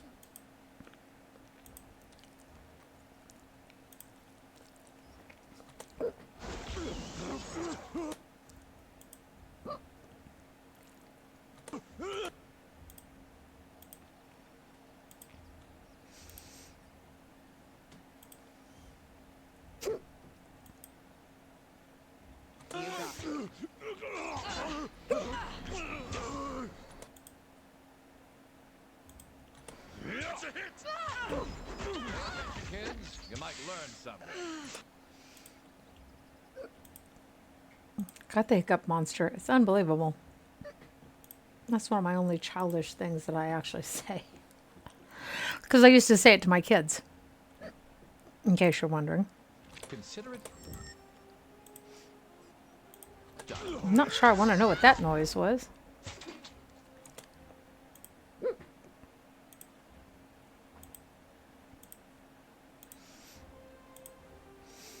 So at least the damage is decent on that one. Will do.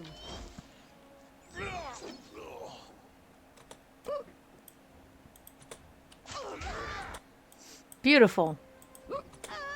I'm going to come up after that one.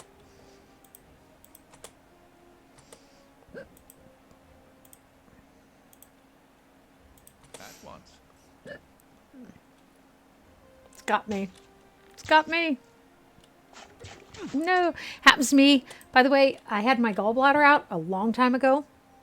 And every time I eat bread, it invariably happens. Or almost every time. It feels like every time. I'm sure it isn't. But just a warning in case they want to take your gallbladder out. It can cause a lot of acid reflux. Because a lot of acid will build up in your stomach. It's kind of an overflow for your stomach. And there's a lot of bad things happen when they take that out. Bleed out, you little... Booty Shayna. So she's got something on her. Sorry. Flicking the bronze tip of her blade, a Scarlet Fury strolls into view with a smug smile, flanked by an entourage of soldiers. Not bad. I'd have piled up the same number of corpses in half as many sword strokes, but, well, where are my manners? One might not criticize help so generously given. One ought not to. She sweeps her arms around in an exaggerated bow. You've my deepest and sincerest gratitude for gutting those Vendrian piss ants in my place.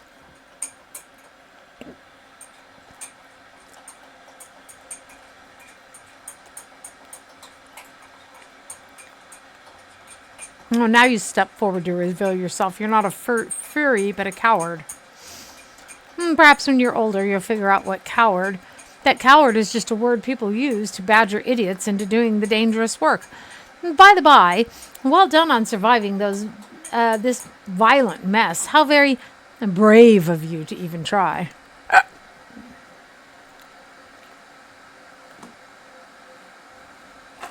The Oathbreakers were just a warm-up. Step closer so I can knock that grin off your face.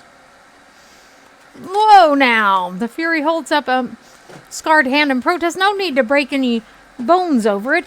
If you're friggin' pissed, take it up with Death Knell. It was her plan, not mine. She wets her chapped lips before continuing. Well, look then, I'll tell everyone how badly you slapped around the Oathbreakers, okay? You did us a real favor, and you deserve to have your glory touted. And with that, she nods curtly and shields her blade, bidding an end to the exchange. We can at least belt Death Knell in the kisser for this, which is frankly always my preferred action. It seems wise a reaction.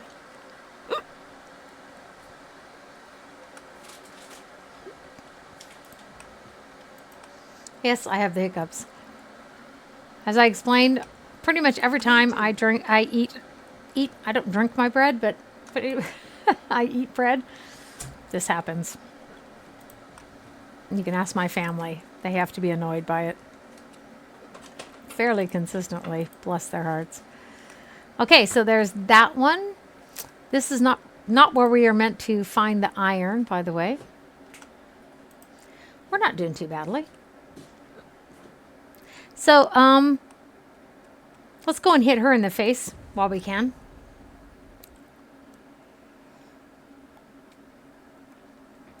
Oh, favorite activity of mine. Well, not only in this game. It was a favorite activity of mine when I was young, too, when people started with me. I never started anything, but I finished a lot of some things. Okay. Fatebinder! Death Knell nods in your direction. Now, what do you need? Punch her. I don't care who's angry about it.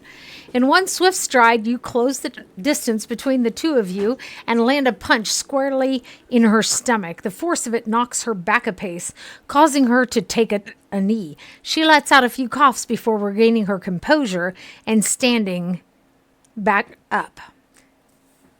You or any chorus member try anything like that again, and I'll put you on a pike myself. The Scarlet Fury nurses her stomach and replies with strain in her voice. I'll make a note to watch my step around the Fatebinder of Tunon.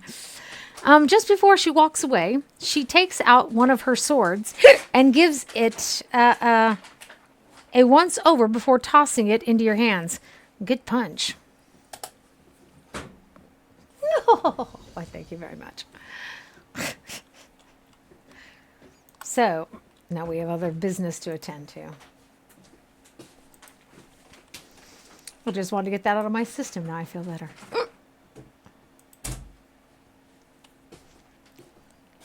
So, on to Echocall Crossing.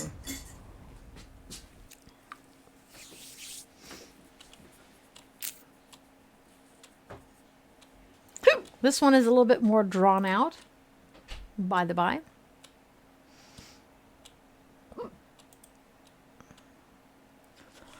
Back over here, maintain defensive posture.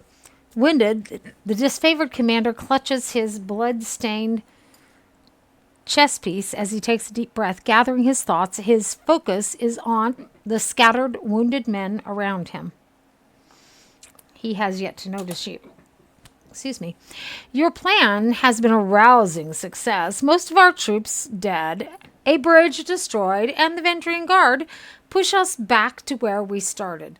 Ladies and gentlemen, the finest the North has to offer. And for your next act, I needed those furies on point. Don't muck my strategy after working against it. We could have taken them. Let's remain silent. You just wasted dozens of lives walking into a trap. I'll mock your idiocy as much as I want, so long as it continues to amuse me. Okay, so what is happening? Why shouldn't you be on the other side of the bridge? We tried to rush the northern bridge, blow for blow. We had them running, but his gaze drops. A long sigh escapes, but halfway across the whole damn river, just the blood chanter gesticulates, flailing for words. Lurched up. The cursed Mittani swallowed the bridge and most everyone on it. Only real soldiers we have left are the Scarlet Furies that I, quite wisely, directed into a flanking position. A few of us kept our footing, but the advantage was lost. We had to fall back. As we did, the Oathbreakers surged down the east bridge. We held ground until they fled back across the river, but now we're back where we started, and with only a fraction of the strength.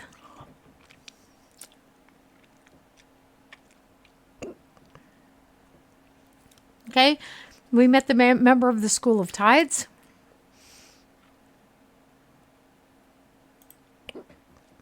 Had we focused our strength into one perfect lunge, we could have crossed the bridge. I doubt that. No, fool, stop suggesting ways to get my gang killed. Are you working for the Oathbreakers? We should wait until the enemy is no longer on high alert. Okay, if his plan's not a good one, what would you suggest? There's a time for initiative and a time for patience. We should try a different part of the river or come back later. The enemy is too wary of us now. Are you in such a rush to see Kyros' edict come to pass? Sorry, Quip, but I'll strap you to my back and charge down the other bridge alone. But doing nothing is not an option. These damn earbuds keep jumping out. Well, we can sit and wait for the edict to kill us all. If this were a hearing of grievances, I'd let you call the shots, but we are talking about the lives of my gang. Conscripts are a copper a dozen, but Furies, I have worked hard to secure the loyalty of my gang. I will not scrap fine warriors on such a buffoonish plan.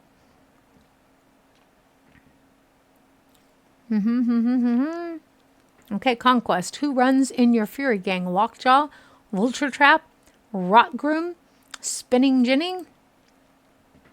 Spinning Jenny aided in Haven, but how do you know some of my gang? Yeah, I ran with the Harbingers back in 428. Curious to see if anything of them is still kicking. That's one of our decisions from the Conquest.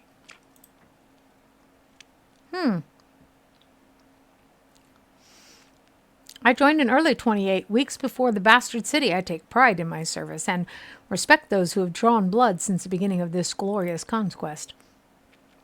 Antio, this plan is ridiculous and you're an idiot. Very diplomatic. But if Fate Binder's at the helm, it'll work. Binder, my gang will be honored to assist. Okay. Listen up, for this to work, my Furies need a moment to get out of cover. Fate Binder, you need to run up the East Bridge. This stupid thing is, good thing I can't see it. Don't get yourself killed. Just draw their attention. I'll signal my Furies to send a rope across while you have them occupied. There's no time to waste. Let's hope your gang delivers. Thank you, Fate Binder, and good hunting.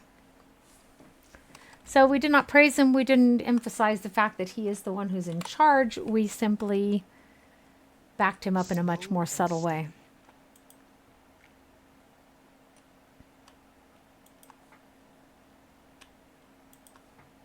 Don't tell me how to do my job.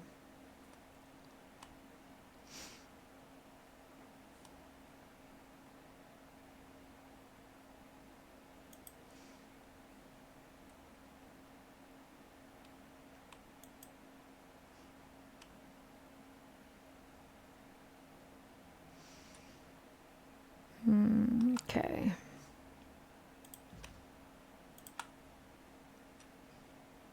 Well, by the way, you can control the loot radius. Is it this one you can, or is it just...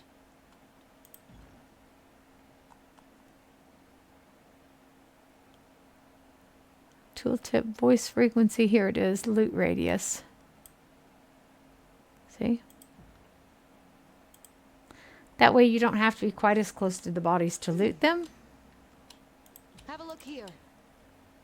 And what we want to do here too. Okay, so that's a different part. Time to lighten my step. Interesting. See? And if we're careful, we can get both of these traps disarmed, because our people are probably going to get kind of close when they start attacking these guys.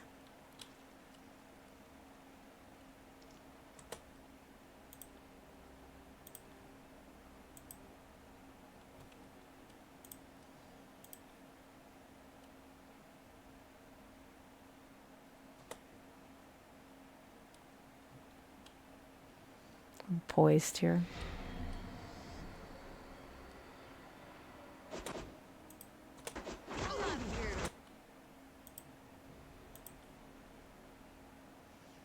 What'd they frickin' teleport over here?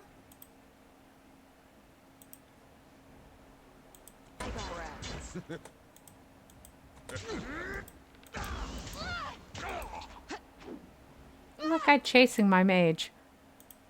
I fairly hate that.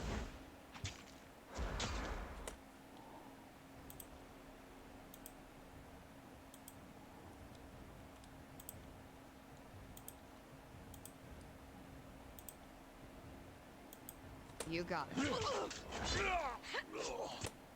Beautiful. Grovel before me. There's only 2 of them. That hurt. Hey. Oh, there is the other section I was looking for. Okay. We've got to go and be taunted at the river.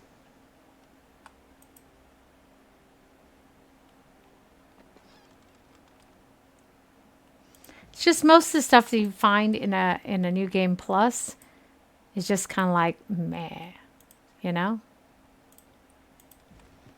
Because you're so powerful that, I mean, there's still some really interesting stuff, but I would advise you to build the library and start researching artifacts.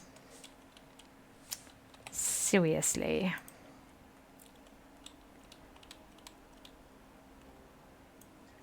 And I'm going to put this here. He doesn't seem to go through nearly as many as she does.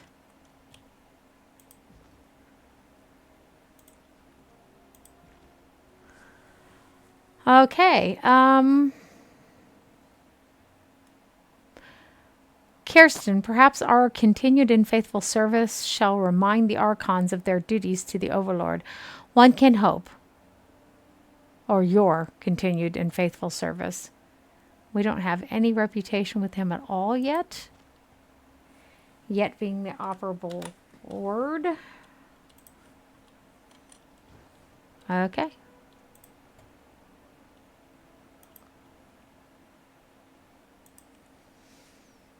Okay.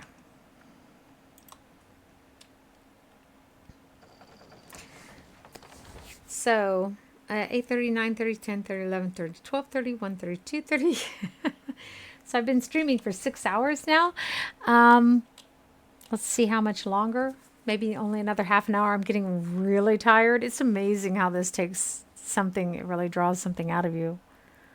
And I'm not doing a lot except just talking to you nonstop and focusing on both you, restarting my computer, and the game. You there, you! Signaling her warriors to the bridge, a woman in the regalia of the Vendrian Guard captain pierces the commotion with her shrill soprano. Get over here. The disfavored are back. Guess they forgot a javelin or 2. Be a doll, would you? Hurl them back. Florian spoke of you, said you might be different than the others.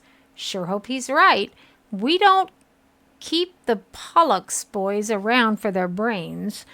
Her face becomes stern, almost a scowl, but he swore on his mother he and his crew were shown mercy. But now I see you with the enemy and...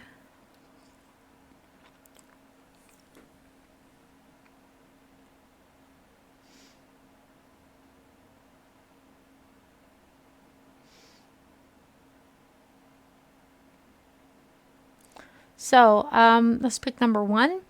Your heraldry. House Matani, apologies that your river must be dirtied with this conflict. I'm honored and will trust that all grievances wash downstream.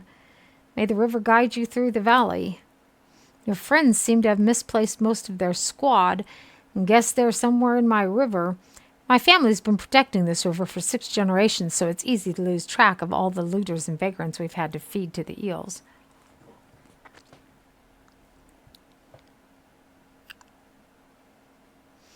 Let us who cross will grant you mercy. hold your oars a second. I have a statement prepared from Captain Ari for just this moment. She reaches into her belt and with an impish smile pulls her hand out to reveal nothing but the local hand gestures for a penis. Wait, there's a second missive here. She feigns scouring her pockets and once more displaying her phallic gesture. And as amusing as I find this soon-to-be corpse, it would appear that our distraction has paid off. Satisfied, she turns to leave, calling out to you as she does. I wouldn't keep standing there, Fatebinder. The river's currents are quite unpredictable.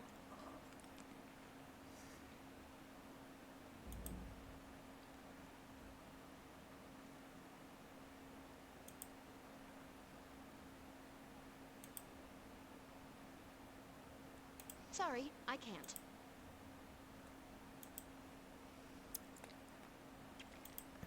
So there was nothing I could do.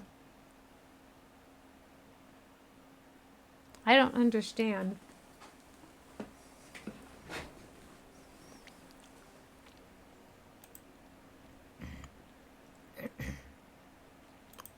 I was able to meet them before and talk to them. Maybe that's coming.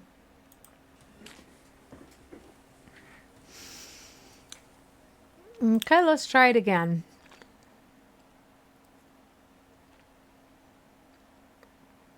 What's the plan now?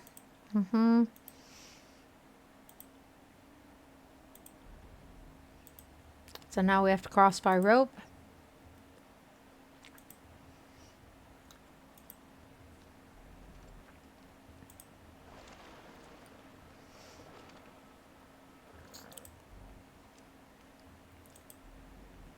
I was thinking I would get the chance to spare them. Clearly I am mistaken.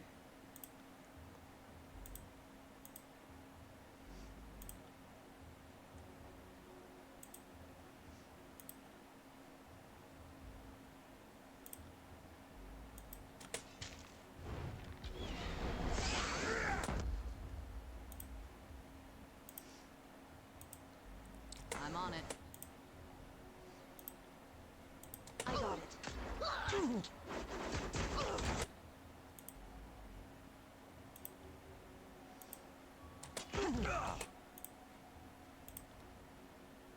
As you command.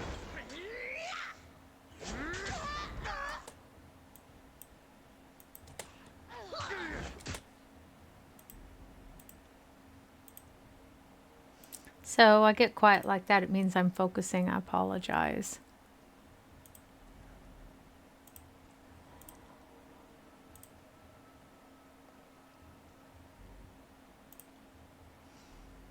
I don't know how helpful that's going to be, but we'll give it a try.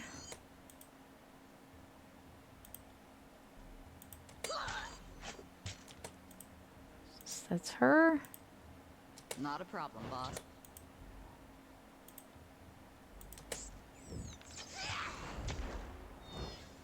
I need to try a different weapon. I'm afraid.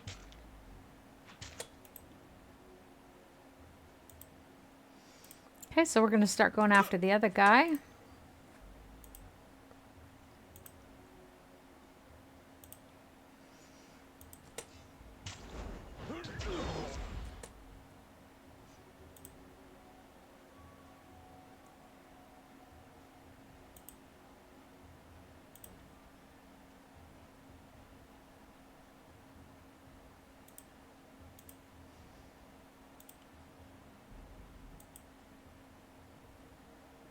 Will do.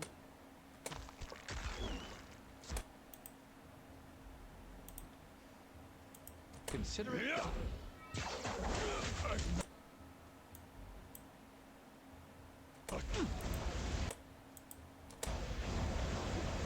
Okay, so this part should go fairly quickly.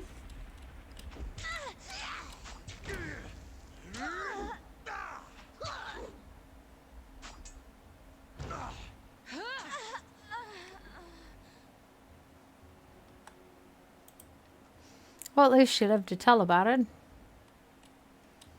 But just kind of barely.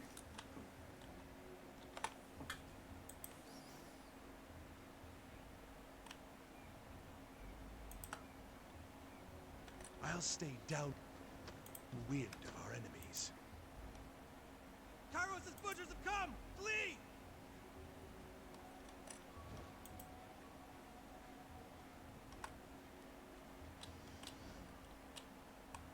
Okay, they've crossed the river. Wait, I wish to talk. We could have gotten rid of one of them if we picked a different choice, but I didn't want to antagonize them.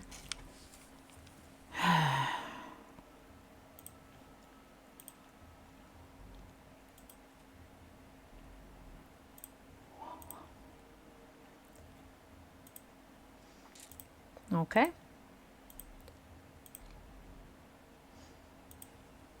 You got it.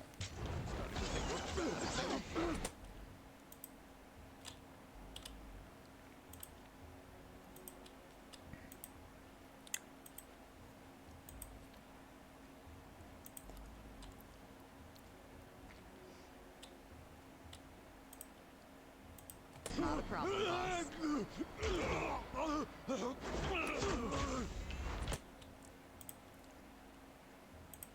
He's standing right next to him.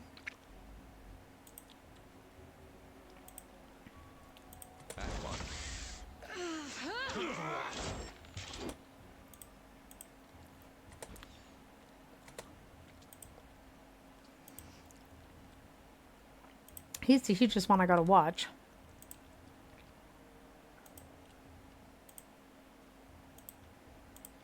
See if she can heal herself. And in the meantime, You got it. let's let him beat on their armor.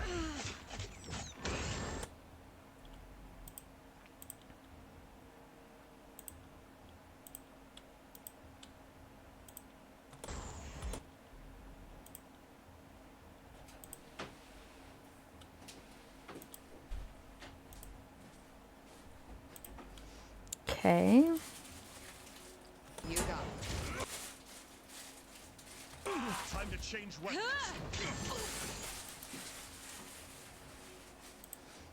Excellent. Okay.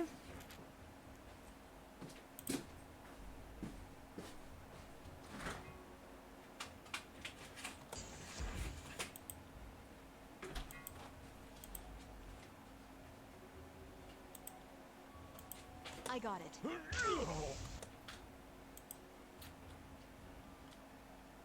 Get back here!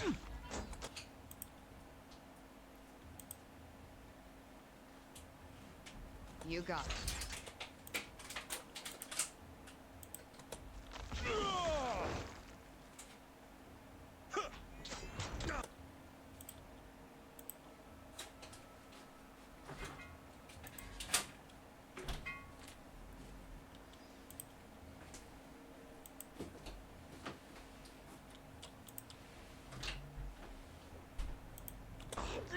I'm going to try to distract them the best we can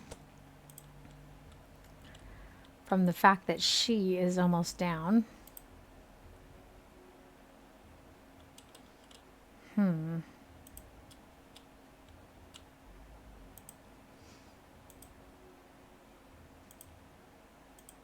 As you command. Wait! It's my gal too. She's almost down as well.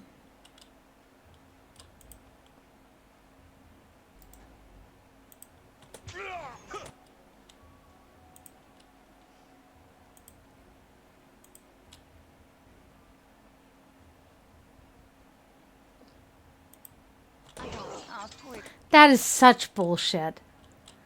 You start to run away and they just mow you down. It is such a crock of shit.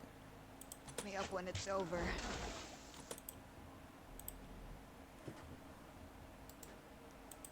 Can't do that. No, but you can do this.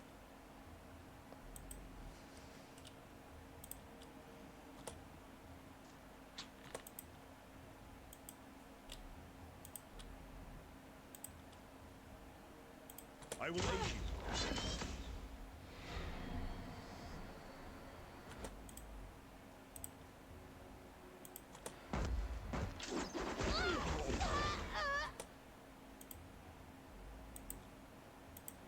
This is still challenging, isn't it? Where did all this blood come from? You can take the old man, but you're not going to take us. But we'll have to sleep in between. Sorry, I can't. Which is okay because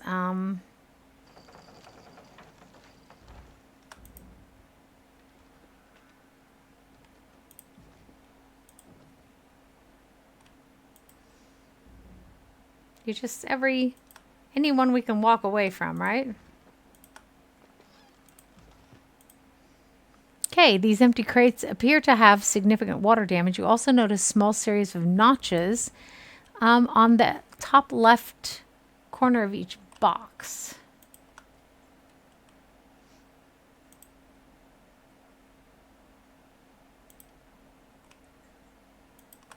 Yes, everyone's staying behind and letting us go forward. Of course they are. So the forge-bound iron, or the disfavored iron, is also in this next scene. We made it across the river, so I don't see why we're persisting, to be honest with you. I'll stay downwind of our enemies. This is where part of our stream was at the other day. Go now!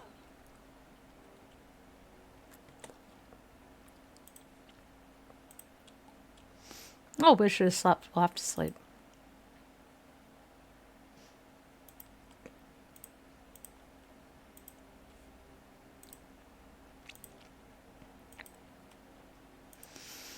We'll probably live to tell about this battle regardless.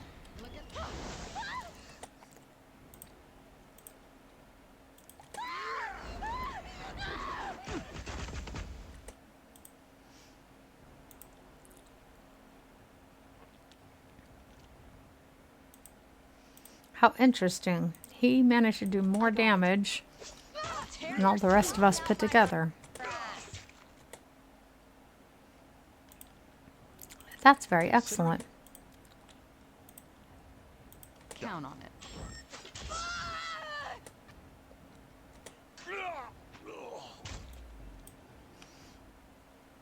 We did very well, and we finished almost at the same time.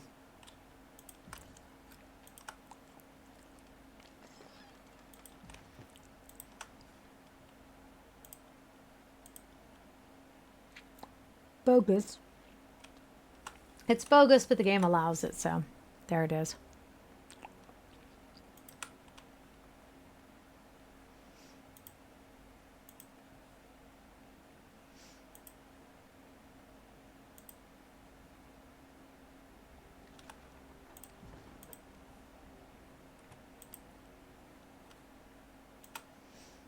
The Vendrian I'll see what I can do. guard can't protect us. We must go.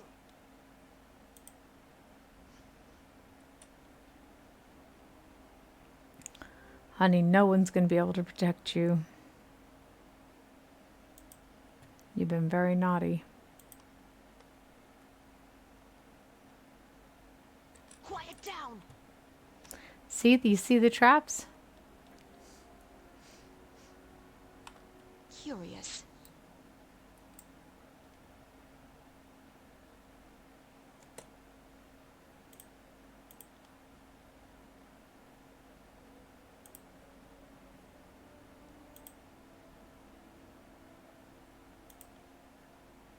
Not a problem, boss.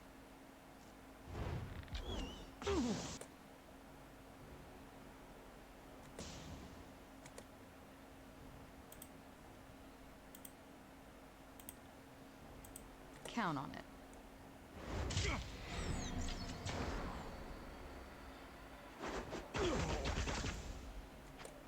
I'll tear your... He's got a ranged weapon, that's the thing. Skeleton out by your ass. Consider it done. I'm not dead yet. Classic phrase. I'm not dead yet. Look at that. Now we're no longer in the fight. So that guy's got a javelin as well. So we're going to have to make our way over there and fight him.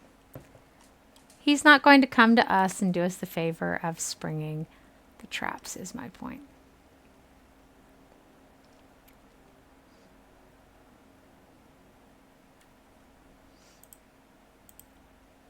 You got it. Okay. Let's go ahead and do that one. Doesn't cost us anything. We get to do it once per battle, or we get to do it, I'm sorry, cyclically per battle, as you've seen. I got it. Send them at me in waves.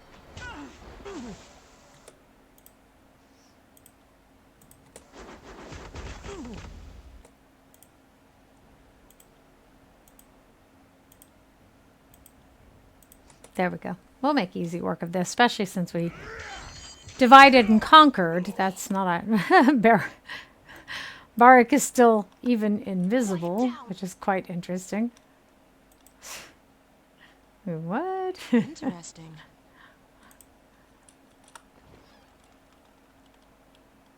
Oh. Yes, please.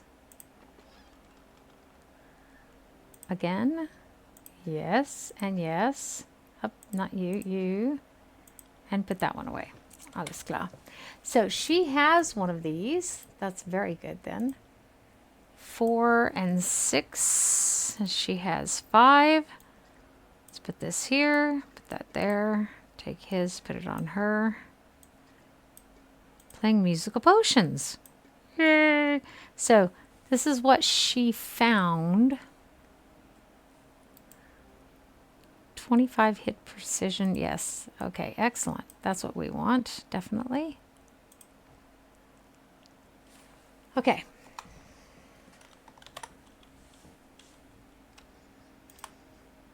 Let's finish up this part and get ourselves ready for the invasion of the Vendrians. Will. Kyros' soldiers are here.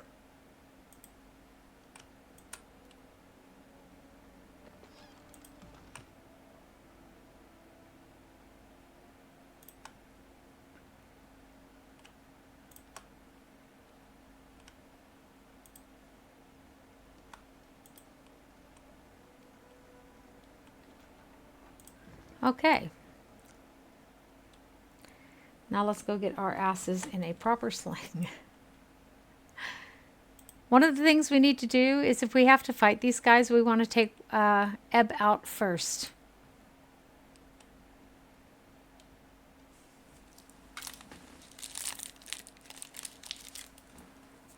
It's a lot of rhetoric she's spouting.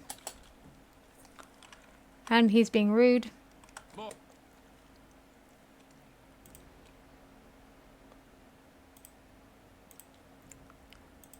Let's go after her then.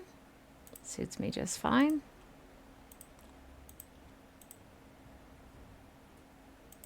Or tallies to the fighting.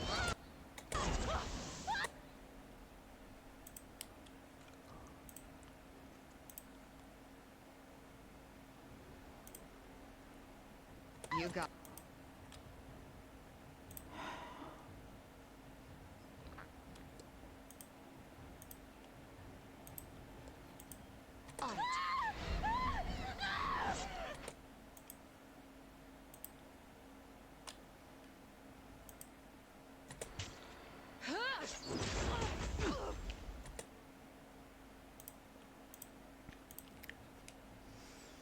Since this thing's going to be stupid and keep emptying out my orders that I've already given my people.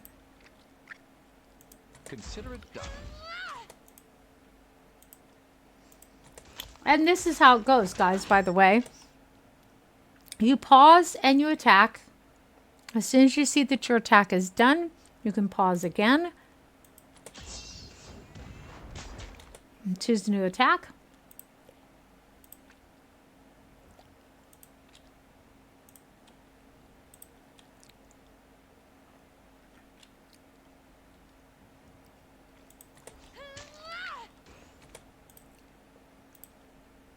And if you see it empties out, make sure to fill it. Because it's actually quite bogus. We don't want that one yet. We only get 1 per rest.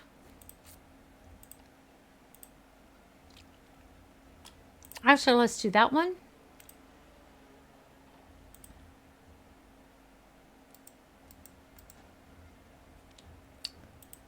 It's better than nothing.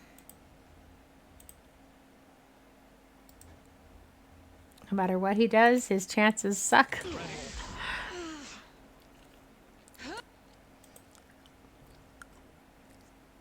Oh, I thought we were done with him. I'm injured.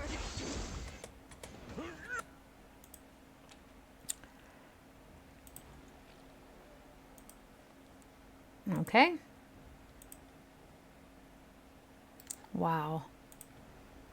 This one's just going to be a bitch to take down. There's no two ways about it. Consider it done. I need to try a different weapon.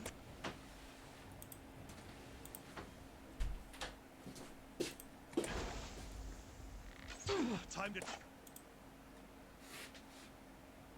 change weapons.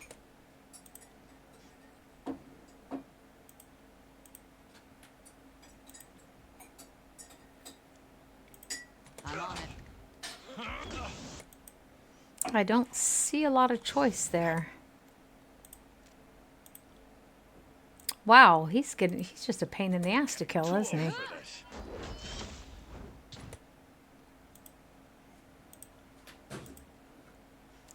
That's some sort of spell that says empty your brain out, right? I'll do it for the North. I'll take care of it. I need to try a different weapon.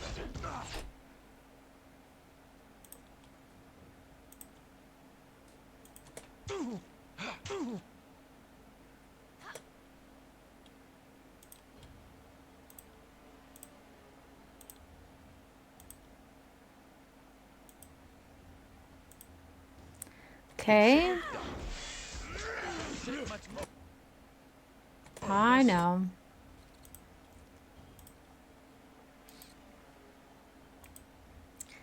And we need to do something to protect him.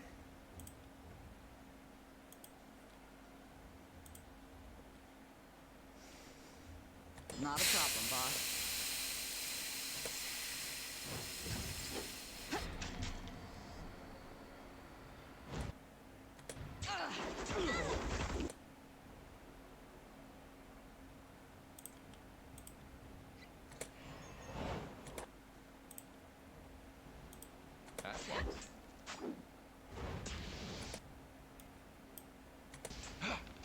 Problem is we're going to have to concentrate our efforts on her. Fuck me.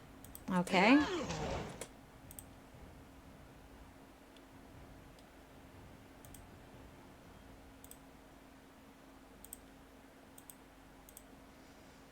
Okay. We can get rid of these two, then we can focus on that one wench who's going to be almost unkillable.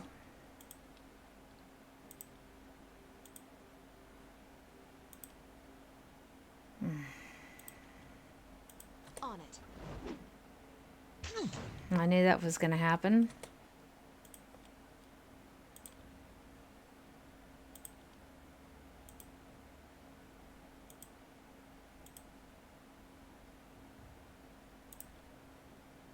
Okay, whatever. She had some sort of a something on her that kept her from being able to be hit.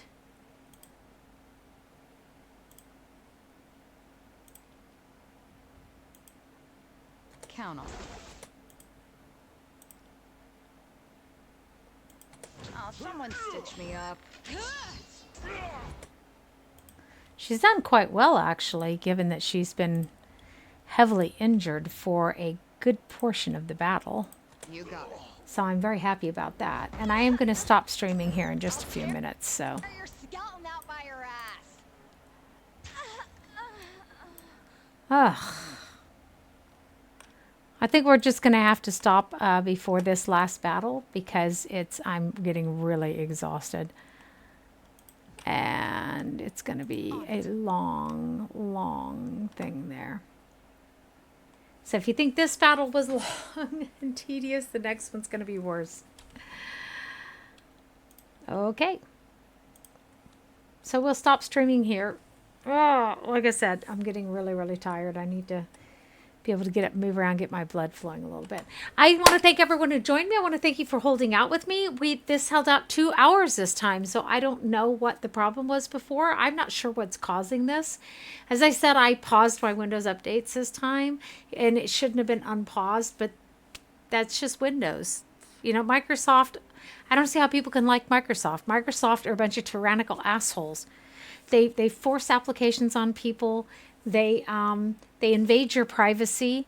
You can't trust them for anything, and they terrorize you on your own computer system. So you're paying them for the privilege of all these things being done to you. And there it is. Anyhow, though, I hope you'll have a great rest of your day, and you take care of yourself, and I will see you when I see you. And by the way, don't forget to subscribe, okay, or follow me. Turn on your notifications so you know when I'm online, and we will see each other then. Bye-bye.